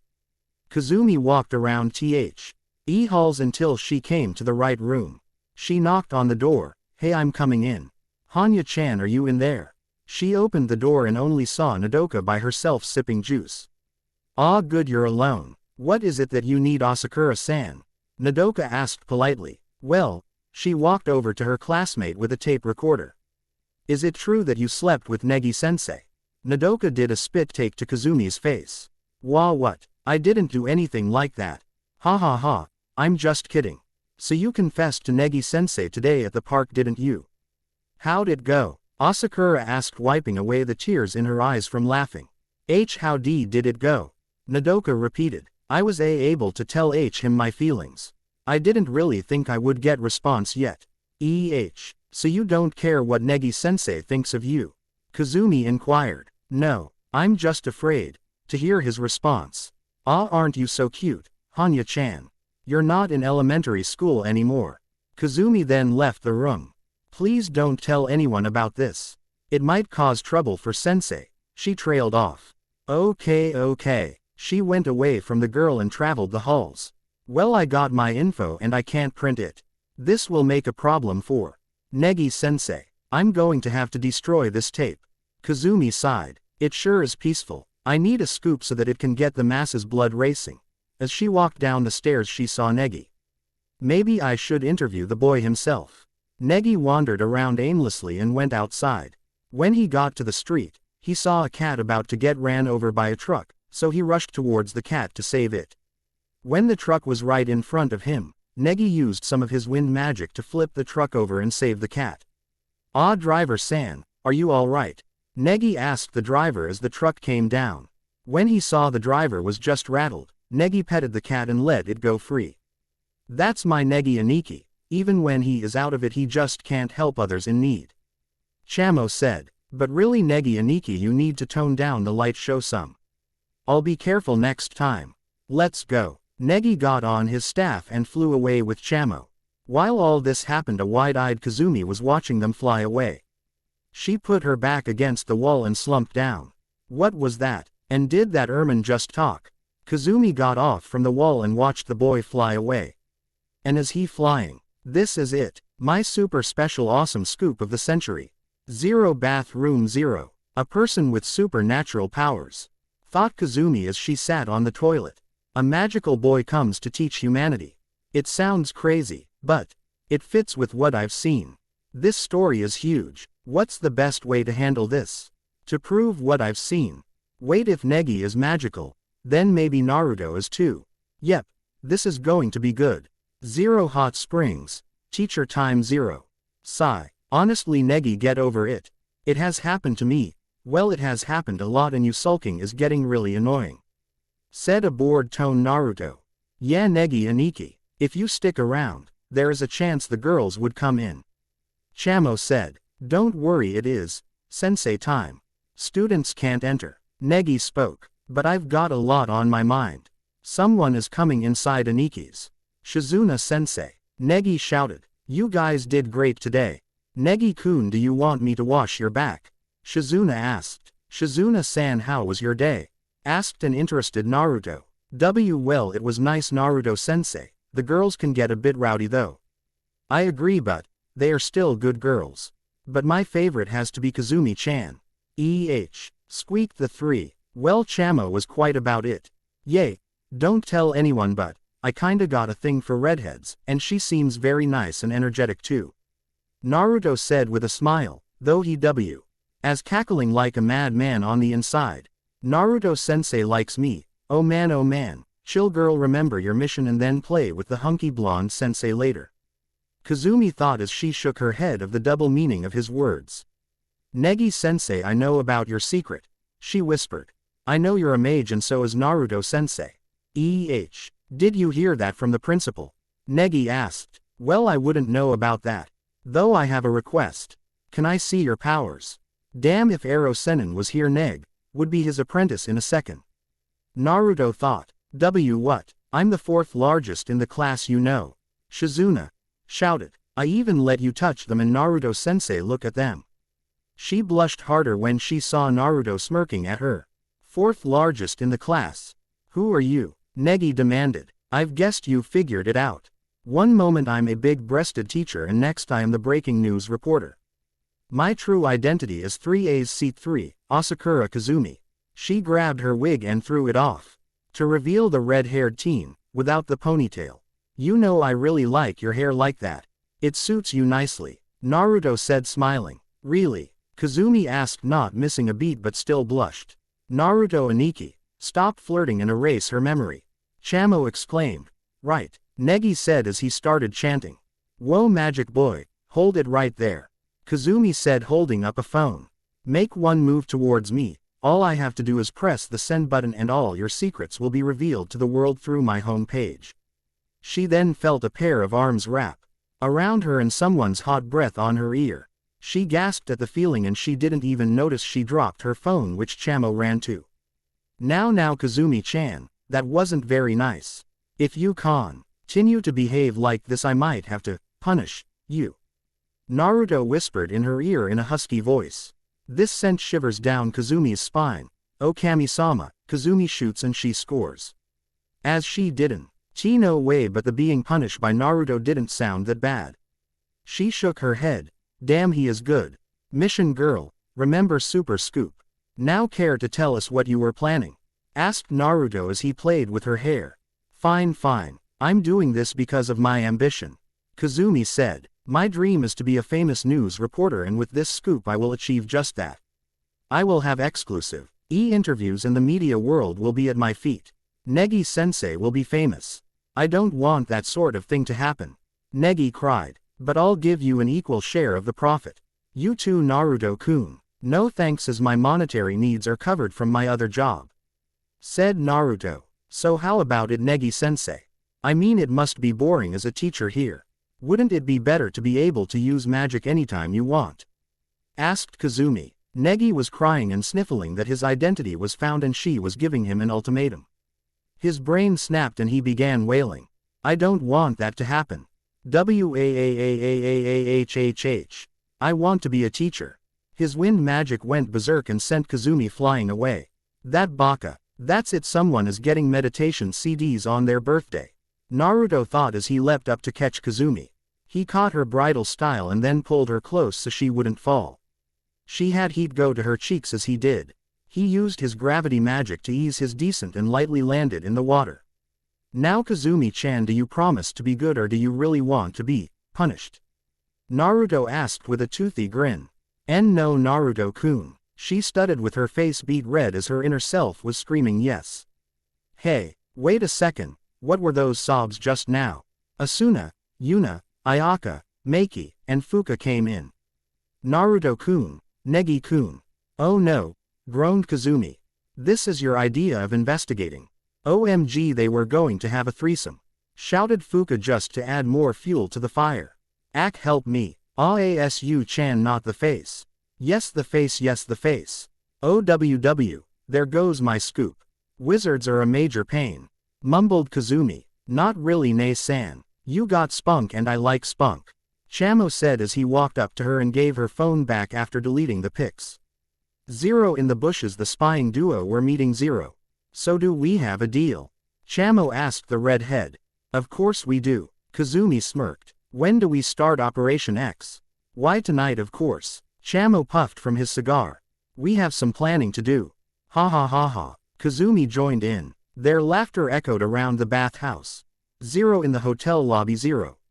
Someone found out about you being a mage. Asuna shouted. And of all people Asakura. Why yes. Negi sniffled. How could you do something so stupid? And of all people paparazzi girl. Having Asakura find out is almost as bad as the world knowing. Don't worry Asu-chan, I think Kazumi-chan won't do anything. Said Naruto with a smirk and a bandaged face. Quiet playboy. I'm still pissed at you. Kono-chan, Asu-chan is being mean to me. Said a whimpering Naruto who was hugging the brunette. Konoka giggled and hugged Naruto's head and stroked his hair which was really soft. She noted, there Naruto-kun, I'll heal your boo-boos later. She spoke as if he was a toddler and he nodded. Asuna's eye twitched and mumbled about Konoka babying him, and she really didn't like him all close to Konoka for some reason but just dismissed. It is not wanting her to be near a pervert. Hey Negi-sensei. Kazumi greeted as she came into the room with Chamo on her shoulder. What do want Asakura? Asuna glared at the girl. Are you here to pick on Negi? Pick on Negi? What are you talking about? Aniki's, reporter Nei-san is on our side now. Chamo cheered. That's right. Chamo here convinced me to turn over a new leaf. So from here on out I am your and Naruto-kun's agent if you need me. Kazumi said. Really? Negi shouted. Yup. I'm even going to give you back the negatives. She explained, handing over an envelope with pictures inside. Thank you so much. This makes me lose one problem. Negi cried tears of joy. What's going on Negi-sensei? Ayaka asked with the rest of 3A behind her. I was just improving my relationship with Asakura-san. Don't say things like that Negi-sensei. You're my teacher and I already have my eyes set on another guy. She smiled and winked at Naruto. Konoka saw this and hugged Naruto into her bosom, much to the blonde's joy, and she was satisfied to see some of the girls in the area eyes twitched it and smirked. Hey girls, it's almost time for bed. Get back to your rooms. Nita-sensei said. He turned towards the Springfield brothers. Negi-san, Naruto-san, please don't get too soft on your students. The girls dejectedly went into their rooms, but started their own activities inside. Groups 2 and 4 were holding a pillow fight. Groups 3 and 1 were telling scary stories. Group 5 was discussing the events of the confession made by Nodoka. Too bad Nita put a stop to it too. He forbade the girls to go out of their rooms with punishment by squatting in the lobby. Well, it seems like that could have went better. Kazumi said from out of nowhere. Where were you the whole time, you coward? Ayaka said. It doesn't matter where I was hiding the whole time. But it would be a waste of time if tonight ended just like that. So I got a suggestion. How about a little game? I won't allow this sort of thing. Ayaka denied the request. What kind of game would it be? Fuka asked her fellow redhead. Let's just call it War of the Lips. A plan to get a kiss. On the lips on Negi-sensei and Naruto-sensei. As she saved herself from her slip. A kiss with Negi-sensei and Naruto-sensei. The class shouted. Hey, quiet down. We don't want Nita finding out about this. Kazumi warned them. The rules are simple. Every group will choose 2 representatives. Those 2 will wander the hotel looking for Negi-sensei and Naruto-sensei to get a kiss from them, as well as dodging any of the other teachers. You can sabotage other teams if you want to, but you can only use pillows. There is a wonderful prize to the winners. But if you get caught, you will squat until morning without telling Nita about the game, even if you die. What's the wonderful prize you talked about? Fuka asked. So what do you say, Iancho? As she dodged the question. As class president, Ayaka said with her hair covering her eyes. I definitely approve. Her face was a bright tomato red when she agreed. Okay, all groups must tell me their representatives by 10:30. The game will start at 11. The rest of 3A cheered. She walked away and Chamo appeared from within the vest of her uniform. That went really well. Everything is going according to plan. Just what I expected from you, Nei-san. My plan to get more of these, he pulled out some pactios, will come to fruition. So these are the wonderful prizes, huh? Hi, Negi Aniki and Naruto Aniki have the originals, but I made these using my magic, so partners can use them. I've set up a magic circle around the hotel. So if anyone kisses either Aniki, we will be able to establish a contract immediately. And since these are 50,000 Erman dollar a card, when we sell them we will be rich. 0 Naruto and Party 0. Negi-sensei, we finished our patrol and I improved the barrier. Setsuna said to her teacher. But I saw Chamo set up a weird spell outside. I wonder what he is up to. Asuna said. Negi shivered right then and there. Negi, you cold? No, I'm fine, Asuna-san. Negi said. I think I'll go on patrol. I have an odd feeling that I shouldn't be here tonight. Now that you mention it, I feel it too. I feel it too, like something different in the air. Said Kanoka. Ditto. Said Naruto as he rubbed his shoulder. This aura in the air reminded him of his fangirls when they try to love him. Yet it does not feel evil at all. Setsuna interjected. Whatever the case may be, if you go on patrol, I'll give you these substitution stencils. Substitution stencils. Negi-sensei. It's almost time to go to sleep, Shizuna said as she opened the door to his room. Ah yes, I was about to go to sleep. I'm gonna roam the halls a bit then hit the hay, said Naruto as he headed down the hall. Very well, we'll handle looking over the children. Please don't leave your room, Shizuna told him as she walked off. As she turned the corner she removed her hair to reveal Kazumi. Hurry up, Nei-san. The game is about to begin. Chamo shouted. I know that, but I already have the video cameras set up so we don't need to worry. From within a secret room she had set up a screen that had 6 videos being streamed into all the TVs for the class of 3A. The representatives were Fuka and Fumika for Group 1, Kaide and Ku for Group 2. Group 3 was being represented by Ayaka and Chisame. Group 4 by Meiki and Yuna. Finally Group 5 was Yu and Nodoka. All right, let the games begin, Kazumi shouted into the microphone. 0. Next the kissing games begin. This arc will probably be done in about 4 or 5 more chapters, as I will either do them in small bursts or 1 or 2 long chapters. I need some help with harem people. Give me the power to think. Join my subconscious and give me the will to write the funny. Please read and review. And no flames. Peace off. The Great Wizard Chase and Bad Dogs. Hey guys. Thank you for the comments. Enjoy the chapter. Harem is going to be 9 or 10 people. Help me out. Asuna first love all the way.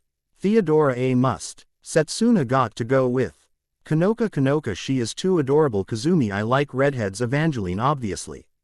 Ako, I just love her character development. Chisame, no, she will stay. Yuna, she is nice and cheerful. Mana, an exotic wild card. The rest of the unsure list. Kufei, she's a coin flip. Let's see after a spar with Naruto. Kaide, this one is up to you. Cheerleader trio, up to you guys, yes or no?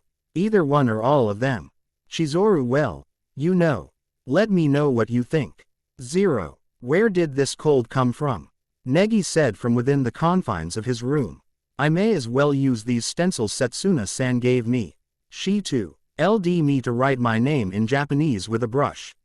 Negi wrote on the first one, but instead of Negi he wrote and spelt his name wrong, and on the 5th and final try he got his name written.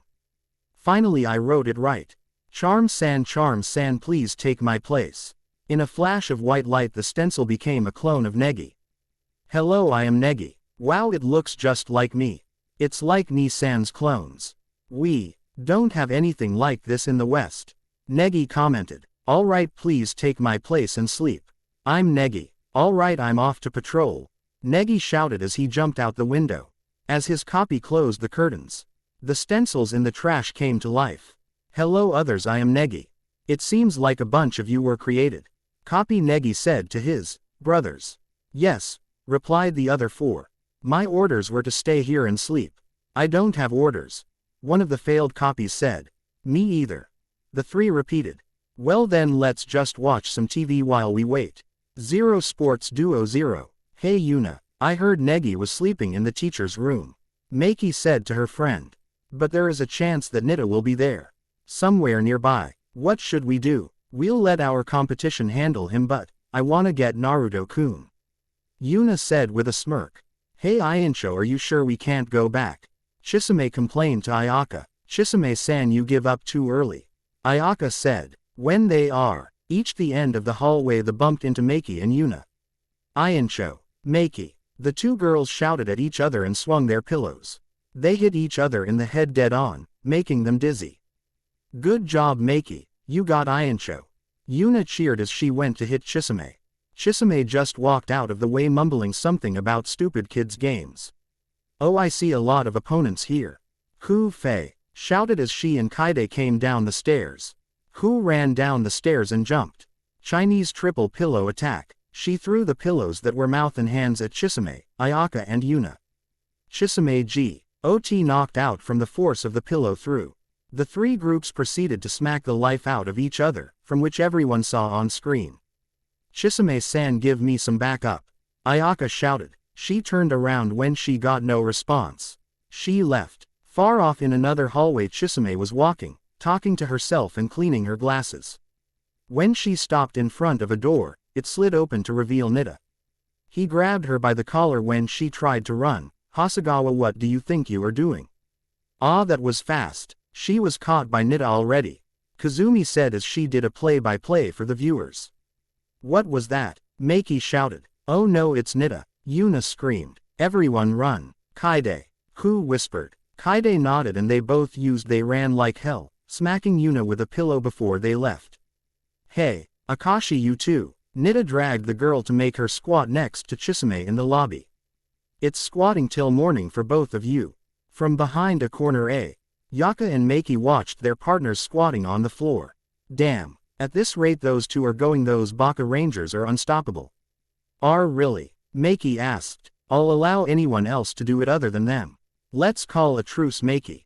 Fine, there is an alliance, but the faster one of us will be winner. No complaints. And the Negi Love Alliance left. Yo Nita-san, what's going on here?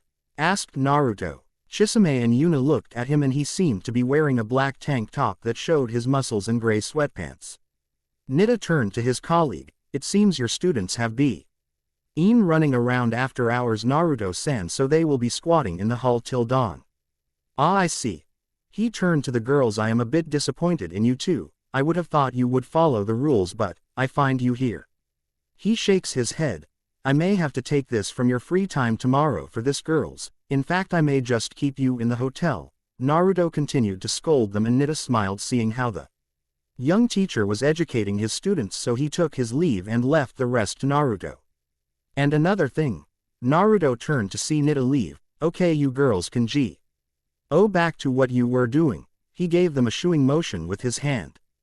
Just don't let him catch you again, cause if he does I can't protect you, got it?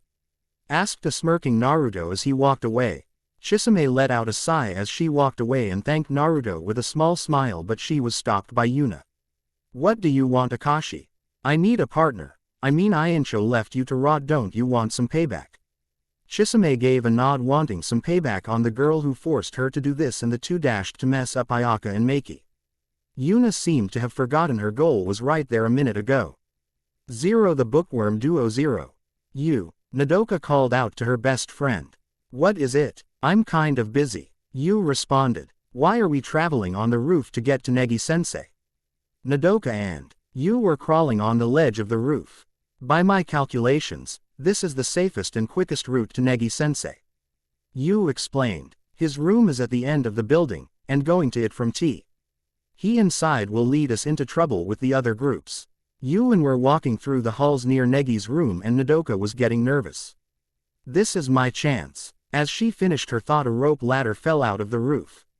The twins then popped out. It's Group 5. Fuka shouted. Get them. Fuka and Fumika were about to attack Nodoka with some of their fake ninjutsu, when a pillow hit Fuka in the head. Fuka-san, Fumika-san, I will be your opponent. You declared. Dang you. That hurt. Do you really think you can beat a pair of Kuga ninjas? Fuka shouted. The two charged you just brought the pillows down on their heads. When they got up they saw you holding two thick books. You began to thrash the girls using the books while they ran in circles. You using books is cheating. Yeah, you can only hit us with pillows. Fumika cried out. Nodoka, hurry and get through the door. I'll hold them off here. But, Nodoka stuttered. I've found them. Who shouted from the end of the hall. This is not good, you thought. You then proceeded to shove Nodoka into the door. Nodoka crept towards Negi's sleeping form and knelt beside it. I'm sorry Negi-sensei that it had to be this way. But I'm glad. So please let me kiss you Negi-sensei. Nodoka whispered. Zero with Kazumi in the play-by-play Zero. It seems like Nodoka Miyazaki of Group 5 got into Negi's sensei's room, but failed to kiss him. Kazumi announced. It seems like he had escaped into the hotel. The odds are still the same. Nei-san, I think I'm going crazy. Chamo said. Because I see 5 Negi Anikis walking around. Uh-oh. Zero with Naruto Zero. You run around, I run around, we all do a run around. Naruto was singing as he walked the halls, and from the noises he was hearing wondering what the hell the girls were up to. Then his danger senses kicked in and jumped to the left to dodge a kick. He saw the figure of Ku-fei as she turned around and got into a stance that looked like Chinese martial arts.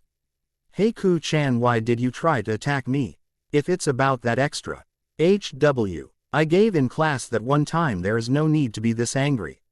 Naruto said as he got into the Juken stance. Nope. Kaide said you were strong Uru. And I always like to fight strong people Uru. Said Ku-fei. She is right Naruto-sensei, as I want to see how strong you are too, and if we win you give us a kiss. Said the voice of Kaide. Ku got a bit red in the face about the kiss but charged at Naruto before he could reply.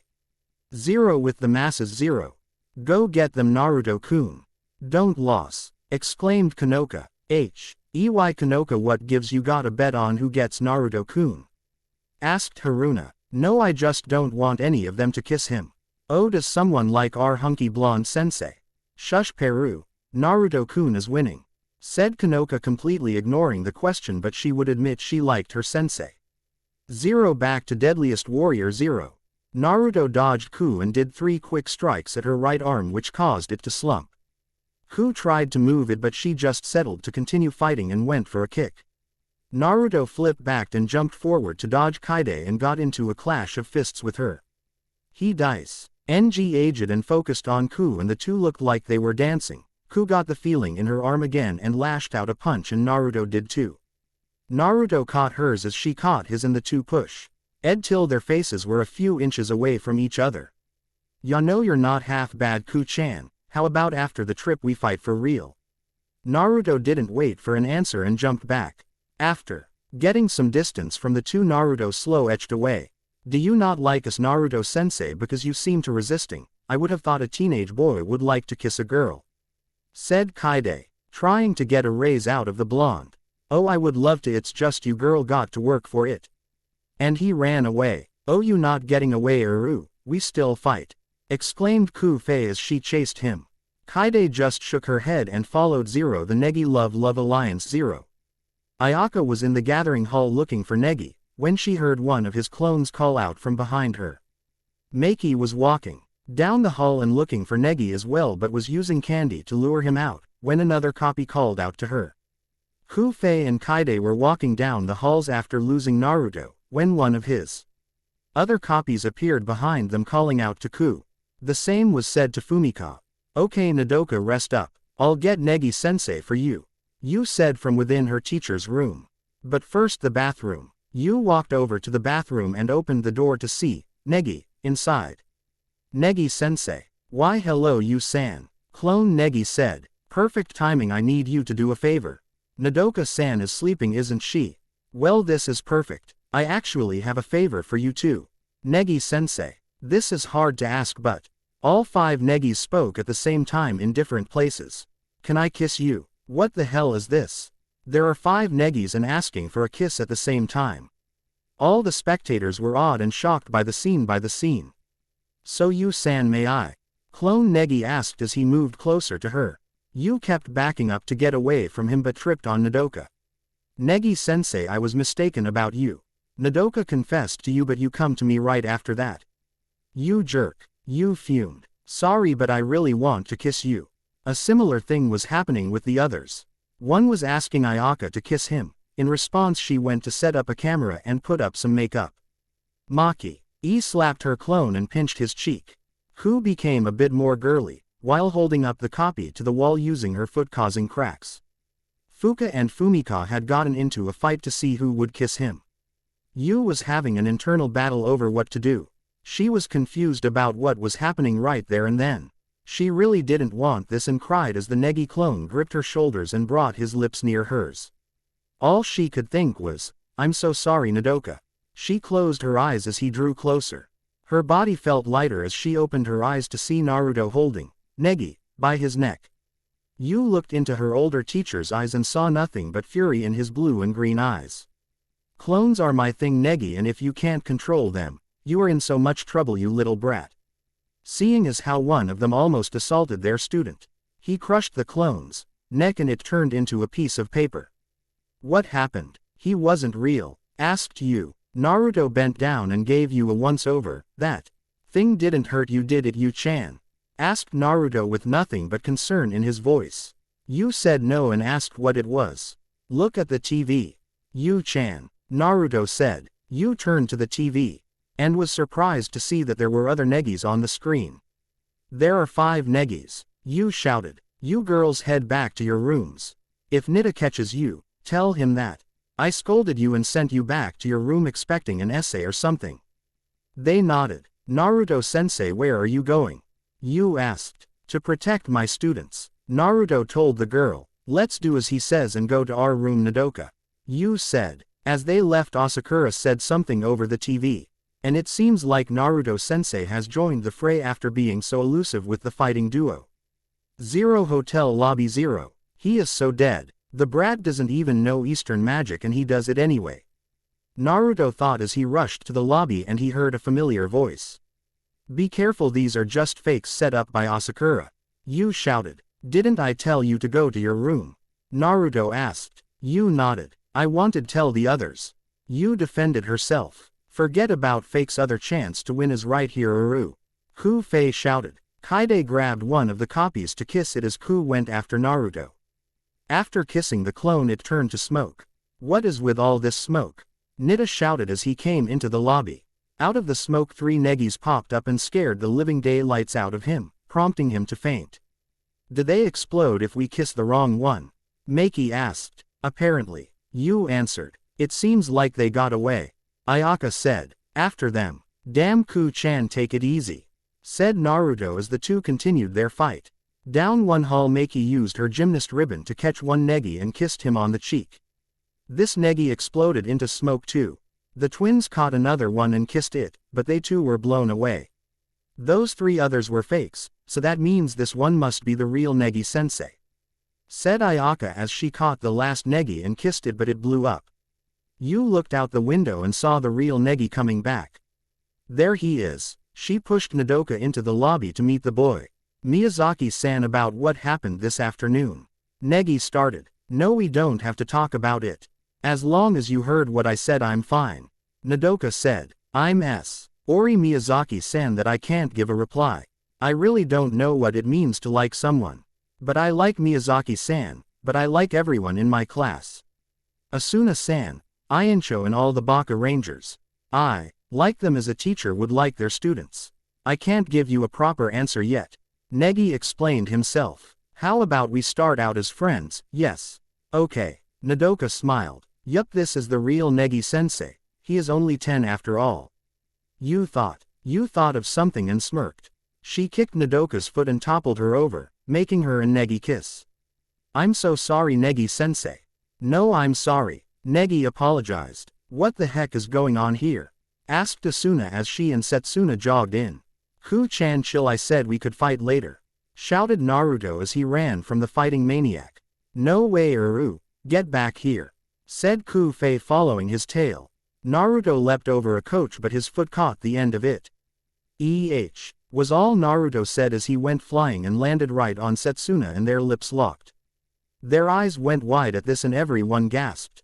Naruto finally landed and was on top of Setsuna and quickly pulled away. Setsuna was stuttering about what happened. The rest of the girls were cursing her luck. Asuna, well, it wasn't going to pretty for Naruto, that was for sure. Naruto, raged Asuna. 0 with Kanoka 0. Osei-chan was so lucky. I wonder if it would be okay to ask for an indirect kiss. Kanoka quietly asked herself cutely with her finger tapping her chin. 0 with the sneaky tag team 0. Sweet. Miyazaki, Nodoka and Setsuna and San got a card. Chamo shouted. We also got 5 more from the fakes. Kazumi said. Lucky Setsuna. I am so not giving up. She grumbled in her head, let's split before anything happens. She walked out the door and bumped into Nita. So you are the ring leader. Asakura, Nita said. All participants must squat till morning. You too, Negi-sensei and Naruto-sensei. I can't believe you were messing with your students like that. He grabbed Negi, but Naruto was long gone after getting away from Asuna for Nita to catch him. 0 The next morning 0. Most of the girls of 3A were in the gathering hall looking at Nodoka's and Setsuna's prize, their pactios. So that is the wonderful prize, huh? Yuna grinned at the winner. It also got Hanya's picture on it. The picture on the card was Nodoka in her school uniform with several books floating around. With one in particular in front of her. Look at Sakurazaki-san's. Setsuna's was a picture of her in her school uniform with angel wings on her back. She was standing straight up with her right hand over her heart with a gold bracelet with 7 pink petals around it on her wrist. In the background was a big pink 7-petal flower. The name of the card was Septem Orbis Custos 7 Rings Guardian 1. That's amazing, I want one too. Fuka shouted. Well, you had to be the winners of the love operation. Misa said. Then let's do it again sometime. Chisame frowned at the suggestion. She was still in pain from doing squats all night after getting caught again with Yuna. That's so cool, Nodoka and Sei-chan. Kanoka admired the card. Can I hold it? Sure, Kanoka-san. Nodoka said. So this is what you get when you kiss Negi-kun or Naruto-kun. I should have gone too, said Kanoka as she missed her chance to get a pactio with Naruto. Kanoka-san, you dragged on. Don't worry too much, my target is a much harder prize. Kanoka said as she waved off you. Okay girls, since today is the 3rd day of the trip, it is free activity day. Go back to your rooms and get ready. Shizuna announced to the girls. You did very well, Nodoka Miyazaki. From now on I acknowledge you as my love rival. Ayaka shouted. We won't lose to you next time, Hanya-chan. Meiki agreed. Yay, Sakurazaki-san, just you wait, said Yuna, and some of the other girls nodded with her. Setsuna nodded and she blushed at remembering when her Ojou-sama asked for a kiss aft. The event to which she fainted at said request. She and Kanoka walked up and met Naruto, Negi, Asuna, Kazumi, and Chamo. Setsuna sighed as she remembered the scolding she got from Naruto about giving Negi something he was not ready to use reasonably, and how he gave the boy a pounding after he told them what a clone almost did to you. She scolded herself for that as well. It took Kanoka a good 5 minutes to fix up Negi with healing magic, and Naruto said it was good practice, but the boy understood why and was deeply upset about what happened. Asuna also sent some glares at Naruto for being a pervert. Even if it was an accident with the whole kissing thing. I can't believe this, huffed Asuna. What the heck are you going to do with these Negi and you too, Naruto? Asuna said as she held up the 5 botched contracts and the 2 real ones. So Sakurazaki-san and you got cards that would help, right? Said Kazumi. Yeah, agreed Chamo. Shut Asakura. You too, Chamo, you pervert. Said Asuna. Hi, they both said in fear. Anyway, Hanya-chan is just a normal girl. How can you expect her to get involved in all this magic junk? Questioned Asuna. But Asuna-san, you're a normal girl too. Said Negi. PFF. Yay, right, Neg. Asu-chan was born for this. Thought Naruto. A little late for that, ya brat. Said Asuna as she poked the boy. Too bad. The card looked really powerful too. Anyway, why An-san here is your card and you too, Setsuna An-san. Chamo said as he gave the 2 girls their cards. Adit. In a flash Asuna's horizon came to life. How did you know that, An-san? Asked Chamo. Asuna smirked. I have a pactio with Naruto here and he taught me how to use it. But still I wish I could make it into a sword. Don't worry Asu-chan, after this trip we'll work on it. Said a smiling Naruto. So Asuna has a pactio with Naruto-kun also. I wonder if I could get one. Thought Kazumi. Adit. Said Setsuna as the bracelet from the card came onto her wrist. So what does it do? Asked Setsuna. Setsuna-chan, let me see it.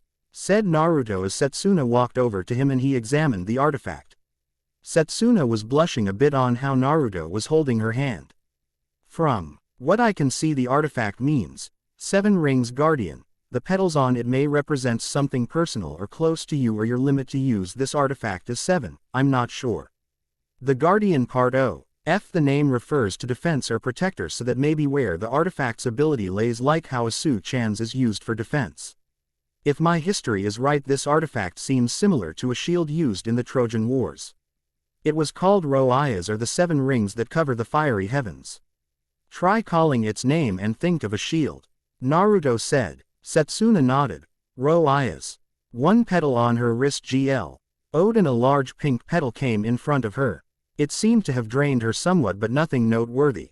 So you summoned 1 petal, and it used some of your energy, so it may be key related. Also you may have to push more energy into it to make it larger, or add more petals to make it stronger. That's my theory. Naruto mused. The others looked at him like he was crazy, but Negi and Cha. Mo looked in awe at how Naruto analyzed the artifact so quickly. Setsuna looked at the artifact on her wrist and thought that sacrificing ki to create a shield would increase her combat abilities greatly. At least since she mainly would have to dodge to defend herself from magical attacks. Kanoka had a foxy smile on her face at a thought she had. Naruto-kun, can I have a pactio with you too? Kanoka asked cutely. Everyone looked at Kanoka and Kazumi smirked too. Yeah, I mean that would be awesome to have one. Asuna growled and bopped both of them with her horizon. Can it you too? That's enough kiss for blonde for 1 trip. Owie. Ouch. Ah, Asu-chan, do you want to keep me all to yourself? Asked a grinning Naruto. She set herself up so easily. Asuna blushed and turned away muttering, idiot. Unbeknownst to them, Nodoka was watching the whole time. Zero Negi, Naruto, and Chamo Zero. Everyone has free time today, so today is my chance to get the letter to the Kensai Magic Association. Negi spoke to Chamo. He snuck out of the hotel, dodging a few of the groups along the way. When he was finally outside, Negi pulled out a map of the area. I've got to hurry to the Kensai Magic Association's main temple. Where is it anyways? I don't think it's that far from here. Chamo said, looking at the map. As long as I can make it and help the headmaster reconcile with Kansai's head, we'll be okay. Though I did tell Ni-san and Asuna-san to meet up here at the bridge. Where are they? Negi-sensei. A girl with a sing-song voice called out to him. Negi turned around to see Naruto and Asuna with the rest of the girls of Group 5. What cute clothes you girls have! Negi exclaimed. Yu was wearing a black and white hoodie, a plaid skirt, black stockings and high-cut white boots. Haruna had on a blue jacket, a white t-shirt, black pants with a dark blue skirt and white sneakers. Nodoka wore a pale yellow sweater, a green skirt, black socks and brown shoes. Kanoka wore the same thing she wore on the shopping trip they did before the whole trip, a white sweater and a pink skirt with boots. Asuna was wearing a white t-shirt with long orange sleeves, a matching skirt, black pants and running shoes. Setsuna was in her regular school uniform, while Naruto had a black hoodie, blue jeans, a dark orange shirt and his combat boots. Wait a minute, why is everyone else here? He whispered to Naruto and Asuna. Sorry, I was busted by Peru. Asuna apologized embarrassedly. Naruto, who was behind her, shrugged. Wow, even the area around the hotel is nice. Negi said as they walked. Yes, the Arashiyama Sagano area has many places famous for their fall scenery. We should come here during autumn to see the trees. Yu explained. So sensei, where are we going? Haruna asked. Do you want me to guide you? Yu inquired. Ah no, I was heading off that way. Negi said, pointing towards the direction of the shrine. Asuna-san, what are we going to do? He whispered to the orange-haired girl. Well, we could try to lose them in the crowd. Asuna guessed. Hey Asuna, can I ask you something? Haruna well asked. Yeah, what? Are you and Negi-sensei dating? At the quest, Aion Asuna slammed her head into a tanuki statue, while Naruto was laughing at her reaction. Do you really think I'll date him? He's 10. I'll date blonde way before I'll date Negi. Blonde? Haruna questioned. She then heard some chuckling and turned to Naruto.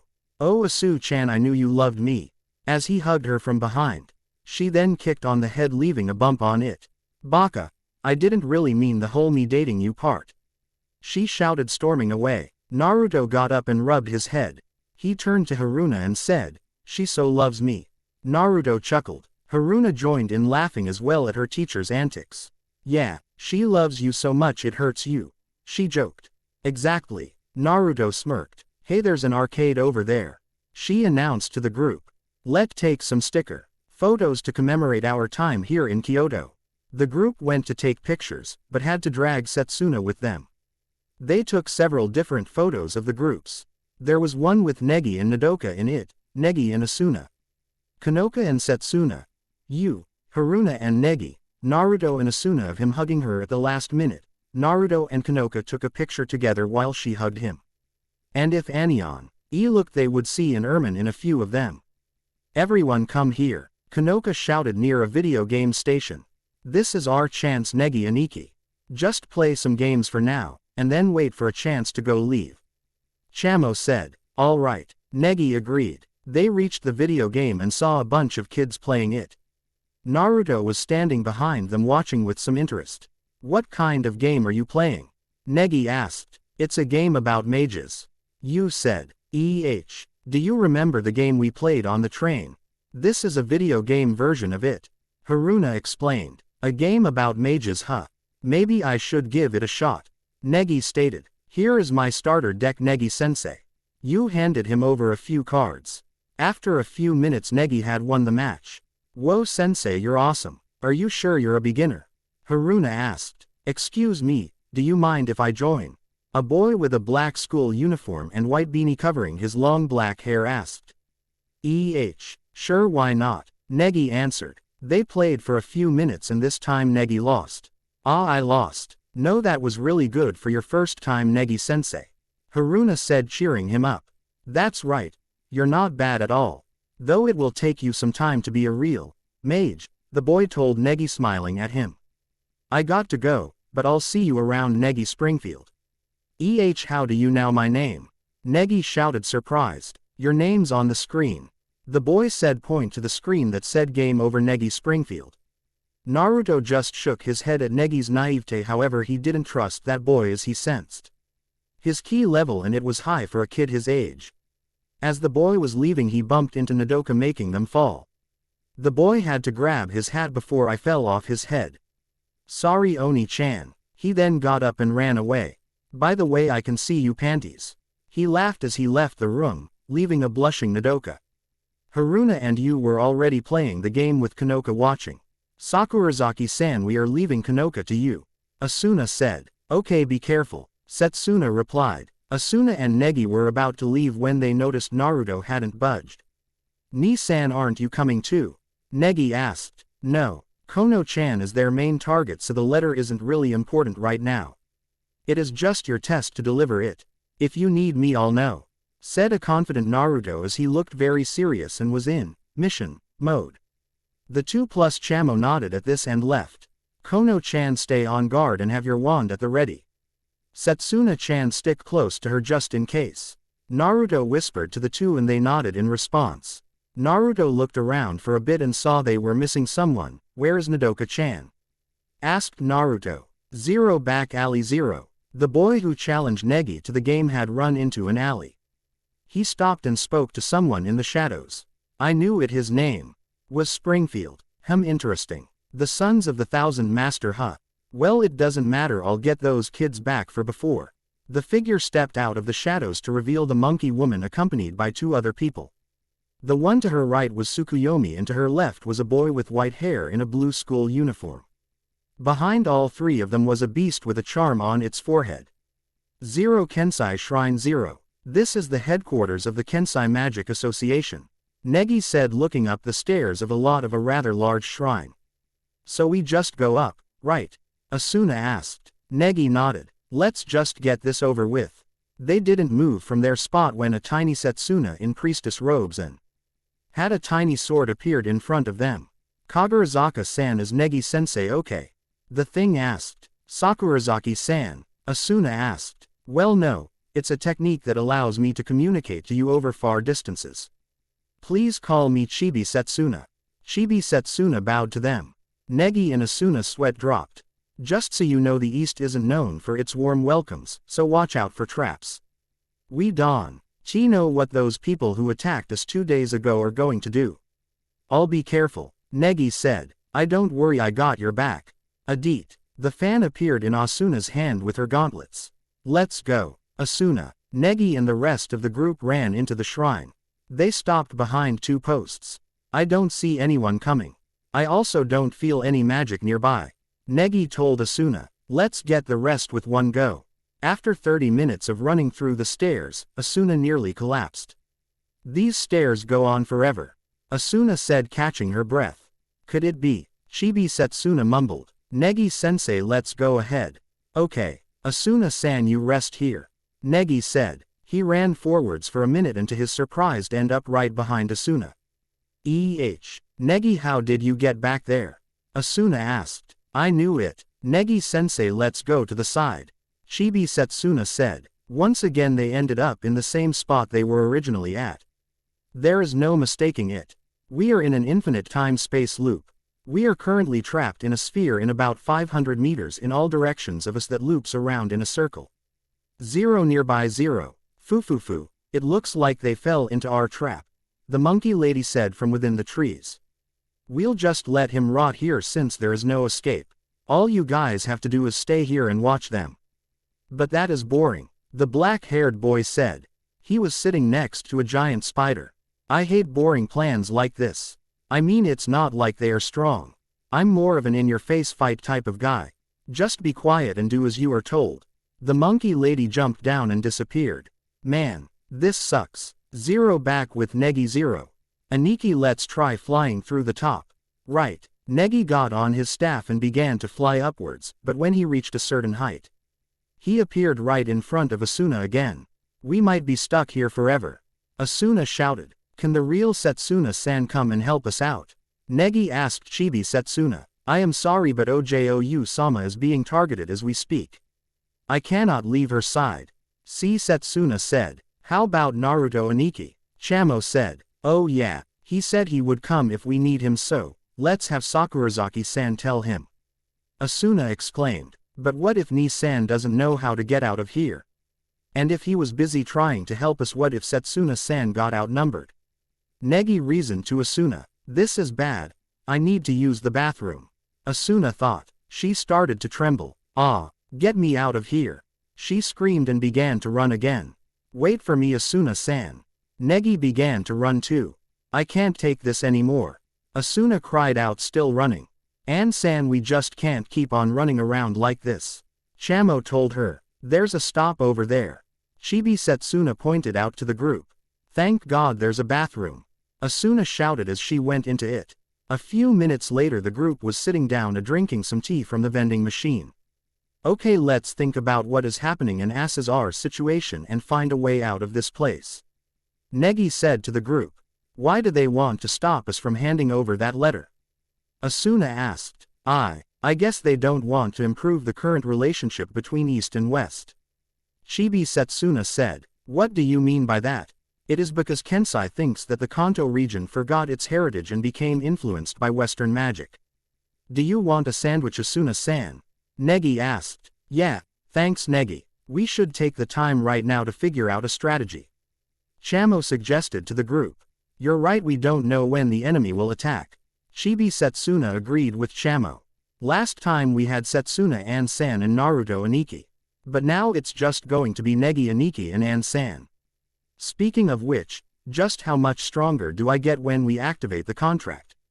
Asuna asked the group. Let's test it out. Chamo ran over to a rock and stood next to it. An-san, I want you to kick this rock as hard as you can. But it looks like it will hurt. Don't worry about it. Fine, whatever you say, Chamo. Asuna went for a drop kick on the rock. When her foot connected, she retracted it and jumped around holding her foot in pain. Now Negi Aniki. Activate the contract. Negi nodded. Sis mea pars per 30 secondas. Ministra nehi kagurazaka Asuna. Negi proclaimed. A light white aura surrounded Asuna again. That aura around you is magical energy, An-san. Okay, An-san, kick the rock again. This time things will be different. Asuna kicked the rock and it crumbled into pieces. That works similar to the ki used by us in the Shinmei Ryu. The swordsmen of the Shinmei Ryu use ki from within their bodies and use it in their combat techniques. Though it is said to take years to learn on how to draw upon and manipulate ki. Chibi Setsuna explained. For a partner they draw upon the power from the mage to greatly enhance their physical capabilities. Chamo said. Up in the trees the boy was smiling wickedly. How is your magic Negi-sensei? Chibi Setsuna asked. Oh, you don't have to worry about him, he's really strong. Asuna patted Negi on the back. Yeah, he graduated at the top of his class. But, in all honesty, I only know 9 combat spells. The magic school wouldn't teach us anything beyond magic projectiles and disarming my opponents. So that's why I snuck into the library and learned some on my own. Plus most of it was self-taught and some instruction from Nisan. If we were attacked by experts right now, would we be able to win? Negi thought. An image flashed in Negi's head. The eye mage contained a man with a flowing robe holding up a demon by its neck. Rubble surrounded him and flames danced in the background with a blonde boy dancing around demons and destroying them. Do you think I can make myself stronger by drawing on magical energy too? It's possible, Chamo said, but I wouldn't recommend it. Don't worry about it for now. Most ordinary charm casters from Kensai Magic Association can't beat you. Chibi Setsuna said. Yeah, no problem. Those guys are no match for us. Asuna smirked. Now I can't let that last comment go, a voice from above said. Falling in front of them was a gigantic spider and atop it was the black-haired boy. Maybe you should try me on for size before mouthing off comments like that. Bring it on, Western Mage, or should I say Negi Springfield? The boy taunted. You're the boy from the arcade. Negi shouted. Is Kanoka-san in danger? We're in the clear for now. Chibi Setsuna reassured Negi. Was this the one who set up the trap? Was him going to the arcade just so he can scout me out? He has a Goki too. So it is going to be a mage versus charm caster and partner versus Goki battle again. Negi assessed. Negi now. Asuna barked. Okay. Sis mea pars per nonagenta secundas. Ministra nehi kagurazaka Asuna.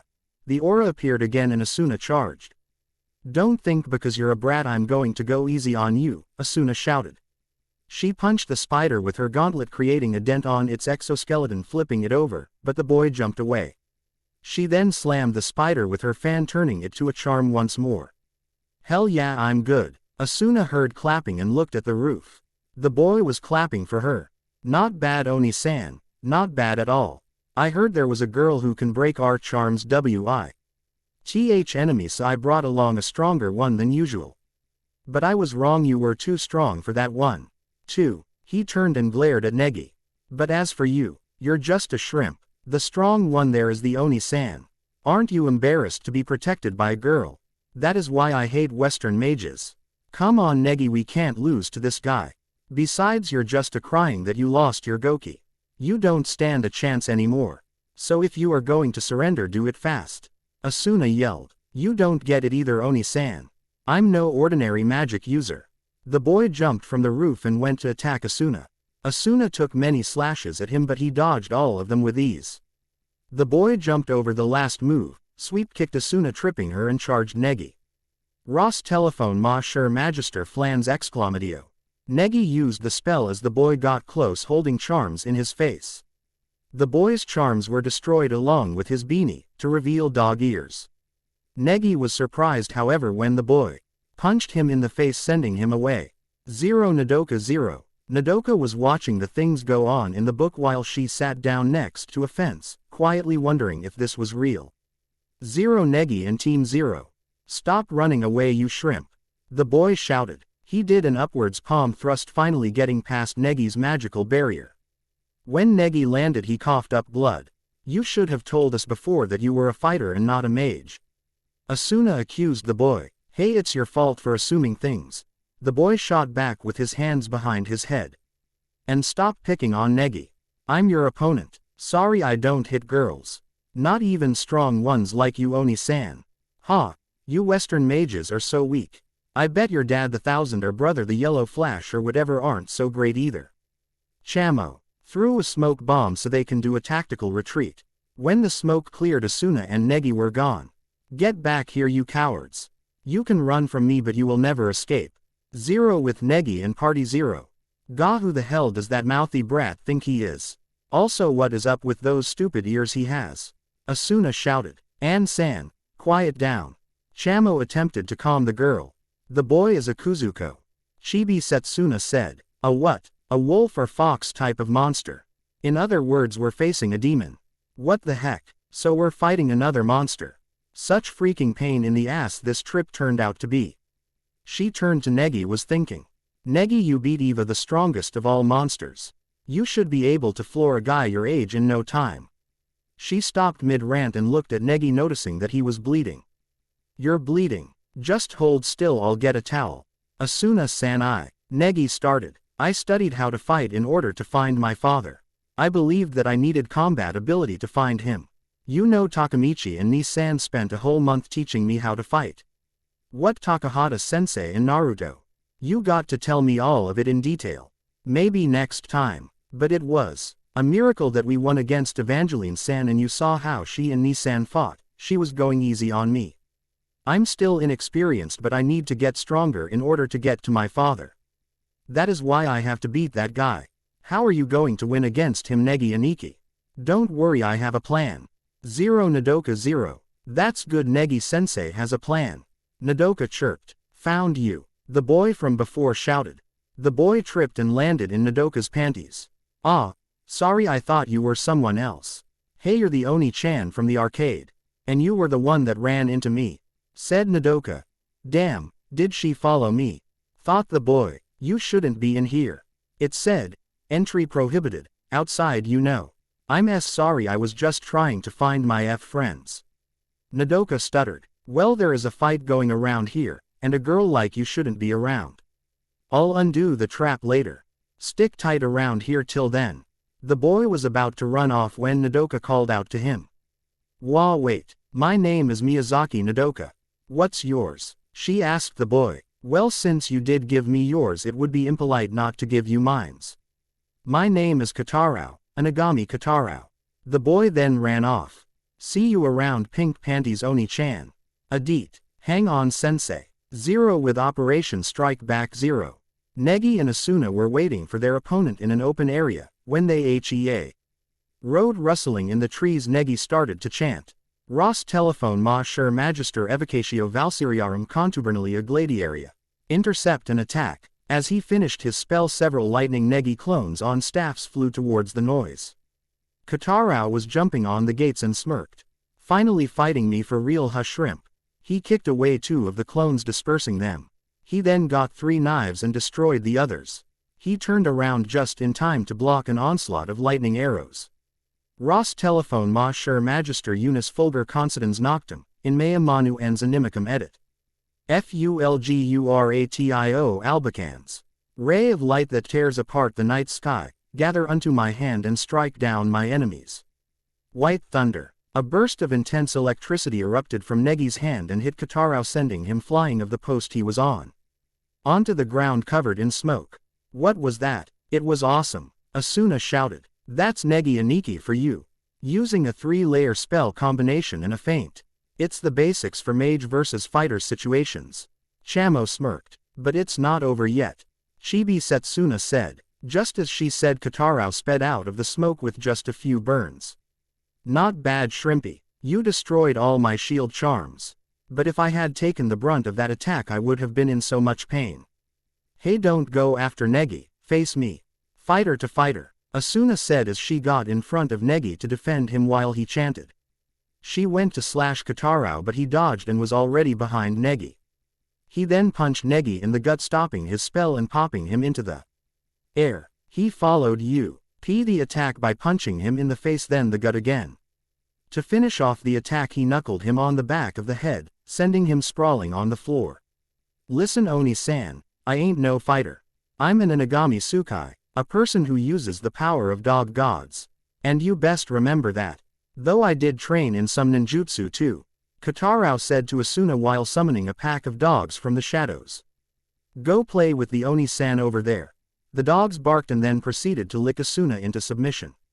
Ha ha ha, what's wrong with these dogs?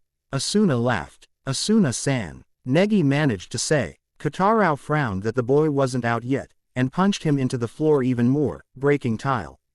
This is bad. There is barely any magic left within Negi Aniki's barrier.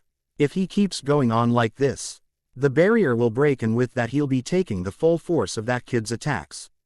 Chamo screamed. So you mean, Asuna said, still being licked by the dogs. That boy's poo, nches are full of ki and you saw how strong those are. If he isn't careful Negi Aniki won't just get off in critical, he'll be down for good. The conversation ended when they saw Negi slamming into a rock a few feet away. Katarao appeared before him and began to pummel him into oblivion. See, this is how weak Western mages are without their partners. And without time to chant their spells they are nothing. Take this, you shrimp. Katarao kicked Negi and sent him into another rock. I've won. Time to end it. Katarao charged with another ki-enhanced punch. This is it, Negi thought. The punch was coming and Negi spoke. Activate the contract for half a second for Negi Springfield. The aura that once surrounded Asuna, this time filled Negi. Negi parried Katarao's attack, surprising the dog boy. Negi then used uppercut sending the boy into the air. Still having some of the magic surrounding him, Negi appeared below Katarao and chanted. Ross telephone ma sure magister unis fulgur considens noctum. In mea manu ens animicum edit. Fulguratio albicans. Negi cast one of his most powerful spells at point blank on the dog boy, shocking him and frying some of his nerves. How was that? That was the power of Western mages. All right Negi, Asuna cheered. Man Negi Aniki, I was losing my fur there for a second. Waiting for a chance to counter, where even a master wouldn't be able to escape. You took a lot of damage. It's no simple feat to be able to come up with a plan like that and so soon. For Negi-sensei to have such willpower and wisdom, only few can do that. Chibi Setsuna thought. Now we just have to escape. Chamo said. That's right, we still haven't found a way out of here. Hold it right there. Katarao heaved as he got up. This is the first time a human had hurt me so seriously. So I'll take back what I said about you Negi Springfield. But it is not over yet. When Katarao was standing at his fullest he looked like a cross between a man and a white dog. He had white fur all over his body and a tail, and his hair even grew longer. What the heck is that? Asuna shouted. The dog boy smirked and attacked, but both Negi and Asuna dodged.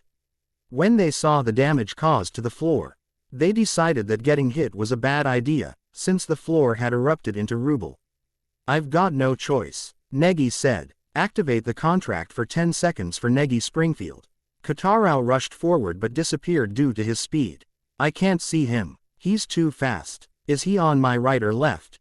Negi thought. To your left sensei. Negi then dodged to the left, barely being missed by Katarao's punch. Negi turned and saw Nodoka standing there. Nodoka-san, he asked. Hanya-chan, what are you doing here? Asuna shouted. To your right sensei. Negi followed the instruction and dodged, following up with a palm strike to Katarao's face. Above you. Negi sidestepped an uppercut to the face. Spinning kick from behind. Negi spun out of the raw NGE of the attack and punched Katarao to the head. Both fighters winced due to their injuries. Negi Aniki is too injured, we have to get out of here. Chamo ordered. Chamo-san, I think I know how to get us out of here. Nodoka said. She took a deep breath. Katarao-kun, how do we get out of here? What did you say? Are you some kind of idiot, Oni-chan? Why would I tell ya that?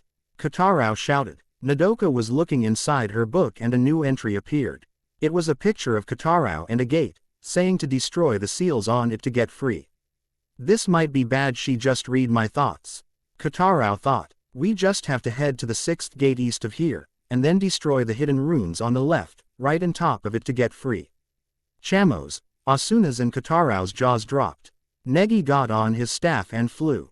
He grabbed Nodoka holding her bridal style. He cast more magical arrows and destroyed the runes. Kagarazaka-san, break the light that comes from the barrier. Chibi Setsuna said. Gotcha. Asuna swiped at the crack with her fan, breaking it and freeing them. Chibi Setsuna sealed the gate, trapping Katarao inside. Oh, with Negi and friends 0. I guess you found out, huh? Negi asked Nodoka as she, Asuna and himself had a small picnic. I'm sorry for trying to deceive you, but it was a secret. It's all right. I had a vague guess on it, really. Nodoka said, blushing. Really? Negi shouted. Nodoka nodded. But to think that Negi-sensei is mage. It's like from something, a fantasy novel from the library, it's kind of exciting. Hey Negi, I thought we didn't want Hanya-chan involved with this. Asuna questioned her teacher, but she already knows. Also she has a powerful artifact. It would be good to have it. Chamo said as he jumped up and down. Ah Negi, you haven't stopped bleeding. Are you sure it doesn't hurt? Asuna-san, I'm okay, I swear. Negi-sensei. I bring disinfectants with me and band-aids, let me help you, Nodoka said. After being patched up, Chibi Setsuna spoke up. Since we're out, we need to head for the Kensai Magic Association soon. We have to hurry and deliver that letter. You can't leave. Miyazaki-san here, so she'll have to calm up. See, Setsuna started to tremble. What's wrong? Asuna asked worriedly. Something is happening to my real body. I can't keep the connection. Chibi Setsuna then popped back into a piece of paper. Oh no. Something must have happened on Setsuna-san and Naruto Aniki's side.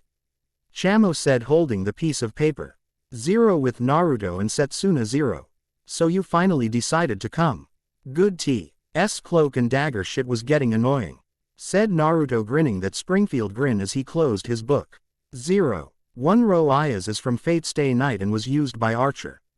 If anyone has watched the other Negima anime, you can watch I think episode 4 where Setsuna makes a shield out of a big flower, and row Ayas fit the bill to make a pactio from that idea. The exchange of supplying key to it made it so there was a price to pay for a powerful shield to use, so Setsuna can't just spam a shield every 5 seconds. 0. I think this is my longest Negima chapter yet. Okay, a few things. The Kyoto arc will be ending in about 1 or 2 more chapters, and I will not be updating ROTK till the arc is done. Now don't cry, it is just since I started ROTK I feel as if I have been neglecting TMON, each story needs some attention to it. Now read and review. Help with the harem. Should it be big or small? You tell me. No flames. Peace off. Earth lightning clash. Mission done. Hey guys, thank you for the comments. Enjoy the chapter. Harem is going to be 9 or 10 by the end of the next chapter. The harem is set forever. Asuna first love all the way. Theodora A must. And do I have plans for her? XD Setsuna got to go with Kanoka. Kanoka, she is too adorable. Kazumi, I like redheads. Evangelene, obviously. Ako, I just love her character development. Chisame, no, she will stay. Yuna, she is nice and cheerful. 0 the rest of the unsure list. 0 Mana, an exotic wild card. Kufei, she's a coin flip. Let's see after a spar with Naruto. Kaide, this one is up to you. Cheerleader trio, up to you guys, yes or no? Either one or all of them. Chizuru, well, you know, let me know what you think. 0. Setsuna was hastily dragging Kanoka out of the arcade and far away. Naruto was not in the back of the group, watching out for potential threats. Hey, why are we running so far all of a sudden? You asked. Yeah, what's happening, Sakurazaki-san? Haruna shouted as they ran through the streets. As some old flame after you. No, nothing like that, Setsuna said. I'm sorry Kanoka Ojou-sama, but we have to keep on moving. Kanoka nodded and was ready with wand in her sleeve. Naruto was alongside her, running with his guard up. A glint of in the sunlight caught his attention and he got in front of Setsuna and Kanoka, doing a grabbing motion then running off. Setsuna looked at him till Naruto held up some senbon. Kanoka and Setsuna's eyes widened. They're attacking in broad daylight now. Setsuna thought. Setsuna-chan, let's go to Cinema Town. Naruto whispered to her. Setsuna mentally nodded at what he said and turned to Haruna and you. I'm sorry Saotome-san, Ayas-san, but I'm sorry about this, but I want to be alone with Kanoka-san and Naruto-sensei. Okay, the two replied. Setsuna proceeded to carry Kanoka bridal style and jump over the wall with Naruto following, causing the 2 other students to sweat drop. Was that CG? Haruna asked you. I thought you had to pay to get in. You answered, ignoring the question. 2 girls alone with Naruto-kun together, it can be. Haruna mumbled in excitement. What's going on? Asked you. She then walked into the town, Haruna in tow. Op an electrical post was the gothic Lolita Tsukuyomi. She was watching Setsuna with a dreamy look in her eyes. Setsuna-senpai is so devoted, even when not working. Though the choice of where to escape to is rather interesting. 0 Cinema Town 0. Setsuna was walking through the streets of Cinema continuously looking over her shoulder. As long as there are a lot of people they won't do anything. We can wait for Negi-sensei and the others here. Let's see if I can contact them. Negi-sensei. Negi-sensei. Shoot. They did cut off my connection with the Shikigami, but last I saw Negi-sensei, he was pretty banged up.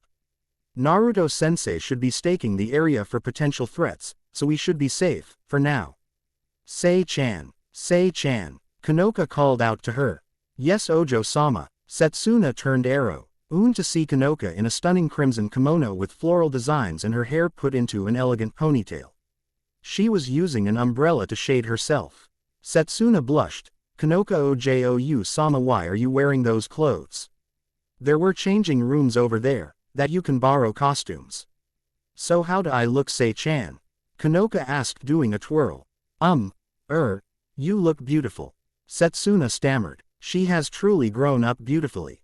Hey, thank you. Kanoka went into a thinking pose, then smiled. I know what to do. Why don't you get you a costume too? I'll even pick it for you.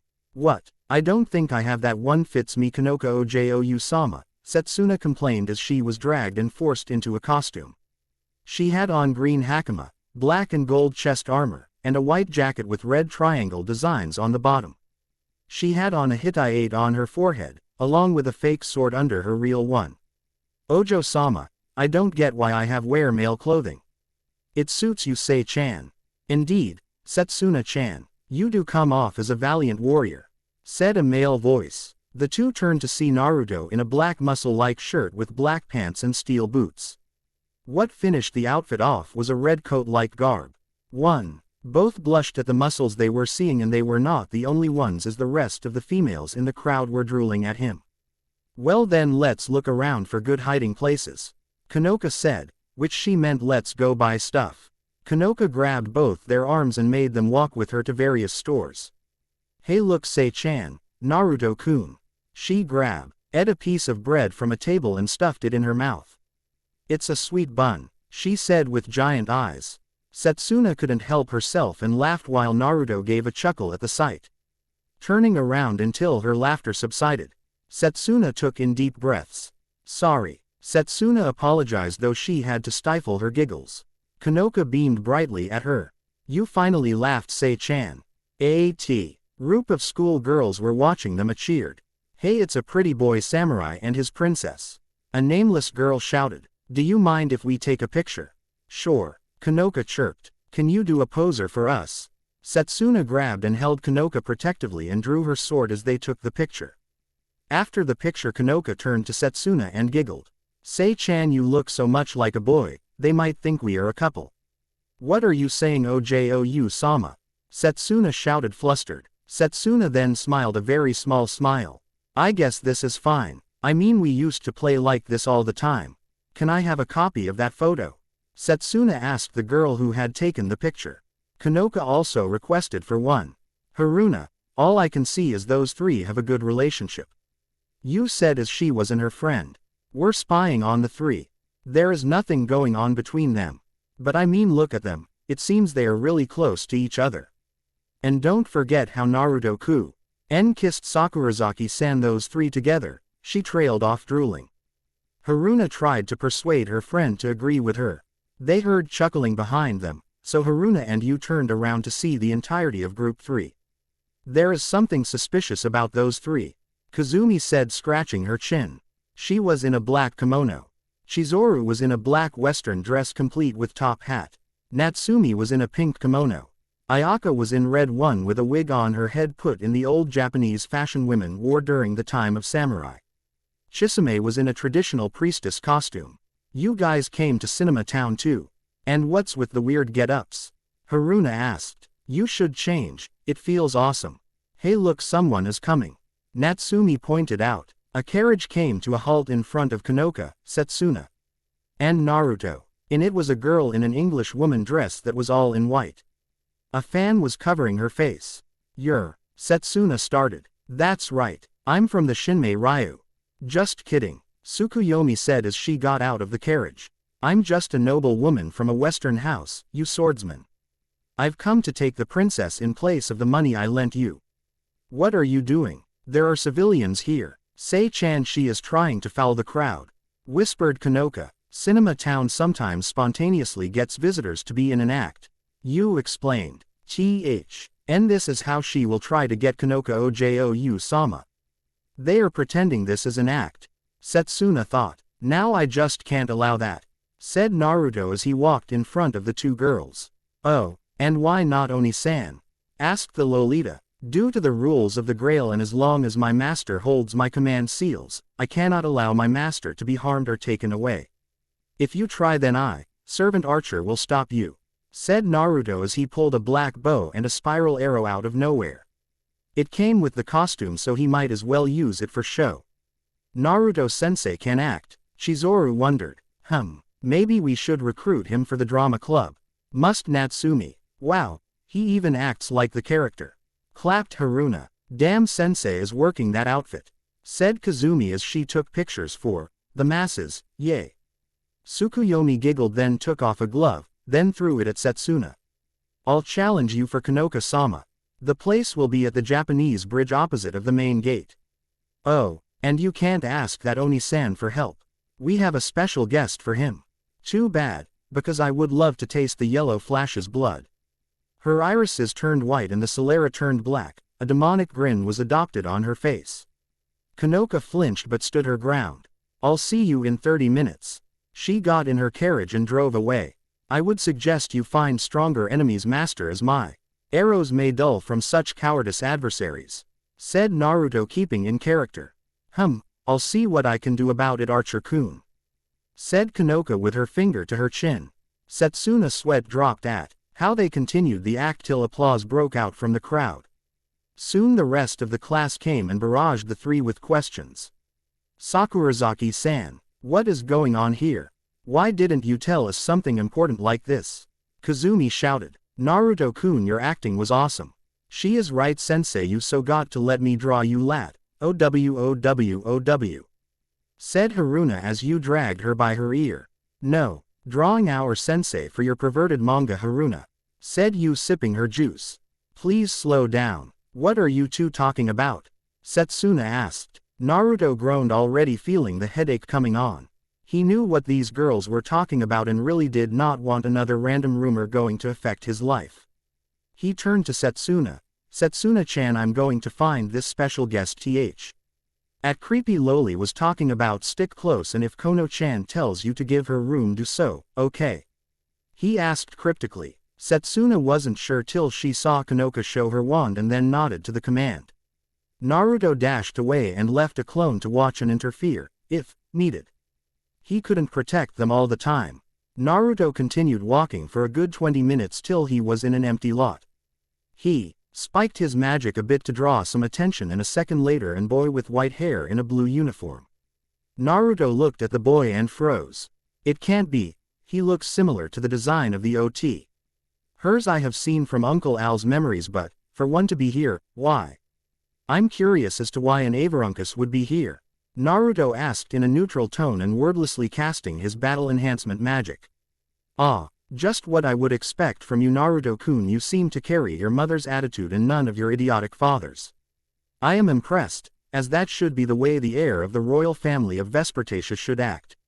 Naruto's hand twitched, ready to kill him. Now don't be so shocked, you look just like her, and since your father is the Thousand Master, it was easy for us to put it together. Especially those eyes of yours, since they are a trait in your royal blood, said the boy in a neutral tone. Fuck me sideways. They knew. Are they here for Negi, to test him to see if he is a threat, or take him out now since they didn't have that chance with me, or? Naruto's mind was going at speeds faster than most people trying to figure out this puppet's game. You seem to be trying to figure out my purpose, said the boy. It is hard to ignore you and your kind, but tell me your name, as it is only fair since you know my full name, asked Naruto. For this mission I go be. Why Fate Avarunkus, but since you know about me, Naruto-kun, I will tell you my full name. It is Tertium, the Avarunkus of Earth. He said this as a stone spikes rose from the ground beneath Naruto. Zero play theme of Archer Zero.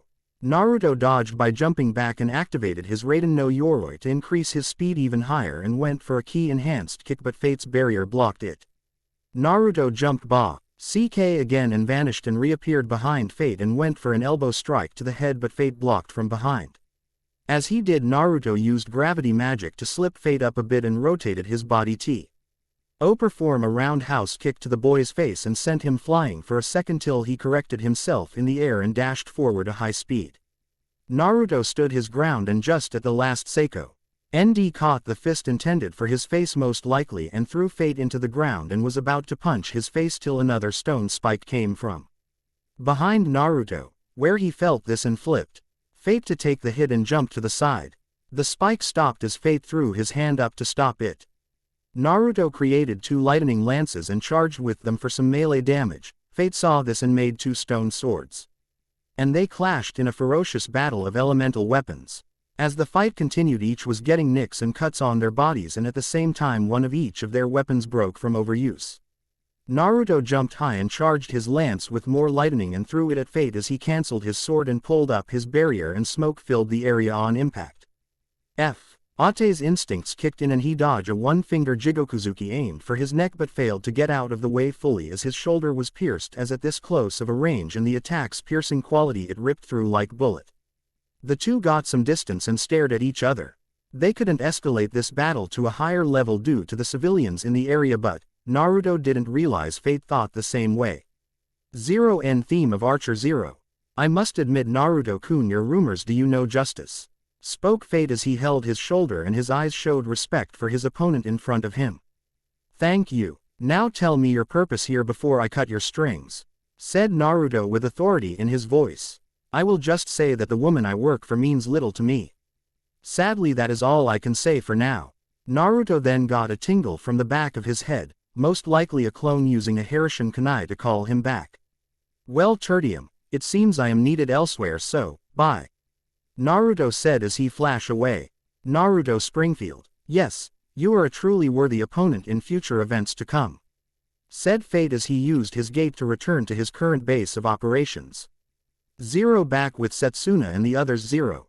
Naruto met back up with the group and had his clone pop and saw what happened and was proud that Kanoka pushed Setsuna out of the way and used a 5-layer barrier to block the arrow intended for her, and walked with the group after a wardrobe change to his usual battle outfit and had Kanoka heal him a bit away from the company they were traveling with.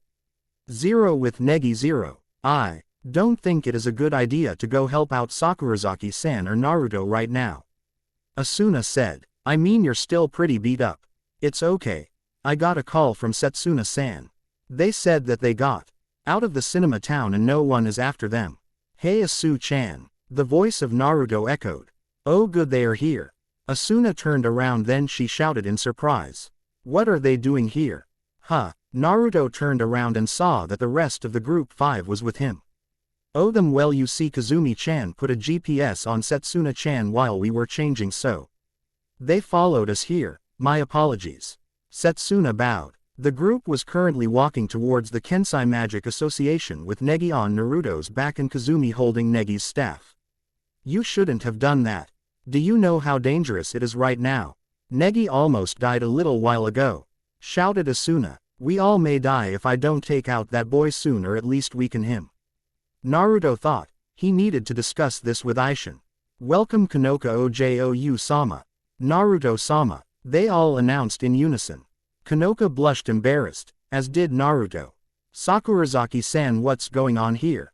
Asuna asked in confusion. Well, this is the Kensai Magic Association's headquarters, but at the same time it is also Kanoka Ojou-sama's home, and since Naruto-sensei is good friends with the chief, so he is a welcomed guest that is treated very well, Setsuna explained. The group then entered the home. This place hasn't gotten any smaller, Naruto said, looking around. They sat down, kneeling on some pillows in the main hall. If you would please wait here. The chief will be with you shortly, a random maid said. So if this is your house, Kanoka-san, does that mean?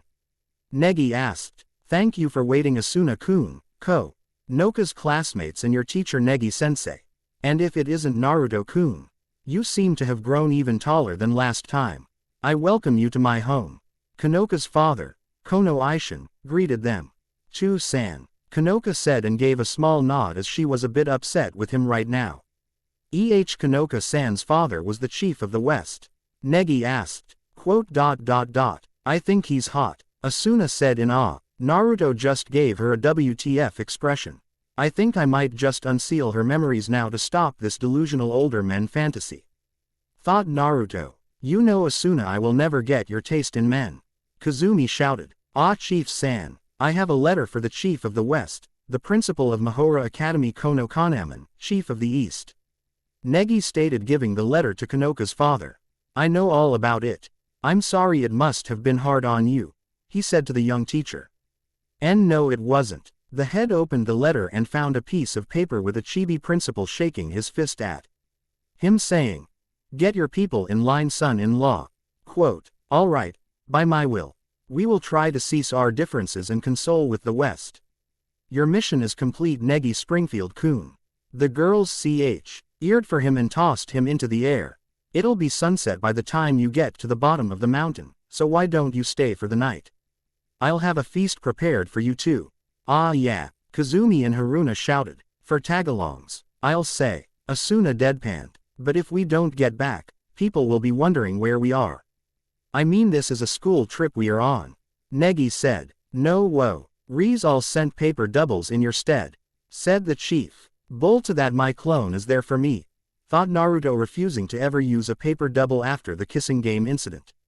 The feast proceeded and some of the girls, namely Kazumi, Haruna, Nodoka and Yu, got drunk not knowing there was alcohol in their drinks.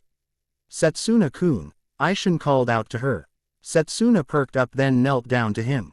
"See, Chief, you would speak to someone like me. Oh, please don't be formal. I just wanted to thank you for protecting Konoka for those 2 years in Mahora. You responded to my requests and did marvelously." "Ah no, it is okay. It is my pleasure protecting Ojou-sama. Your words are wasted on me." She then adopted a sad look. "I was unable to protect her today." Naruto flicked her nose. "Naruto-sensei, stop that shit already, Setsuna-chan. You managed to keep Tsukuyomi at bay. And I think Kono-chan did great with her magic protecting you, just like I trained her too," Naruto said as he looked Aishin. "So you have been teaching her, Naruto-kun?" Aishin said. "Yup. I wasn't going to let your fears stop her from facing the inevitable, Aishin. I did it to protect her," he countered. "For how long? Till she lived in Mahora forever. Till she dead, deaf, dumb, and blind to the world around her. No, you let your fears from the war control your judgment. In fact, what if Etsuna-chan wasn't enough to stop them and she died? You also hurt Setsuna-chan by having her go with your selfishness, Aishin, so to me you wronged both of them. Dad wasn't dumb to do that to me, and I turned out to be one of the strongest people around from it. I plan to do that with Kono-chan also, and maybe Setsuna-chan for some physical training if she wants," Naruto said as he winking at Setsun, a which she blushed to and was also shocked at how he ripped the chief a new one. The chief sighed heavily. "You are right, Naruto-kun, and it seems you don't carry that idiot's brain as much as I thought. More like your mother's and her blunt honestly. I will talk to Konoka later. For what it is worth, Setsuna-kun, I am truly sorry for my selfish request," Aishin said as he walked away. The bathhouse. Asuna let out a sigh of relief as she sat down in the bath. "Awa, with all that's happened today, it's so nice to wash all the sweat away. And wash away the tired, while you're at it," Setsuna said as she sat down next to her. "This bath is huge, just like the house itself. I mean, I would have never guessed Konoka lived in something like this. Well, it's, and I heard all about how you tried to protect Konoka in Cinema Town. Though it is usually the knight that protects the princess, not the other way around, but I guess a favorite princess is trying to get stronger along with us." Quote, "What about you, Kagarazaka-san? I mean, you're always helping Negi-sensei. It nothing like that. He's just a brat. I worry about him. Beside, I would take blonde over that brat any day." "Oh, so you like Naruto-sensei then?" "And no, it's just, look, that can out wrong," said a flustered Asuna. "Kagarazaka-san, you know I'm just joking with you, right?" Setsuna apologized. "I know. However, you can call me Asuna from now on. Then you can call me Setsuna. I also have a lot to talk to you about. Please come to the baths with Konoka Ojou-sama after this." "I can do that," Any further conversation was stopped when they heard male voices outside the door. "Shoot, it's Negi, Naruto and Kanoka's dad." "Hide," Asuna whispered. They hid behind a rock near the bath.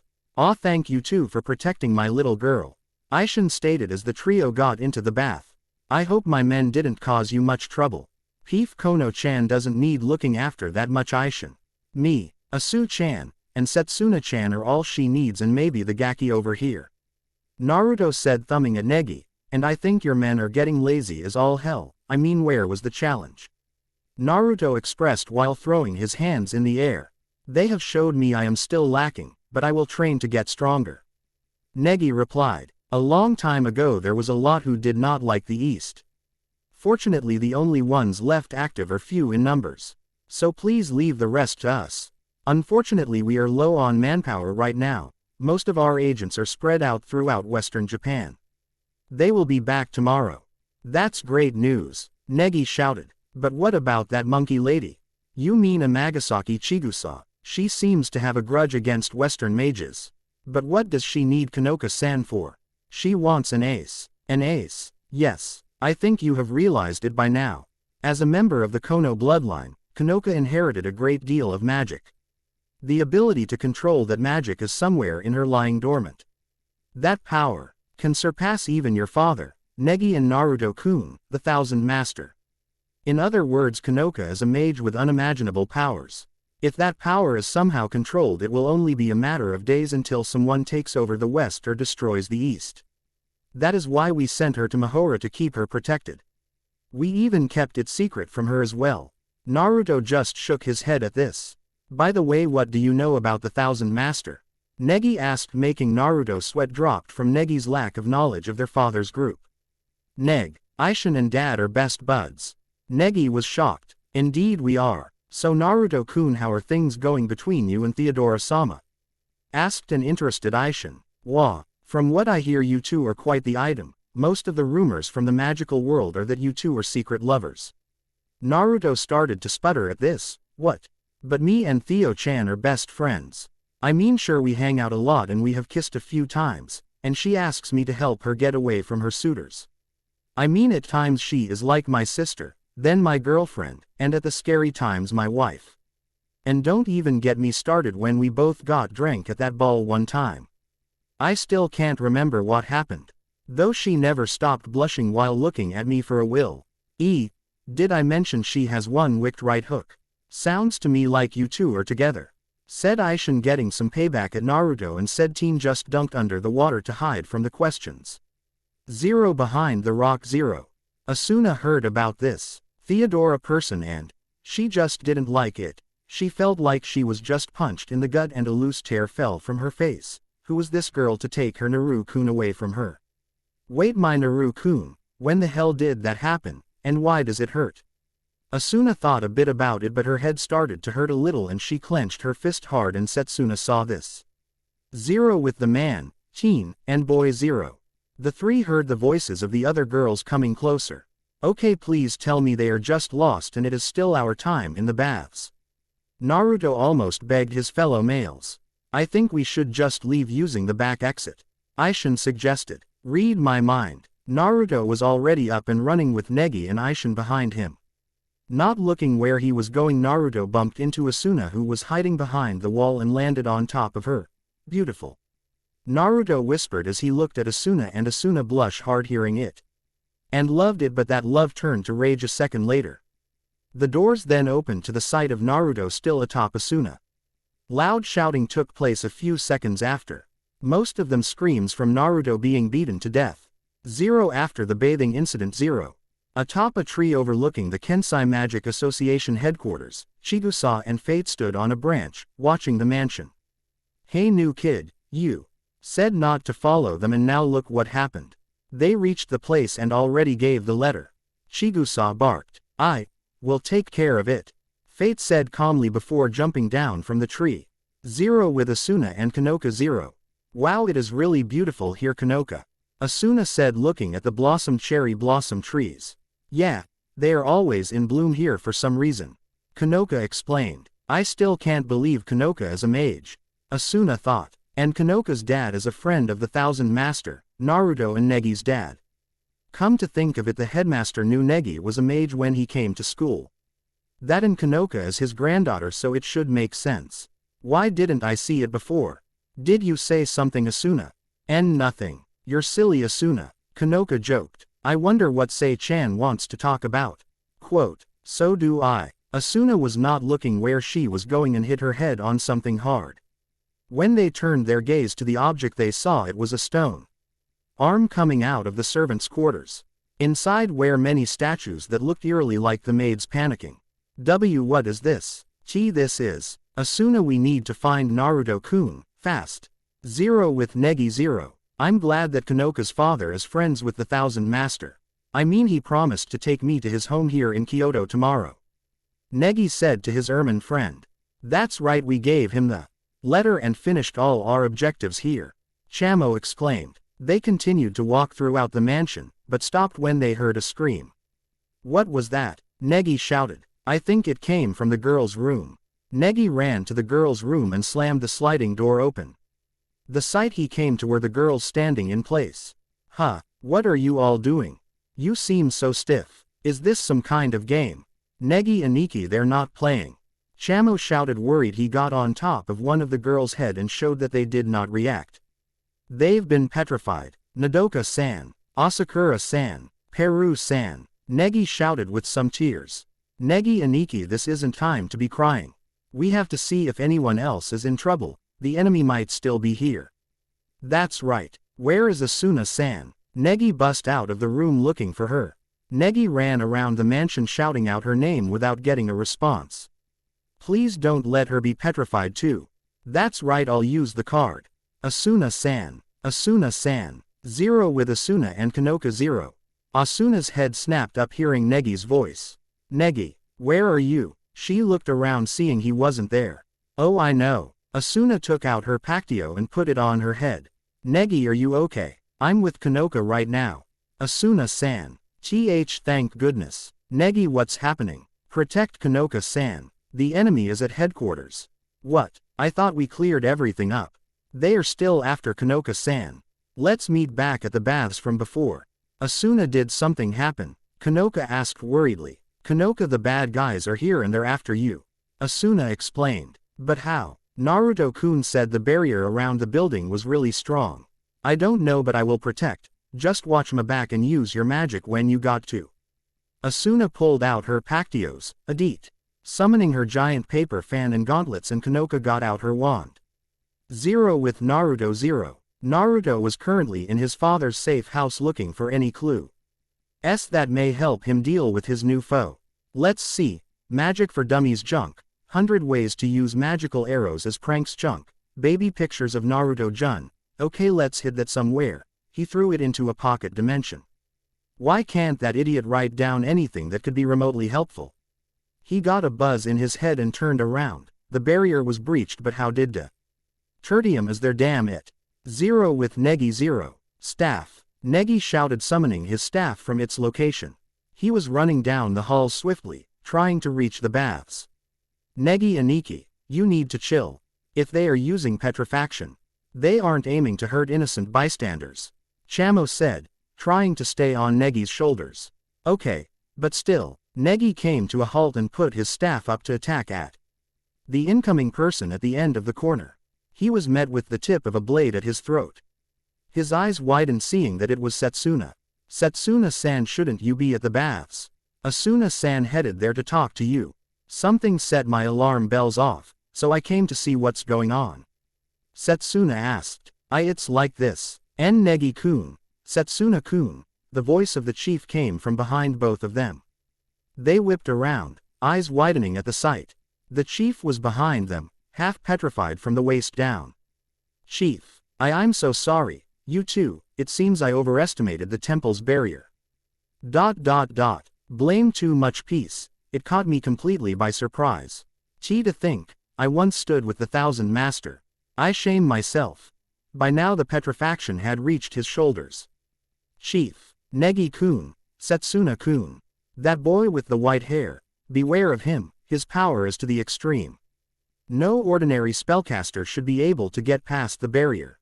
Naruto-kun is the only one who can take him. The petrifaction had hold of the back of his head.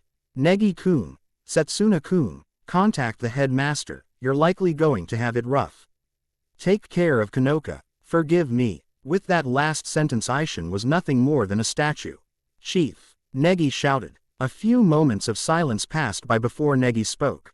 Setsuna-san. Hi Negi-sensei, let's go. Zero with you Zero. You was running through the forest with haste. We were just playing cards mere moments ago.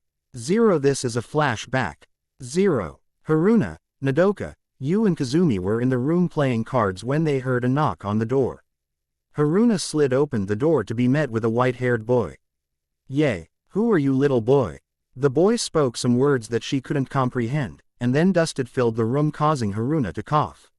When was done she became stone.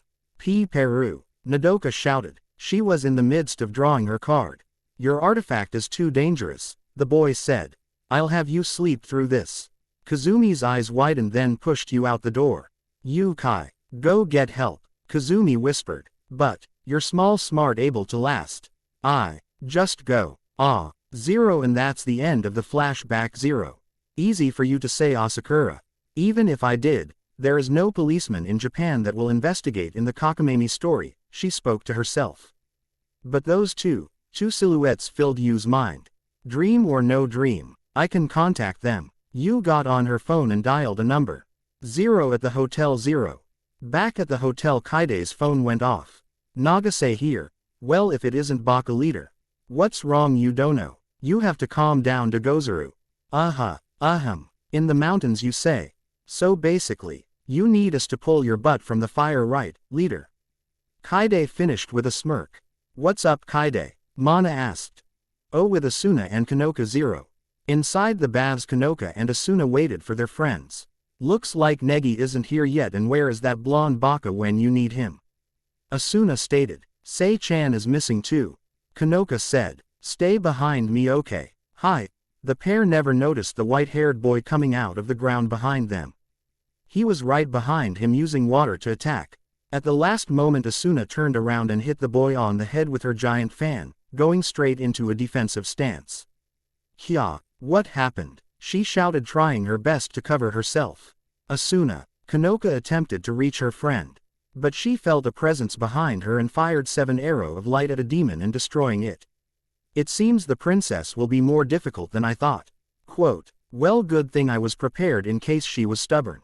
The boy said pulling out a charm and rushing to Kanoka.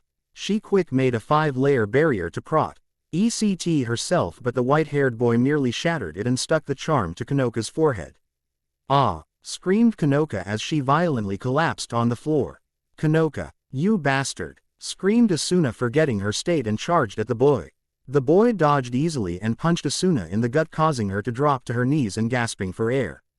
The boy walked to Kanoka as he was violently shaking from the pain she was in and then a ball of light the size of a basketball came out of her.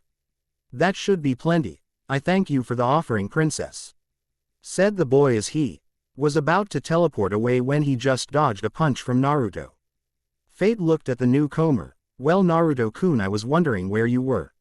Sorry Fate got caught up in some reading. Said a pissed-looking Naruto and he gave 2 quick looks to Asuna and Kanoka. Well as much as I wish to continue our fight I need to see that woman. Said Fate as he gated away with the ball of magic. Naru, threw his cloak to Asuna and she thanked him as he cradled Kanoka in his arms. She was on the verge of tears from the pain she was just in. He whispered sweet nothings in her ear to calm her and as Una watched this feeling a little jealous. That was when Negi and Setsuna came in. Ojo-sama, yelled Setsuna as she rushed to her lady's side. Negi went to Asuna and used a small healing heal on the bruise on her stomach. What happened Ni-san? Negi asked as he and Negi got a quick review from Asuna about what happened. Naruto congratulated the two for fighting off a strong opponent for so long and then Kanoka gave a quick kiss to Naruto on the lips for helping her. Of course this just happened to stir Asuna's ire even more for some reason. Naruto told Kanoka to get her outfit on and she nodded as he walked over to Asuna. Yay blonde, she asked with more hostility than she wanted. I got some cloths for you to wear Asu-chan, unless you like fighting in the nude. asked Naruto with a grin. Asuna blushed and tried to see what cloths but just saw a small ball. Naruto, where are the cloths? This is a magic ball, just squeeze it and the cloths come on automatically like how Kono-chan did it. Naruto said as he tilted his head to Konoka as she was already in her medic outfit, and Asuna nodded. She squeezed the ball and was surrounded by light. She was in a white dress that SPILT open at her waist and was attached by white and red belts, and she was wearing black short shorts and had black socks with white boots that had crosses on them with white gloves. Her neck had a white ruffled ascot with some feathers on the back of her neck coming out of a black choker too. She gave herself a once-over and blushed and grabbed Naruto by the neck and started to shake him. What the hell, you pervert? Asu-chan, the ball makes cloths of how you would vision it, said Naruto, grinning and thinking. Bullshit, I love magic. Asuna blushed, but she did find the cloths cool, looking like some superhero. So now what? Asked Asuna. Well, Asu-chan, as the valiant heroes, it is our job to stop whatever they are doing. As the leader, no one can stop the great Naruto-sama, said Naruto as he pumped his fist in the air. The others stared and giggled a bit at his actions. Okay, you did not just see me channel dad just now, said a panicking Naruto, and Negi's sweat dropped at how this was what their father acted like. Yes. Yes. It might work. It just might work, exclaimed Chamo. We get Setsuna and San to kiss Negi Aniki since she already kissed Naruto Aniki. Asuna grabbed high. Don't start that crap again, you pervert. The kissing game still in her mind. No, and San with magic in her as well as her using ki, she would get a super duper power boost, and with Naruto Aniki doing the same, said a convinced Chamo. But kissing is serious stuff, said Asuna. She is right, Chamo-kun. Must think about Ojoyu-sama, whispered Setsuna repeatedly while Konoka nodded. If she wants to let her Chamo. Right now we got to go, said a serious Naruto. The others nodded and left with him. Zero with Fate Zero. Damn it, new kid, you had Ojoyu-sama right there and you didn't take her. Shish. E was proving to be stubborn since she was able to fight back. This way we have the magic and we can use it. I even siphoned extra for some demons you can summon since they are most likely to regroup and counter-attack, especially with Naruto-kun in their group. What is with you and that blonde hottie anyway? Naruto-kun is a worthy opponent and I will fight him. Interfere in my battle unless it is very important, and I will kill you, said Fate with absolute seriousness. Chigusa panicked at that and nodded. Just then the Naruto party arrived. Chigusa smiled wickedly and summoned an army of demons. The girls and Negi were freaking out a bit from all the demons. Naruto and Fate stared at each other and they both had a non-verbal conversation. Neg, listen up, you are to never fight this boy. If you do, you will die to him. Save him for me. As for you three, stick together and focus on your strengths. Kono-chan, stick to healing and long-range spells. Setsuna-chan, you're the front-line attacker, get them and break their ranks. Asu-chan, your Pactios are perfect for this as you're the front guard. Attack them and defend Setsuna-chan and Kono-chan, and remember what I taught you. Neg, be careful and keep them safe, Naruto said with authority, and Negi looked at his brother in awe and nodded not to let his brother down. The girls nodded as well and he and Fate dashed away from the area. Zero with Naruto and Fate Zero. They both land a good distance away from the battle royal and stared at each other. Well, Fate, it seems we are going to get to finish our fight after all, Naruto stated with a blank look. Fate also had a blank look, but if one looked closely enough they could see a very small smile on his face. Yes, Naruto-kun, we will, and hopefully there will be no interruptions, Fate said. And so the two titans of power charged at each into what would be a truly deadly battle. 0. 1. See Archer from Fate Stay Night. 2. Go to my profile to see Asuna's outfit. 0. Well, by the end of this weekend the final battle will be done and the Kyoto arc closed. Asuna is slowly trying to remember things, but don't worry, I have a good plan for that. Stay tuned to see what happens. Harem will also be coming to a close as the final decision will be done in the next chapter. So tell me your opinions now and I will see what I can do. No flames. Peace off. So long, Kyoto. Hello, school. Hey guys. Thank you for the comments.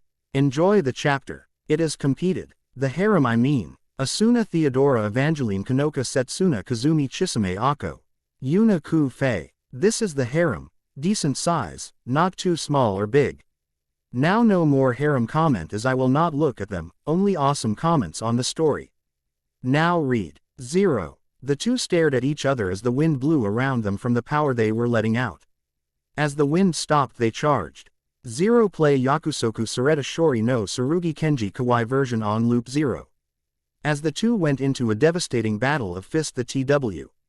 Were analyzing each other's fighting styles. From what Fate saw, Naruto was using a loose kung fu style with a few other styles in the mix which was more offensive since he seemed to be using the K. Ung Fu is more for defense as the offensive one gave hard punches and kicks. Naruto could see that Fate was using Chinese martial arts and some of the older styles he had heard about in the art. The two broke off and decided to bring the level of this fight to a magic one. And the two continued to stay some distance from each other launching magical arrows, swords, and lances of stone, lightning, and fire. As this was happening Naruto could help but notice Fate's barrier system and found little to no weak spots in it. To this he frowned remembering how his uncle Al told him about the Avarunkus and their defenses. It seemed that each of them held the same and from the memories it seemed to be truly powerful. 0 with Asuna, Kanoka, and Setsuna 0. Asuna making quick work with her fan but the fatigue was beginning to start affecting her. That makes 10 more. I'm awesome. She panted between breaths before taking out a few more. This brat, shouted a demon angry for his lost comrades. Get her, said a kitsune demon as the closed in on her. Asuna had no time to react but was aided by Setsuna striking with her sword. Shinmei Ryu Ugi, Hyakuretsu Aokazan. She proc. Limed slaying the demons with great grace that had petals floating. Thanks Setsuna-san. Said Asuna, you're pretty good at this. Setsuna smiled at the praise. Yes, Asuna-san you too, take the right. She told her which she nodded and the two girls got back to back both breathing deeply. We're a pretty good team huh? Asuna smirked. When we get back from the school trip, how about teaching me some kendo Setsuna-san? Setsuna's face flushed at this request. That's fine but I'm still learning. She mumbled the last part. Duck, said Kanoka as she fired 51 arrows of light destroying a row of demons. You guys need to watch your backs better, she said in a scolding fashion as she panted. Damn, they beat 209 troops in minutes. Are these girls monsters? Said one demon. There's our enemy the Shinmei Ryu. But anyway that girl's fan is cheating boss, that mage isn't helping us either, muttered an armored demon to the boss demon. 0 with Negi 0, as Egi was flying to the monkey lady he didn't notice the shadow dogs till the last second. Anagami, he thought before casting, Deflectio. But this caused him to fall off his staff but Negi quickly held out his hand. Staff. He said calling the staff back to him so he could cushion his fall with wind. Yo Negi. Shouted a familiar voice. Ho! What a pleasant surprise. Who knew I'd have a chance to face you again so soon? Looks like Hero Negi's hit a dead end. Said the voice. Negi turned to see K. Katarao-kun. Oh, so not good. Said Chamo. Negi blocked a claw strikes from Katarao with his own hands. Both jumping away from each other after the block. Negi, what is it? Come at me for real. Said Kotaro smirking. Out of the way Katarao-kun. I don't have the time to fight with you now. Negi shouted back but Kotaro just grinned. Don't like this, huh? Too bad. I know Chamo-kun. He turned his attention back to Katarao. Katarao-kun, why are you helping that monkey lady? He asked. She is trying to do bad things. Negi pleaded. What Chigusa-ne-chan does is no concern of mine. He replied without a care. I stand against the hateful Western mages, that's way I help her. Not that it's been without perks. I got to meet you Negi, didn't I? It's great. You're the first kid my age I can go toe to toe with. Fight. This fight is meaningless. Cried out Negi shocked. At Kotaro's motivation, if you're looking for a match, we can fight as many times as you like after he offered. Give me a break. Katarao shouted. If you use your full power and beat me, you'll still be able to make it. Come on Negi, you're a man aren't you? Katarao goaded. Negi got a determined look on his face and took Chamo from his shoulder much to his worry. Fine, said Negi as Kotaro got a big fanged smile. Hey. Now we're talking, he said getting ready to charge. Negi Aniki, pleaded Chamo. Don't worry Chamo-kun. It'll be over in a minute, said Negi, his eyes focused on his opponent. Gah, not good at all. His stubbornness and childishness is working against him. Chamo thought in horror. The two boys then charged at each other screaming but were cut off by a large shuriken blocking their path. What? Said Kotaro confused. He was then pushed away by a palm attack and knocked into a tree. After images. Multi-person attack, said Kotaro getting up. Who are you? He shouted. Negi then spotted a figure in the tree that turned out to be Kaide holding you in her arms. Nagase-san, you-san. Negi cried, shocked by their appearance. To lost ones say, LF in the heat of battle and forget your purpose, you lack devotion Negi Bozu, commented Kaide. Who are these girls? Asked Kotaro, annoyed that these girls had interrupted his fight with Negi. N Nagase-san. How did you? Negi tried to ask but was cut off by you. I called her on my cell phone Negi-sensei.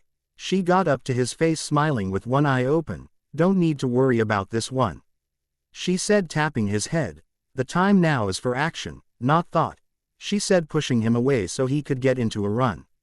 Thank you Nagase-san, said Negi. Hey Negi, wait, shouted Kotar. About to chase Negi but was stopped by Kaide throwing a couple of her own knives at his feet. He then glared at Kaide. Hey you, with the showy legs. Out of my way, the anger mark showing on his foe. Rehead now. I'm not in the habit of hitting women, but. Kaide put on a light smile. PFF'd. Kotaro. Was it, boy, in that you recognize Negi Bozu as a worthy adversary, your gaze is keen indeed. But, for now, you abandon the rhetoric and fight for real. For the time being, at least, I am stronger than Negi Bozu. In an instant there were several copies of Kaide all spinning the kunai. I am Koga Chunin, Nagase Kaide. Prepare yourself. Kotaro gaped then smirked before summoning his dog spirits. Fine with me, he shouted. Zero back with Naruto Zero. The battle stopped as the calmed down to analysis each other again, and Naruto decided to take a note from his father's book and do something so ridiculously stupid that it would work.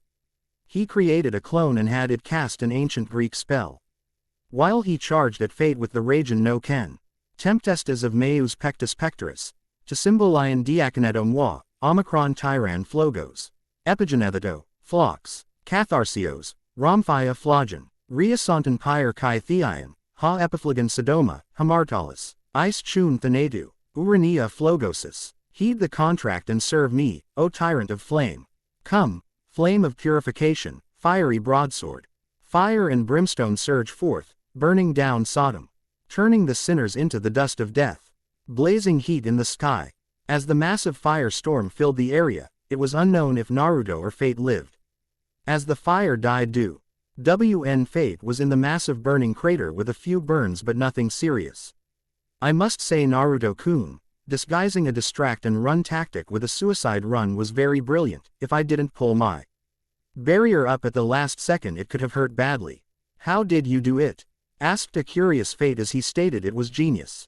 Standing next to the clone Naruto was the real one, dismissing the clone ND, picking up a Harashin kunai and spinning it. Ah, your teleportation magic. Very interesting technique you created Naruto-kun. Naruto just grinned and charged as Fate created two stone swords to counter Naruto's Raijin no Ken. Naruto went for a horizontal slash as Fate ducked and performed his own with both his swords, and Naruto flipped over him. As Naruto was in midair, Fate recited, Basil. Iska Galiote Meta Kokto Podan Kai Kakoin Amatoin Nin Tu Yu Tun Kronen Parirasan. Nu Patras. Basilisk. Lizard with 8 legs and evil eyes. Breath of poison stealing time. Breath of stone. As he breathed out to Naruto, but he quickly countered to destroy the spell with Dios Taikos. Axe of lightning. To save himself from the petrifaction. With their spells nulling each other out, they continued to fight with their swords. Naruto got some distance and made 8 other clones and attacked Fate together in hopes to catch him off guard. Sadly, Fate was able to cut 3 clones in half and another R2 with some earth spicks, leaving him and 3 other clones. And started chanting as well, Omicron Tartaros Kaimen and Basili and Nepsron. Piansatos Eman, Omicron Monolithos Kyan Tu Ido. O, Temple of the Sleeping Dead beneath the earth. Appear from below us, pillars of Hades. To counter the Jupiter storm spell and the two collided and the ancient Greek spell overpowered the Latin one and forced Naruto on the defensive. Naruto threw a few Harashin Kunai and made a barrier. Fate raised an eyebrow as he was sure Naruto knew that a magical barrier was useless to this kind of attack. Just as the pillar touched the barrier, Naruto yelled out, Jikoken Kekai. Time-space barrier. One in the attack flew into the barrier and a second later Naruto redirected it at Fate, much to his surprise, and he quickly cancelled the spell, but some small shrapnel of the attack still hit him. Zero End Yakusoku Sareta Shori no Tsurugi 00 with Asuna, Kanoka, and Setsuna 0. Bang bang bang, I'll have to put this on your tab, Setsuna, said Mana with a rifle. Wow, look at all monsters, Uru. Are they real? Asked Ku-Fei. Tatsumiya-san. Ku-Fei, exclaimed Asuna. Wah, Sei-chan, help, screamed Kanoka as a bird demon grabbed her and flew in the air. Setsuna acted on instinct, grew her wings and flew in the air and slashed the bird demon and caught Kanoka. Kanoka opened her eyes and looked in awe. Sei-chan. Setsuna looked away in shame. You look like an angel. Setsuna gasped at the compliment and teared up a bit. Wow, Setsuna-san, you look beautiful, said Asuna 0 with Naruto 0. The two were breathing a bit heavy and stared at each other, mostly likely trying to figure their next move. Fate gave a small chuckle. Excellent, Naruto-kun, truly a magnificent display of power.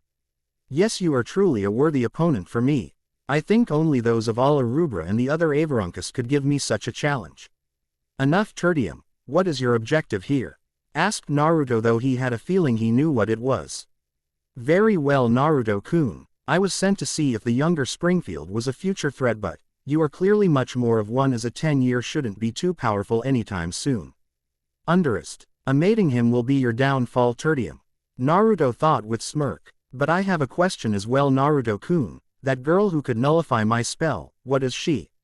Asked a curious Fate. Naruto's Fae. Atur stoned and stared at Fate. She is my partner, nothing more and nothing less, Fate, he said, lying, not wanting more bastard after Asuna again. You truly are lucky then, Naruto-kun, to find such a partner.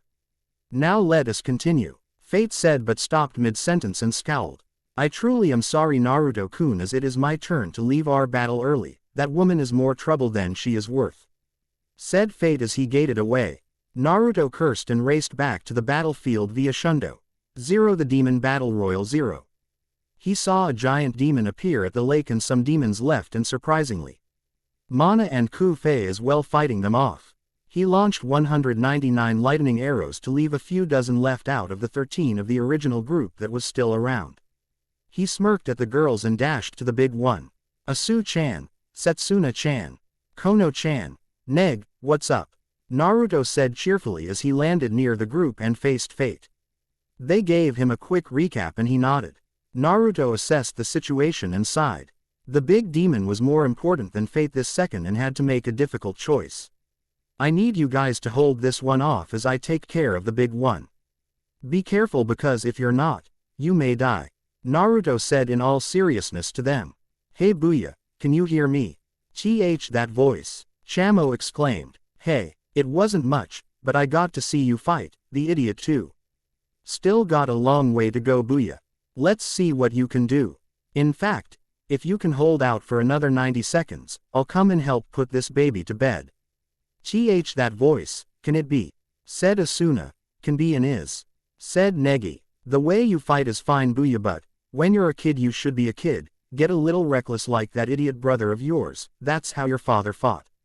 Love ya too, Eva-chan, Naruto said. Negi, you got this. Negi nodded and he with the three girls got ready. Naruto dashed past Fate and headed for the demon. Fate stared at him and then focused on Negi. I hope you do not disappoint me, as I was enjoying fighting Naruto-kun, but I might as well see what the second Springfield child can do, he said as he charged at Negi.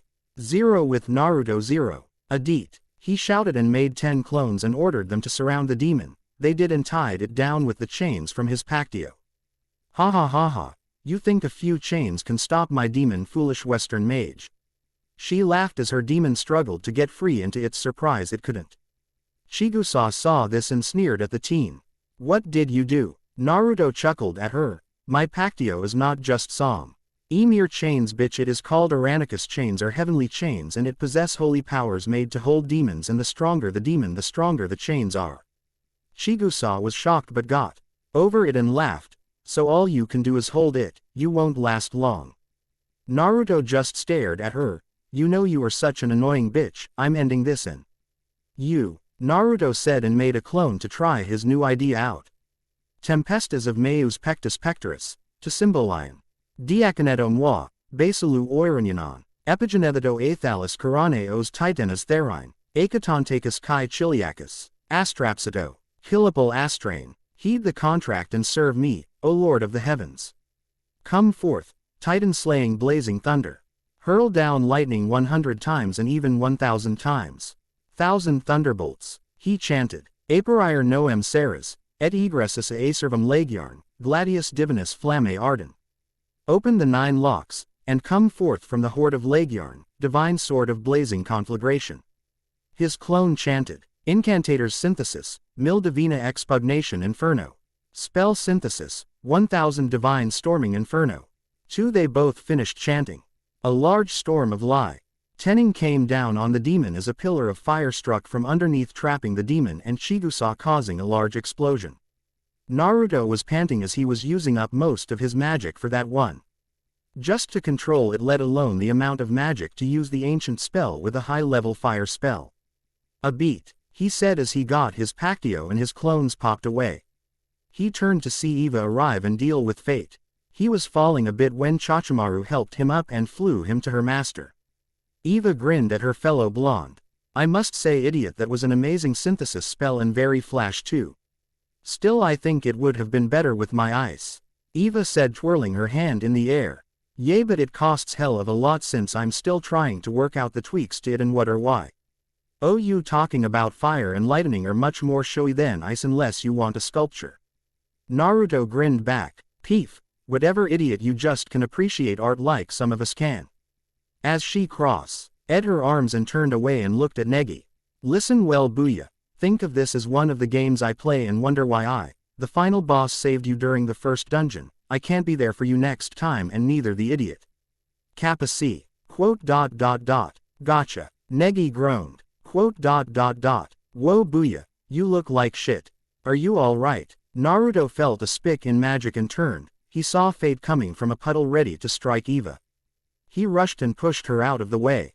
He tried to pull a Harashin kunai out but was a second slow, and he was pieced in the back by a stone spear. There was dead silence. Time moved to a crawl as Naruto roughly landed on the ground. Eva growled and attacked the white-haired boy, slicing him in half. I see. I don't think I care to face a Shinso right now, but too bad for Naruto-kun, as I wished to fight him again. He said as he dissipated into water. Coward. He moved like he was artificial, maybe a doll of some sorts. Eva said as she whipped around at the idiot. You fool, I would have been fine if it hit me. She yelled at Naruto as Asuna cradled his head. Hey, sorry Eva-chan, but this is what our friends do for each other. He said, grinning that Springfield grin. Eva-chan, can't you do anything? Cried Asuna. I never really learned healing magic as I never saw the need to. She said with a panicked look. Kanoka. Asuna rounded to the brunette. She was tearing up too. I can use healing magic but not to this level of damage. She said as she hugged Setsuna as the winged girl was shocked at what was happening. No, I don't want to lose anyone else. Please someone help Ni-san. Negi screamed in his mind.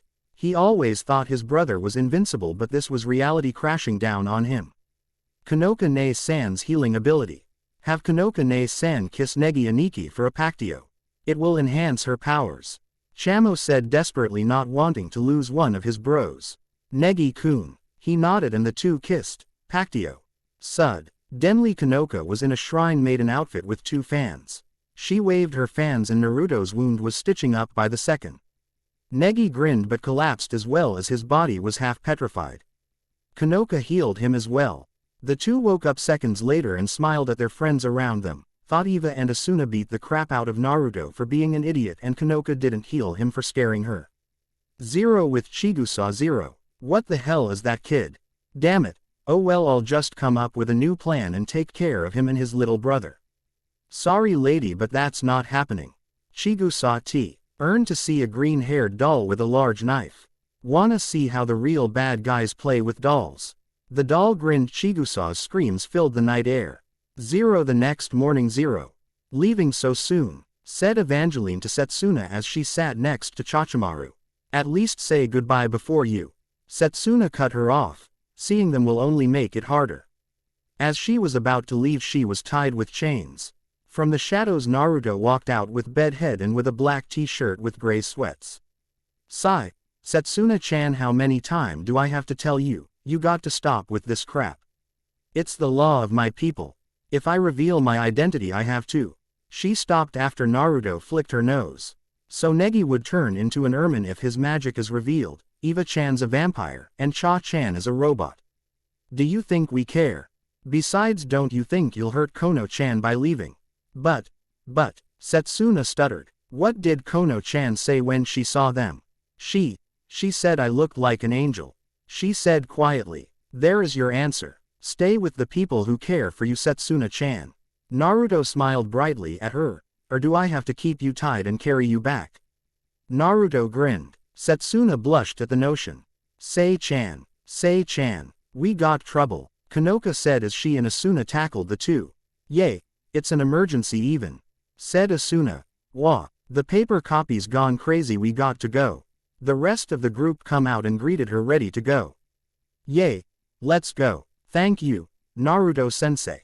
Setsuna whispered the last part to him. Naruto smirked. It's what I do, Sei-chan, it's what I do. 0 later that day 0. Well, that was a close one, commented Kazumi holding up the paper charms. Got that right. When those paper copies started doing a striptease, I didn't know what to do, replied Chamo on her shoulder. Still, I'll bet it was nothing compared to yesterday, Chamo Kai. She winked as the ermine pulled out a cigarette. Luckily for both Mai and Naru. To Aniki's quick thinking, another disaster was averted, but that's a story for another day.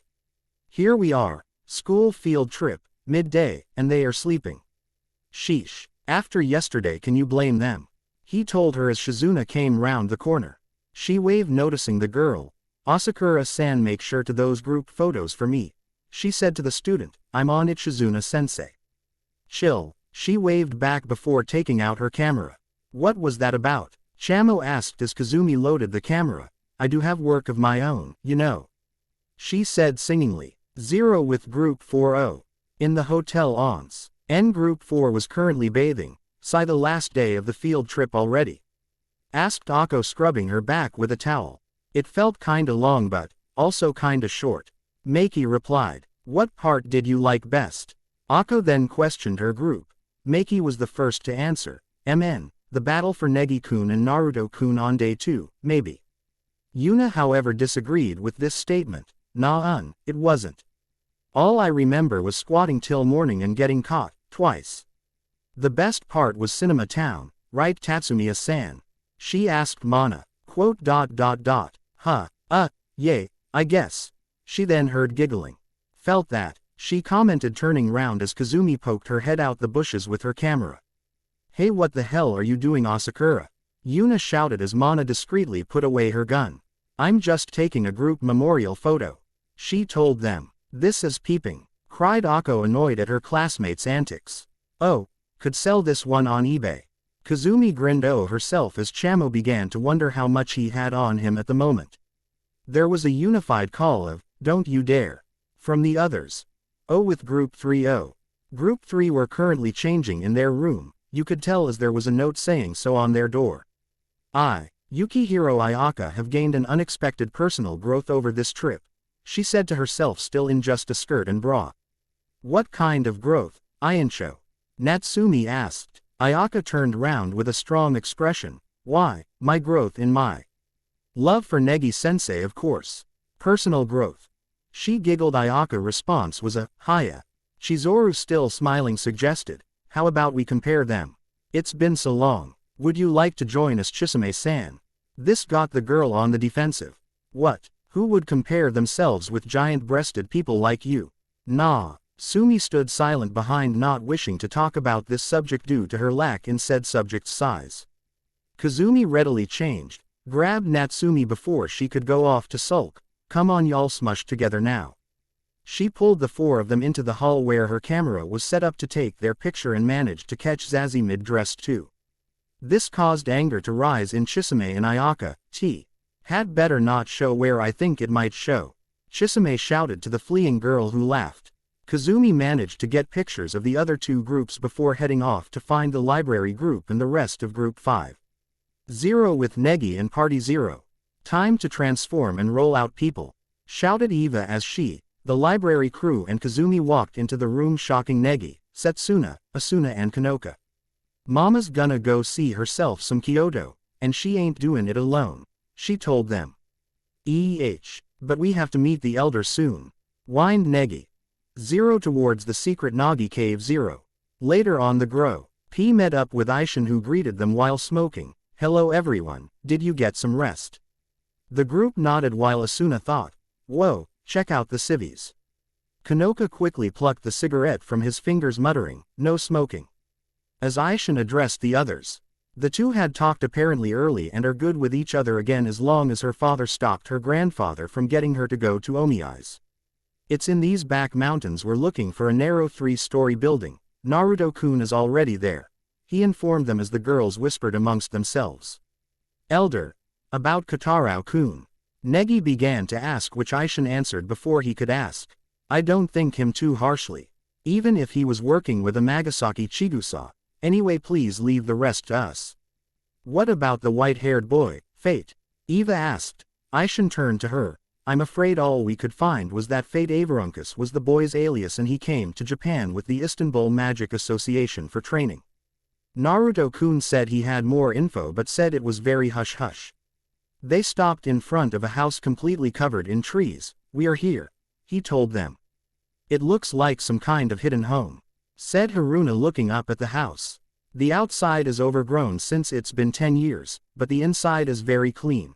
He told them, please come in, Negi-kun. Once they inside, they saw it was indeed a very clean house and the walls were lined books and stairs, and saw Naruto laying on the couch reading. Amazing, it's full of books, muttered Haruna. You said, it's not bad. Aishin smiled. I've kept it just like it was when he last visited, but Naruto-kun tends to clean it up as well when he comes.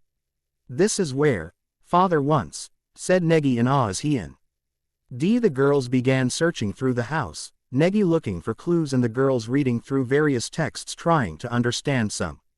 After a while, Aishin found Negi in a room surrounded by books. How is it going, Negi-kun? He asked. About time people thought you got them lost, Aishin. The older man chuckled. Oh, and why did you come early, Naruto-kun? Asked Aishin. To hide the baby pictures, duh. I got a representative to keep. As the girls heard this, they kinda deflated at that, wanting to see some baby pictures of Naruto. Well, sadly, Naruto-kun, you didn't get them all, Aishin said, grinning evilly as he pulled a picture from his suit and handed it to Asuna for her and the others to see before Naruto could get it. AWWWWW. The girls cooed and Eva fell on the floor laughing. It was a 4-year-old Naruto with whisker marks on his face, with blonde fox ears and tail with white tips, with a large bag of candy double the size of him. Bastard, that was the one I was looking for, Naruto said as he cursed the old swordsman. Naruto turned to see Negi rushing about. Take it easy, Negi, we got all the time to look at this stuff, after all we own it. Naruto grinned at his brother as the young boy smiled. Negi turned to Aishin. Elder, can I ask you something about my father? Aishin rubbed his chin in thought. I suppose, he said, before calling down to Kanoka, Setsuna and Asuna to come up to them. You, however, heard him and was intrigued by this. Aishin showed them all 3 old photos as, what are these photos? Aishin smiled, remembering the time when the picture was taken. These were the 1,000 Masters' comrades in arms. The one in black is me. This picture is from 20 years ago. Next to me is the 15-year-old Nagi. The 1,000 Master, replied Aishin. The photo, Next it was with the same group but the white-haired boy missing and Naruto present in it on top of Nagi's shoulders grinning the same as Nagi to the camera. The finally photo was of Nagi and Naruto both covered in dirt and cuts wrestling on the ground smiling not even aware that the picture was taken. Naruto smiled at the good time and wished for them back, but sadly it was not so. Negi looked at the pictures and was happy and sad. Happy to see his father in pictures but sad that his brother got to be with their father while he couldn't. Naruto saw this and squeezed Negi's shoulder and smiled him and Negi forgot that line of thinking and remembered he lost their father too and would find him for the both of them. Asuna seemed to recognize someone in the photo but passed it off key. CKLY a little confused but couldn't help the phantom feeling of smiling seeing a young Naruto. She actually snuck the baby picture into her pocket. I was still a young man during the war. One fought alongside Nagi as his comrades. And then when peace returned 20 years ago he had become known for his many heroic deeds. They called him the Thousand Master. Aishin explained but some of the girls not getting it. Thinking back I thought we had become inseparable friends after that. But 10 years ago he suddenly disappeared. Where he was last, what he was doing, no one knows but Naruto-kun told me otherwise. He sighed. Even I don't know any more than that. I'm sorry Negi-kun. He apologized. Negi just smiled.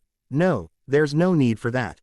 Thank you. It was then that Kazumi burst into the room. Hey guys. Have you finished your secret conversation yet? I'm going to take a memorial photo, so hurry downstairs. She informed them taking a glance at you. The girls and the two hers lined up downstairs, Chamo riding on Negi's shoulder while Naruto having his arms around both Asuna and Negi grinning at the camera. 0 The train boarding for home 0.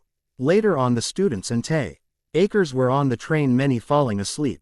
You know I am quite pleased that the noisy 3A is all asleep and silent, commented Nita. Yes, they're all tired from all that playing, said Shizuna. As she noticed Kanoka sleeping on Setsuna's shoulder before turning to the opposite table. Oh, take a look at them, they fast asleep too, she said seeing Negi lying in between Naruto and Asuna as he had his arm around her. Well, aren't they a cute little family? Shizuna noted. 0. 1 A technique used by Namikaze Minato. 2 A self-thought-up synthesis spell combining two elements where one attacks from above while the other from underneath trapping the target. 0. There we have it. We are done. Kyoto, I bid you adieu. The harem is set and we have the training arc up next. No flames. And the lights go dark. Footsteps are heard in the distance. A blonde girl in a black dress and pointed hat with a broom enters the view. She turns and grins at the viewers. Yo people, take a guess who I am, if you don't know. Well, sucks for you Dazi. Engineers got a little teaser hidden away but I decided to borrow it and show y'all what it is. Lucky for us, She plugs it in and turns back.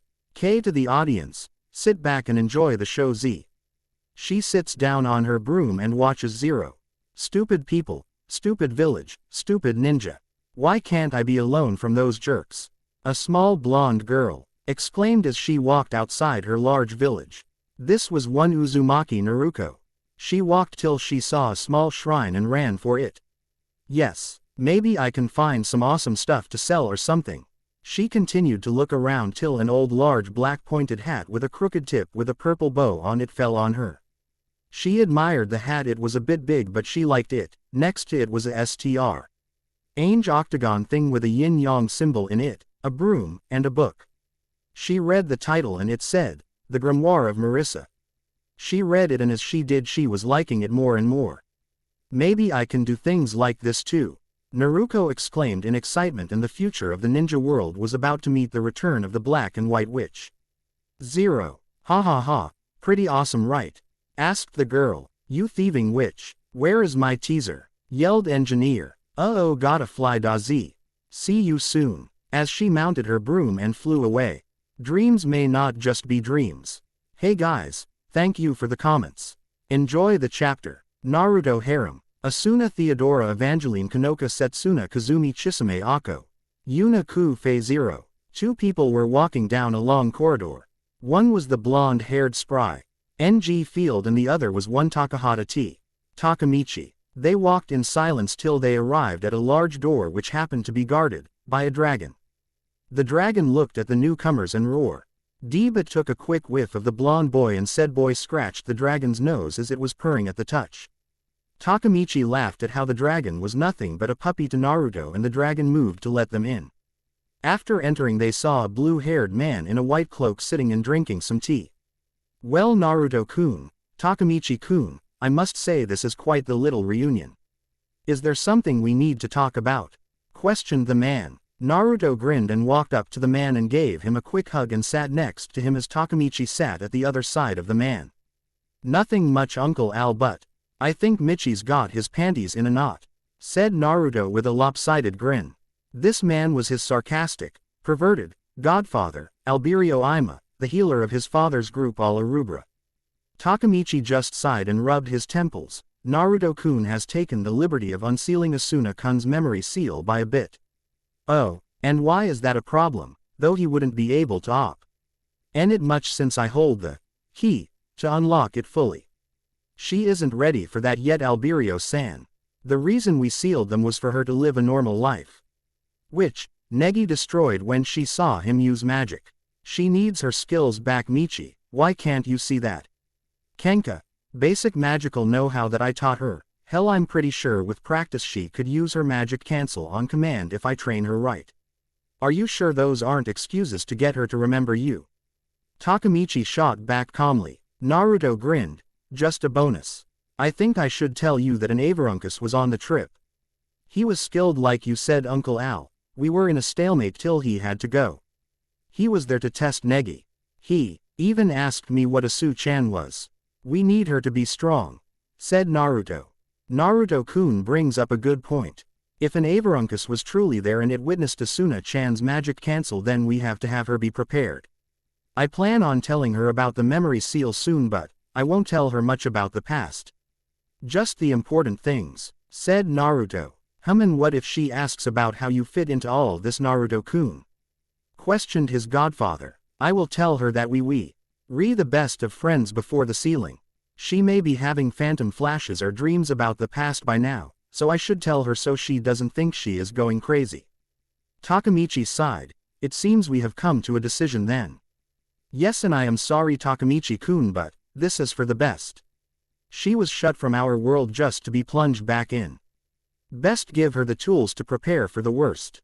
And I'm sure Naruto-kun will love to have his princess back, or his other princess, since he has Theodora-sama as well. Questioned Al teasingly. Naruto groaned. First Aishin, now you too, Uncle Al. Man, why can't I catch a break? He said as he slumped in his chair. You just make yourself too easy, Naruto-kun. Chuckled Al. Well then, I call this meeting of the cosplay-loving perverts society to a close. Al said as he banged a gavel that came out of nowhere. Naruto went crazy on Al, chasing after him while saying he wasn't a pervert, and Al retaliated by retreating and saying that he would corrupt him one day. Takemichi just laughed at the lively scene. Zero Asuna Zero. Was it a dream, or was it a distant memory? She had been having the weird thoughts lately. Visions of what seemed to be the past. Her past. These visions, they came about when Naruto came. Maybe he has something to do with it. She would see what looked like a younger Naruto in her dreams, along with a younger version of herself. Perhaps this dream will finally have the rest of them make sense. She hoped. She seemed to be in a desert this time. Hey there. She heard a voice and turned to see a gruff-looking older gentleman. You can wash your face over there, the old man said, pointing to a small pool of water. As she bent down she saw her face. She was indeed young from what she could tell. She dried off her face and looked up to the night sky. Such pretty stars, she thought. We're back. Hey Asu-chan. That was quick. Me and the brat caught 3 rat things. Things, as in to eat? She asked while tilting her head to the side cutely. She was waiting for an answer when a blonde blur tackle hugged her. She liked the warm feeling she got from the hug. She ooked at the person hugging her, and it was a chibi Naruto. Guess you wake up early, huh, Asu-hime? Questioned the chibi Naruto with a grin. Well, little Princess Chan, good to see you up, said the red-haired man with an identical grin. Morning, Naru-kun, Nagi, she said as she wiped the sleep from her eyes. There it was again, Naru-kun. The affectionate suffix her chibi self seemed to use for the blonde.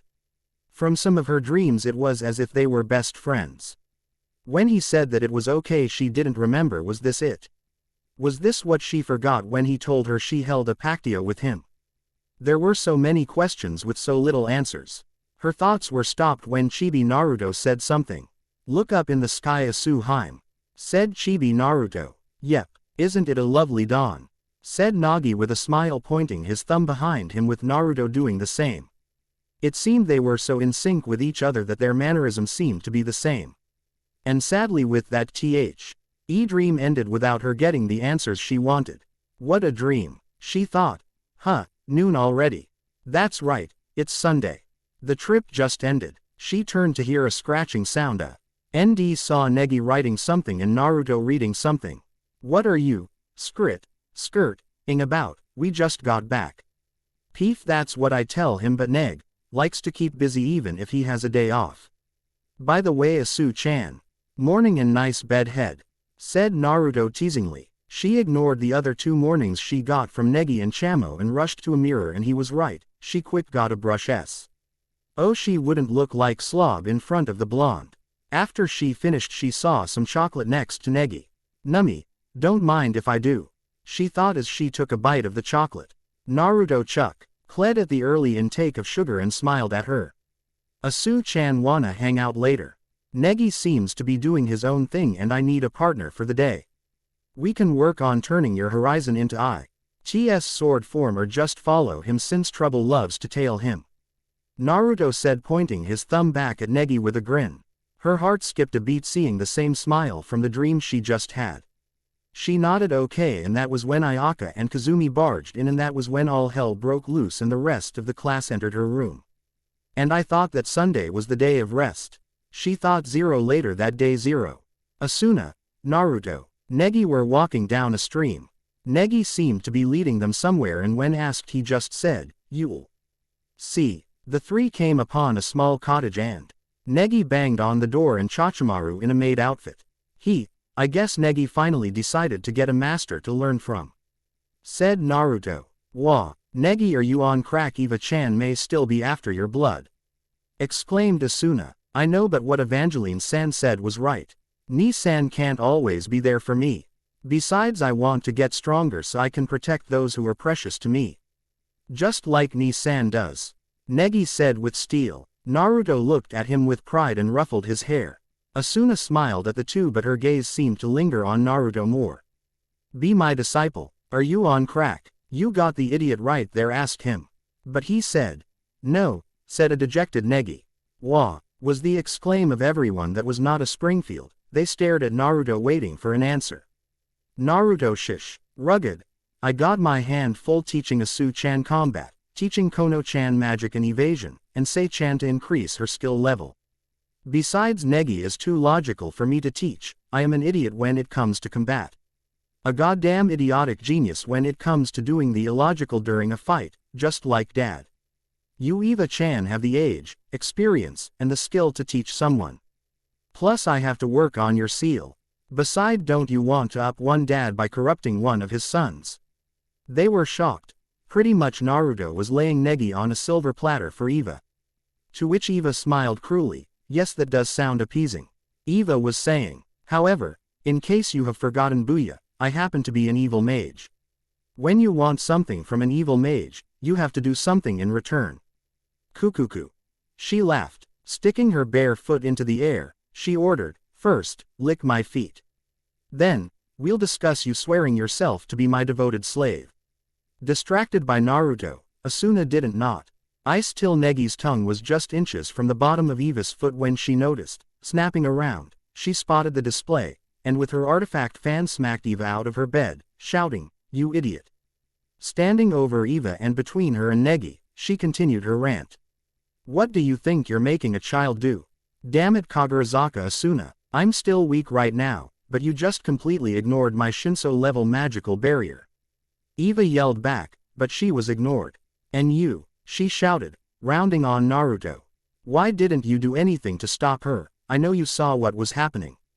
I was trained by the 3 most perverted men in the world. two of which were the biggest idiots to exist, while the other was a sarcastic ass at times and had a cosplay fetish. Do you know how much they tried to corrupt me? Naruto stated to tear up a bit. Do you know what it was like getting the talk from a super pervert? Disturbing, that's what. You know who I talking about, right, Eva-chan? Vamp nodding and knew from the sound of it. It was most likely Nagi, Jack, and Alberio that trained the idiot. He must have been very resilient to not be a pervert after their teachings. It seemed respect for her fellow blonde went up a bit. Sure, I am probable one of the strongest guys in the world right now, but at what cost? My innocence was shattered at the age of 8 from those guys. Yuto was surprised at the hug he got from Asuna. What did they do to him? She screamed in her mind, wanting to beat up those that did that to her blonde friend. Eva's eye twitched at this and then smiled cruelly, again. My Kagarazaka, what would Takamichi think if he saw you with idiot right now? I mean, you are practically snuggling the fool.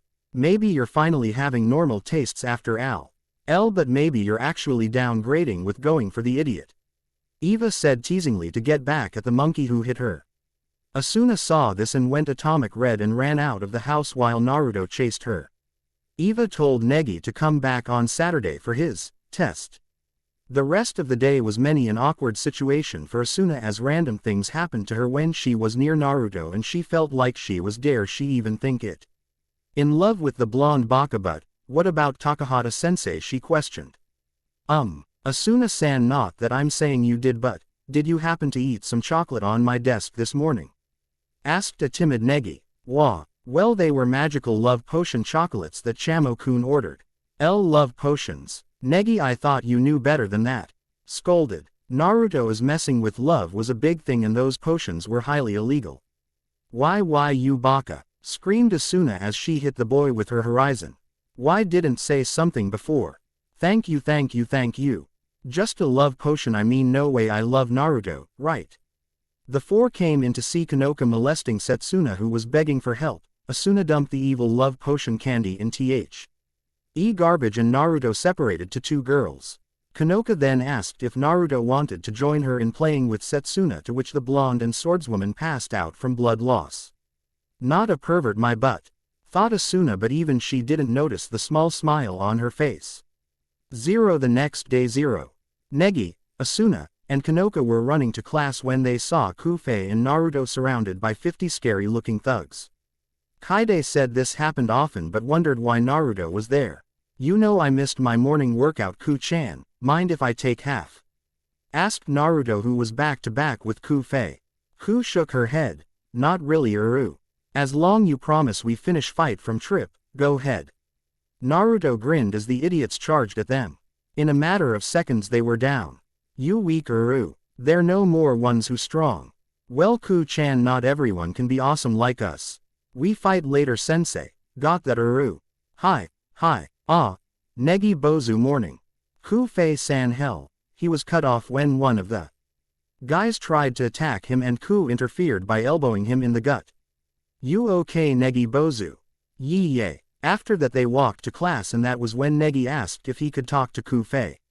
That was when the girls went crazy. You know you're taking this way out of proportion, right? Said Naruto, but it fell on deaf ears. Naruto decided to take a nap after class, refusing to get caught up in the girls' craziness again. By the end of the day he found out Negi wanted an apprenticeship to Ku. Interesting. The next day, Ku was training Negi and Naruto was watching. He had to admit the style was good for Negi as he used some forms of kung fu himself. Perhaps real spar help you get it. Naruto-sensei, me cashing in spar now, Uru. Naruto raised an eyebrow and thought a real spar may help Negi get it better. Naruto walked in front of Kufei as Negi sat from the side and it seemed they got an audience now. Meiki, Ako, Asuna, Kanoka, and Setsuna now were there. Negi-sensei, what are Kufei and Naruto-sensei doing? Asked Ako. Nisan and Shisho are going to have a spar. Asuna and Setsuna looked interested while the others were worried. Begin, said Negi. Ku took the initiative and took the first strike with a palm thrust. Naruto deflected it with his forearm and went for a low kick, which Ku jumped over and went for a high kick, which Naruto countered with a kick of his own. Ku then went for an elbow strike but Naruto dodged and went for a roundhouse kick to the head. Ku ducked just in time and rolled out of the way and followed up with a roundhouse of her own. Naruto ducked and from his crouch he sent a kick to Ku's chin which merely grazed it as she tried to dodge. Naruto thought up a way to end it as he saw her skill level and added ki to his attack. And went for a combo with a punch to her gut, a low kick to trip her and then a knee strike to end it. Thankfully Ku rolled out of the way after the final attack before it hit. She staggered a bit from how powerful his blows were. Naruto then disappeared and did a knife strike to her back which hit and caused her to fall and cough violently. "Winner Ni-san," said Negi as he rushed to Ku and K. Onoka followed to check on the Chinese girl and do a small healing spell. Ku-fei smiled at Naruto. "You strong Uru." "I accept." Said Naruto. "You be my husband now. It law of Ku clan to marry strong people. Beating me is marriage proposal sensei. We wed at dawn Uru."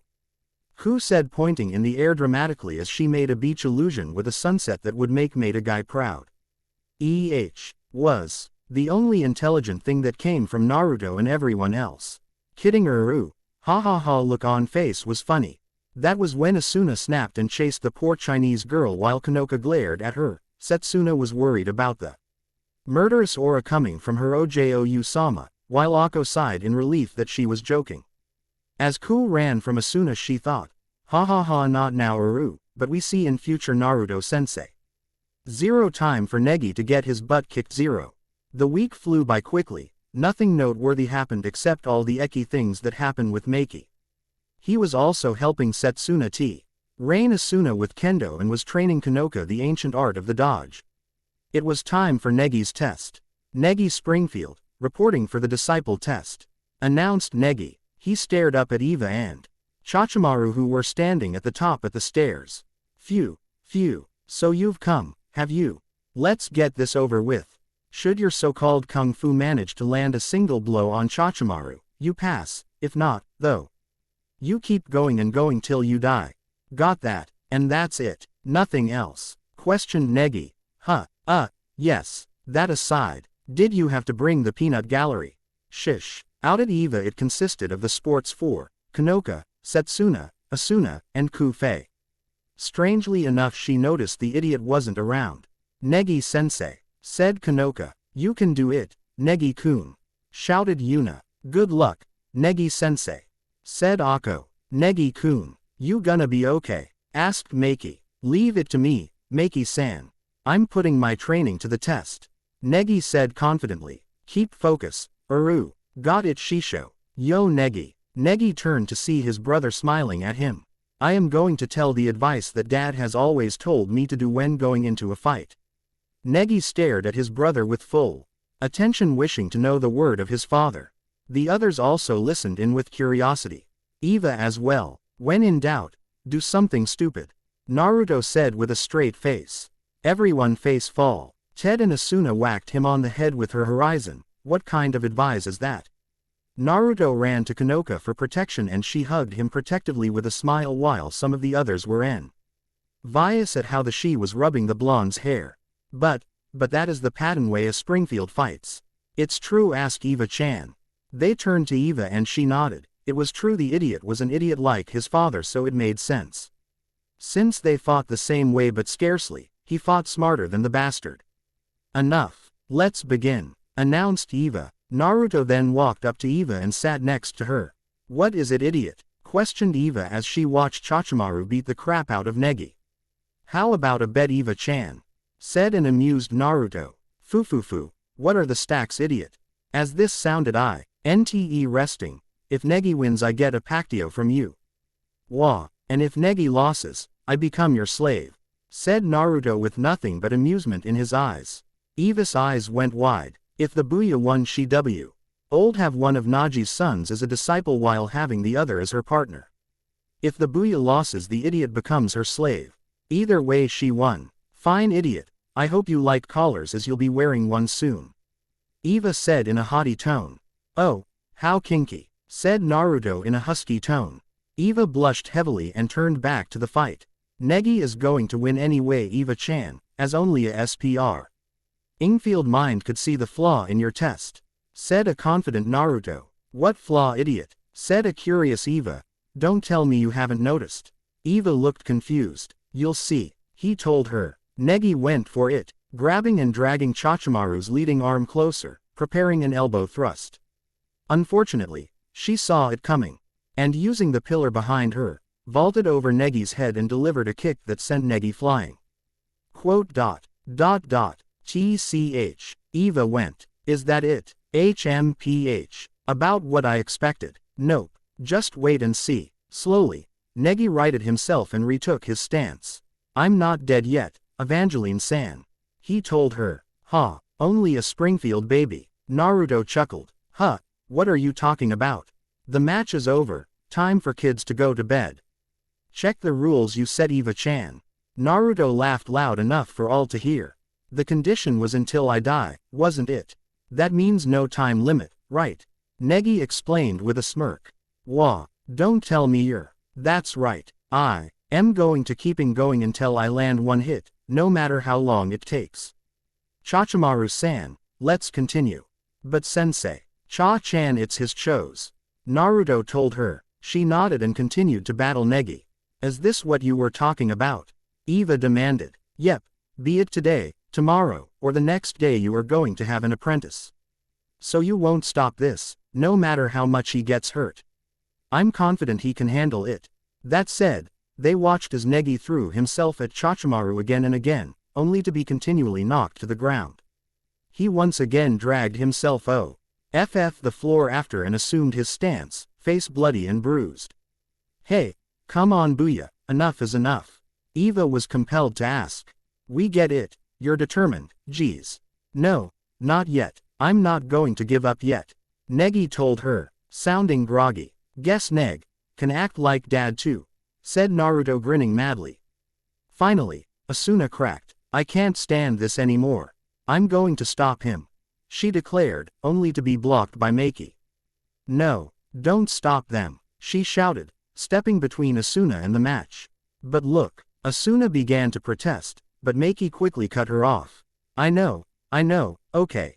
But, stopping him now, it's even worse, somehow. He needs to do his best to keep going, no matter what. But, Maki-chan, that's just him being stubborn, like the kid he is. We need to stop them before. No, Negi-kun is an adult. Maki-chan, I know that's what you said in the showers, but no matter how you look at him, he's just a kid. A child could never be this stubborn. I can't express it well. But I think Negi-kun made a vow. A vow. So you see, Negi-kun is an adult. He's set a goal, and he's working towards it. And that's why, please, you can't go and stop him. That's, Asuna stumbled. All this from a third-year brat. Eva mumbled. Naruto was listening but also watching the battle before him and grinned at what he was seeing. Maki-san. Chachimaru mumbled, momentarily distracted. Negi, not one to miss out on an opening, struck. Ah, Eva gasped as she noticed Negi, but it was too late. With a clonk, Negi landed a blow to the back of Chachimaru's metallic head, shocking everyone watching. As Negi swayed on his feet, he muttered, I hit. Naruto watched as the girls surround him as he fell. Good job bro, but the hard part starts now. Naruto whispered as he walked away with Eva, Chachimaru, and Chachezero ready to get his winnings. 0 Eva's cottage 0. So Eva-chan, you ready? Said Naruto with a smirk. Chachimaru had left to see Negi, so it was just the two of them in the cottage. Eva huffed and looked to the side with a blush. You win idiot, but still, to have you as a partner may prove entertaining. Naruto made a pactio circle and Eva took the initiative and gave the taller blonde a kiss. The circle activated and died down as a card came into existence. The card landed in Eva's hand and she examined it. He seemed to be Naruto in his usually battle outfit, but his face was different. He had 3 whisker marks on his cheeks and both of his eyes were blue instead of his usual heterochromia blue-green eyes. The last thing was the flaming gold shroud that enveloped his body along with some strange black markings accompanying them. Finally the card title was in gold writing and it said, Parvulus of Oraculum, Child of Prophecy. Well, this is interesting, said Eva. Naruto looked over her shoulder and if he was drinking he would have done a spit take. I just know Kami-sama did this to mess with me. He thought Zero in heaven Zero. Oh Naruto-kun, I'm just having a little fun. Kami said as she looked at the audience. I sure you are loving it too. She said with a smirk. Zero back on Earth Zero. Eva M. uttered some words and handed Naruto a copy of the card as she continued to admire it. Go now idiot, as I wish to study this for a bit. As she wandered to her library, Naruto nodded and left to see how Negi was doing but couldn't find him. Zero the next day. Zero. Are we sure we don't know where Negi is? Questioned Naruto. Nope, he just kinda took off early today, or that was what Konoka said. Answered Asuna, and Konoka nodded. Well whatever, I planned on training you guys today anyway. Might as well leave Negi to his own devices. Naruto, Asuna, Setsuna, and Konoka were in the woods training near Eva's cottage. Okay, today we are going to have Asu-chan try and control her ki. Sei-chan going through all her styles katas with 50 pounds added to her body with a seal, and Kono-chan will try to increase her current number of barriers. Later we will switch it up with some light sparing and dodge training. Naruto said with a chipper tone. The girls released a groan at the mention of dodge training. It was the scariest thing ever, as he used real magical arrows, only they were set to stun them. It still hurt like a bitch though. Let's go people, shouted Naruto. And the girls start. But didn't complain much since they even admitted they were getting stronger.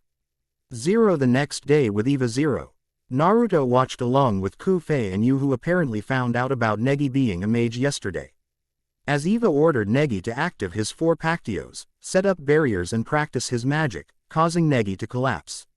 HMPH. Eva groaned, fainting, in a simple test like this. Pathetic. No matter how much magical power you may have inherited, if you can't use it, you may as well not have it. Yo Evangelene, chill, he's only 10 years old. Chamo defended his bro. Doing what he just did. He used up more magic than he did during the trip. Of course he would pass out, any mage would have. Silence, sub-creature, Eva cut him off, glaring. You think I would settle for just a normal mage? Pausing for effect, she continued, I might just boil you and eat you. That caused Chamo to flee to Asuna, not that Eva noticed. Don't dare ask me to be your master if all you do is whine during my training. No more backtalk, no more crying, got it? I won't have it. Show me such weakness and I'll drain you every last drop of blood you have. Just look at the idiot, how do you think he got so strong? Through hellish training, of course. Is that true, Naruto-kun? Konoka asked. My training isn't G-rated, said Naruto as he looked away with a shiver. See, proclaimed Eva, you need to go the extra mile if you want to catch up to your brother, let alone that father of yours. Okay, I'm counting on you, Evangelene-san, he told the vampire, surprising her and getting a chuckle from Naruto. HMPH, call me master, she told him. Yes master, he agreed. By the way, how long do you think I'll have to train until I can fight a dragon? Wah, she deadpanned. Say that again. I said if I wanted to fight a dragon. A dragon, huh, yes. Are you mad? She shouted, punching him in the face. What's that about a dragon? Asuna asked. He didn't, did he? Naruto thought as he was wondering. Negi tried to visit Al. Actually, you explained, yesterday, me and Nodoka convinced Negi-sensei to take us to that place in Library Island, the one that was in the map. We encountered a dragon there. And we would have been killed if it wasn't for Chachimaru. What? Said Naruto darkly as he listened. Asuna also listened as you explained the specifics, something none of them noticed. Later, after training had finished, Asuna approached Negi. So they tell me, you went to Library Island without me yesterday. Said Asuna. Oh, well, Negi mumbled. Is there a reason I wasn't asked? Well, it's just, I didn't know how dangerous it was so. Oh yeah, I heard about that, something with a what again, oh a dragon. I just didn't want you to get hurt, Asuna-san, since you're a normal girl and all. Asuna grabbed him by the collar and held him in the air. So what, I'm not a part of your little world, the one who found out first and kept it a secret till you screwed up again and again letting others know. If it was so dangerous, then why take Hanya-chan and Yukai, huh? Have they been training to defend themselves like I have with Naruto? Shouted Asuna. She is right Negi, you messed up big here. Not only did you not tell me about this but, you endangered Yu-chan and Nodoka-chan by taking them with you. If not for Cha-chan, you all could have been seriously hurt or dead. And if you have forgotten Negi, Asu-chan has been my partner before you could even cast a spell. She is far from a normal girl, said Naruto. Averio, Ne heard that and was wondering how Asuna did become Naruto's partner at such a young age. Asuna stared at Naruto and then got a small bit of pain in her head and dropped Negi on the ground. She was having a flash. You, be, second. And, watch, back, my, group. Asu-chan, okay. First, be, partner. Naru-kun, yay, sure. After the flash she was crying, damn it how she wished these Voic would stop haunting her and just make sense. Asuna-san, I really am sorry, Ni-san is right and I was out of line. Negi said bowing to her as he got a lashing from his brother. Asuna absently nodded to him as to let him know she got it and she walked to Naruto. She stared at him as she grabbed his shirt and looked into his eyes. Please make it make sense. Naru-kun, Asuna plea, dead in a whisper that only Naruto could hear as she cried into his shirt. We'll talk about it Asu-chan don't worry. Naruto whispered smoothly into her ear and Naruto wrapped an arm around her shoulder and walked deeper into the forest.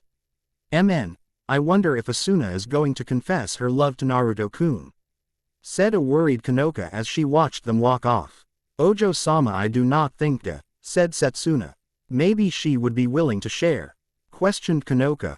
Ojo-sama. Setsuna blushed. Oh, Sei-chan if you're after Naruto-kun too, I'm sure Asuna wouldn't mind you joining too, said Kanoka deep in thought.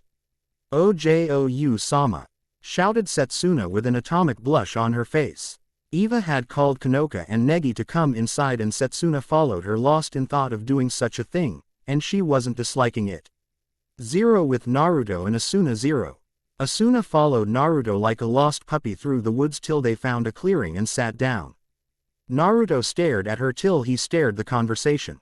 So you have been having flashes and dreams, right? She nodded, not willing to talk as all she wanted were answers. Naruto sighed and held her close. Asu-chan this isn't easy to say but, you are from the magical world. Naruto let that sit in a bit till she asked a question. So I'm magical, is that why you said I'm far from normal? She said in a whisper. Yay, Asu-chan, I can't really go into all the details so I'll tell you the basics. You have what is known as a memory seal on you, and it blocks your memories of your past. So all those dreams and voices were real. Naruto nodded. How did I start to remember? The music I gave you for your birthday had a spell on it to open your memories a little. Sadly Asu-chan I can't remove it permanently, only the one who holds the K.E.Y. Are you forcing it open can make you remember. Asuna was starting to cry a bit. But I wanna know, to stop the voices Naruto, I just want it to stop and know who I am. Shish, it's okay Asu-chan, you just got to wait a bit longer. And soon it will be gone, okay. You can't tell anyone about this. As he hugged her. So we were friends, right? She said sounding hopeful. Nope. The best of friends. In fact, you were my first friend while I was yours. Naruto said with a small smile. So I will remember soon right? Even if it's bad I want to know. She hiccuped a bit. Yay, you will, and I will always be your knight Asu-chan, no matter what. Naruto said grinning. You don't have to answer now but why? That was the main question, now that she knew she wasn't going insane. She just needed the reason why this happened. Naruto sighed and thought it was best she knew so that he could train her for it. You have a special gift like Kono-chan has Asu-chan. Your power is known as magic cancel, the ability to nullify magic. For a power like that, people would start wars for, kill for, and other things to get you. The people you see in your dreams saved you and later in life here you are. So I'm cursed. She said as she looked in sadness. Never Asu-chan, you have a blessing, only in the wrong hands is it a curse, said Naruto with nothing but assurance in his tone. So, Naru-kun, said Asuna with a teary smile her eyes full of mischief. Yay you called me that, why? A problem? No it sounds weird a bit since I always call you Naruto or blonde. Guess when I get my memories back it will sound better. Asuna shrugged. One last thought hit her, so is that why you want me strong too? Yep, by the time I'm done with you, all mages will fear you. That is after we get you to control your magic cancel at will. So we are going to up your training, he said with a smile. Asuna just groaned but smiled. She finally got some answers. Sure, she has a ton more, but till then she would enjoy her time with her first friend. 0. 1 Naruto's Yang Chakra Mode 0. Here we go. Asuna has learned a bit about her past and her power. Is it a blessing or a curse? You tell me. No flames. Review lots and peace off. Dance with the devil tonight. Hey guys, thank you for the comments. Enjoy the chapter. Naruto Harem. Asuna Theodora Evangelene Kanoka Setsuna Kazumi Chisame Ako. Yuna Ku Fei 0. Ha! Shouted Asuna as she swung her big sword down at Setsuna. Setsuna calmly rolled and shot up and went to disarm Asuna before she could follow up with her attack. Asuna saw this and performed a shundo to get out of the way just in time. Asuna got some distance so she could think up a strategy to win the spar the two were having, but Suna wouldn't give her time to think and charged. With little option left, Asuna used a move she had been practicing. Ugi, Zankusen, air-cleaving flash, and sent a shockwave at Setsuna. Setsuna, surprised at the use of her sword style's technique, quickly summoned her Roia's artifact to defend herself with 2 petals. After the excitement of the spar came down, Setsuna was first to talk. That was amazing, Asuna-san. To perform a Zankusen only after a month of training shows great skill. It was a bit sloppy, but still, when did you learn it? Exclaimed Setsuna in awe. Asuna blushed and scratched the back of her head in embarrassment. Well, I've seen you use it against Naruto when you two spar, so I've been training in secret to impress you guys. She finished with a smile. Setsuna nodded. Eden continued to praise her as they walked to Kanoka so she could heal them. The bubbly brunette was so excited about the fight as well, and the three were talking amicably about it till Naruto came up to them. Guys, our time is almost up, so clean up and get ready for class, okay? He got a simultaneous yes from the girls as they went to clean up before leaving Eva's resort. It was a month ago that Naruto convinced Eva to let him train the girl there since he could train them better and safer from prying eyes. The girls really weren't complaining either, since to Asuna she was able to finish her homework faster for class and train too. The rules set were that for that every hour outside the resort was a day in the resort. Only after a whole day could one leave the resort. Naruto set them up to having 1 hour before class and 2 hours after class dedicated for training, which was 3 days in one day. They had been doing this for a month and each were gaining many skills along the way.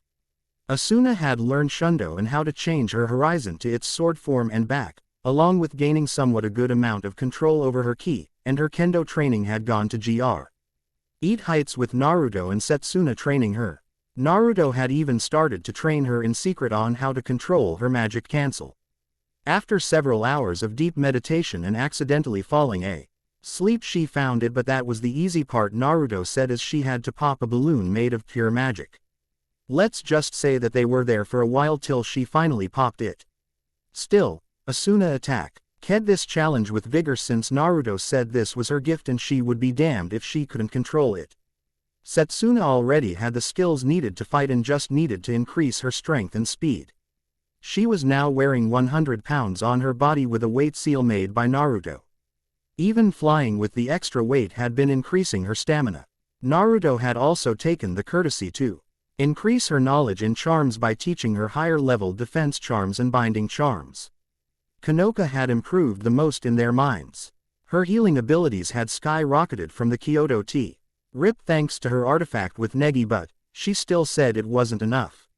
She felt so helpless when Naruto was hurt because she couldn't heal a wound of that magnitude on her own, so she kept pushing herself till she could reach that level. She added some offensive and capture spells to her arsenal to better protect herself also. She learned Magna Cataracta Great Waterfall, Vinctus Aquarius Water Binder, and Unden's Parries. Aquarius Water Current Barrier, since water seemed to be her strong suit. During her training, Kanoka had a secret mission and she got Chamo to help her. The operation was known as the Kiss Kiss Naruto-kun. Of course Chamo was all for it and even suggested using Naruto's #1 weakness, Kanoka was shocked that someone as strong as Naruto even had a weakness. So, they laid their trap and waited till Naruto got caught in it. It was a very simple trap, but it was so simple it was perfect. Using her new capturing spell, she used it on Naruto when he was at his most vulnerable, eating a bowl of ramen. Of course the spell only worked for 5 seconds since he broke it after getting out of his ramen bliss. But even during those few seconds the tag team won out and she even added tongue, much to Naruto's shock at the bold action. The card had Kanoka in her medic outfit with what looked like black gloves with round purple jewels on. Card's name was Medicinales Dapuer, Medicinal God's Child 1. It seemed to be a support type of artifact. It fit very well with her long-distance healing bombarding support role. The girls and Naruto walked down to the teleport to see Eva and Negi training, and then saw Negi getting hit with a Dios Tuco spell. They then left and went to their rooms to get ready for the rest of the school day. Later Negi came into class Z, zombified, which worried many of the girls. After class the Naruto Negi group, which consisted of Asuna, Setsuna, Kanoka, Kazumi, Kufei, Nodoka, and Yu, came together. "So what do you think happened to Negi-sensei?" questioned Kazumi. "It's from his training with Eva-chan, and I tell you, that Naruto's is 10 times worse than hers," said a tired Asuna. "It's true, and we got to go back to training. To Asuna or Naruto-kun will increase our workload," said a tired Kanoka. Asuna, Kanoka, and Setsuna shivered at the notion. "Hey, can we check out your training, to see where the team meeting point is and all?" said Kazumi, since she really just wanted to know where Naruto was so she could maybe get a pactio like Kanoka did and maybe see him training with his shirt off. Asuna nodded, and the trio led the other girls to Eva's house and pushed them on the teleporter to the resort, and then stepped on it themselves and laughed at how they were all squished together. Zero with Chizuru and Natsumi. Zero. "Oh." Chizuru stopped and noticed an injured puppy. "Poor thing," she said, and picked up the dog. "Is that okay to do, Chizune, since he is all dirty?" asked Natsumi. "Let's hurry home." "You sure he should be here, Chizune?" Natsumi asked one of her roommates as they settled into their home. "I mean, he is a stray. Now that we had seen him, we couldn't just leave him there." Chizuru replied while drying her hair from the rain with a towel. "I would like to see to his injuries. Do you mind cleaning him up a bit?" "Gotcha," said Natsumi. Chizuru turned around for a second when she heard a scream. "Yeek." "Natsumi, what's wrong?" Zero back at the resort. Zero. Setsuna had gotten to explaining the rules of the resort to the other girls as they witnessed Negi training with Eva. And the trio went to go train with Naruto. The ones who followed them were Kufei and Kazumi, curious to see where the blonde was. "Alright girls, get back to what you were doing this morning, and later we will do some team training," said Naruto in a commanding tone. Kazumi and Kufei watched as the trio went to their own separate areas to train, and the two sat near Naruto. "What they training, Uru?" questioned Kufei. "Kono-chan is training in her healing magic, Asu-chan is trying to learn better ki control, and Sei-chan is going through physical conditioning training," said Naruto as he looked away from the book he was reading. "Wow, sound pretty good, Uru. Sensei, can me join training too, Uru?" asked an eager Kufei as she watched the girls train. Naruto nodded as he saw no problem with it. "NCE, you're more of a fighter than a mage, why not go train with Asu-chan and get a steady grasp on how to use ki? Someone like you is bound to make great use of it," he said, and she rushed off to train with her fellow Baka Ranger. "Naruto-kun, can you tell me some of your stories? I mean, you're bound to have one or two," asked Kazumi with a lopsided grin, eager to get closer to the blonde.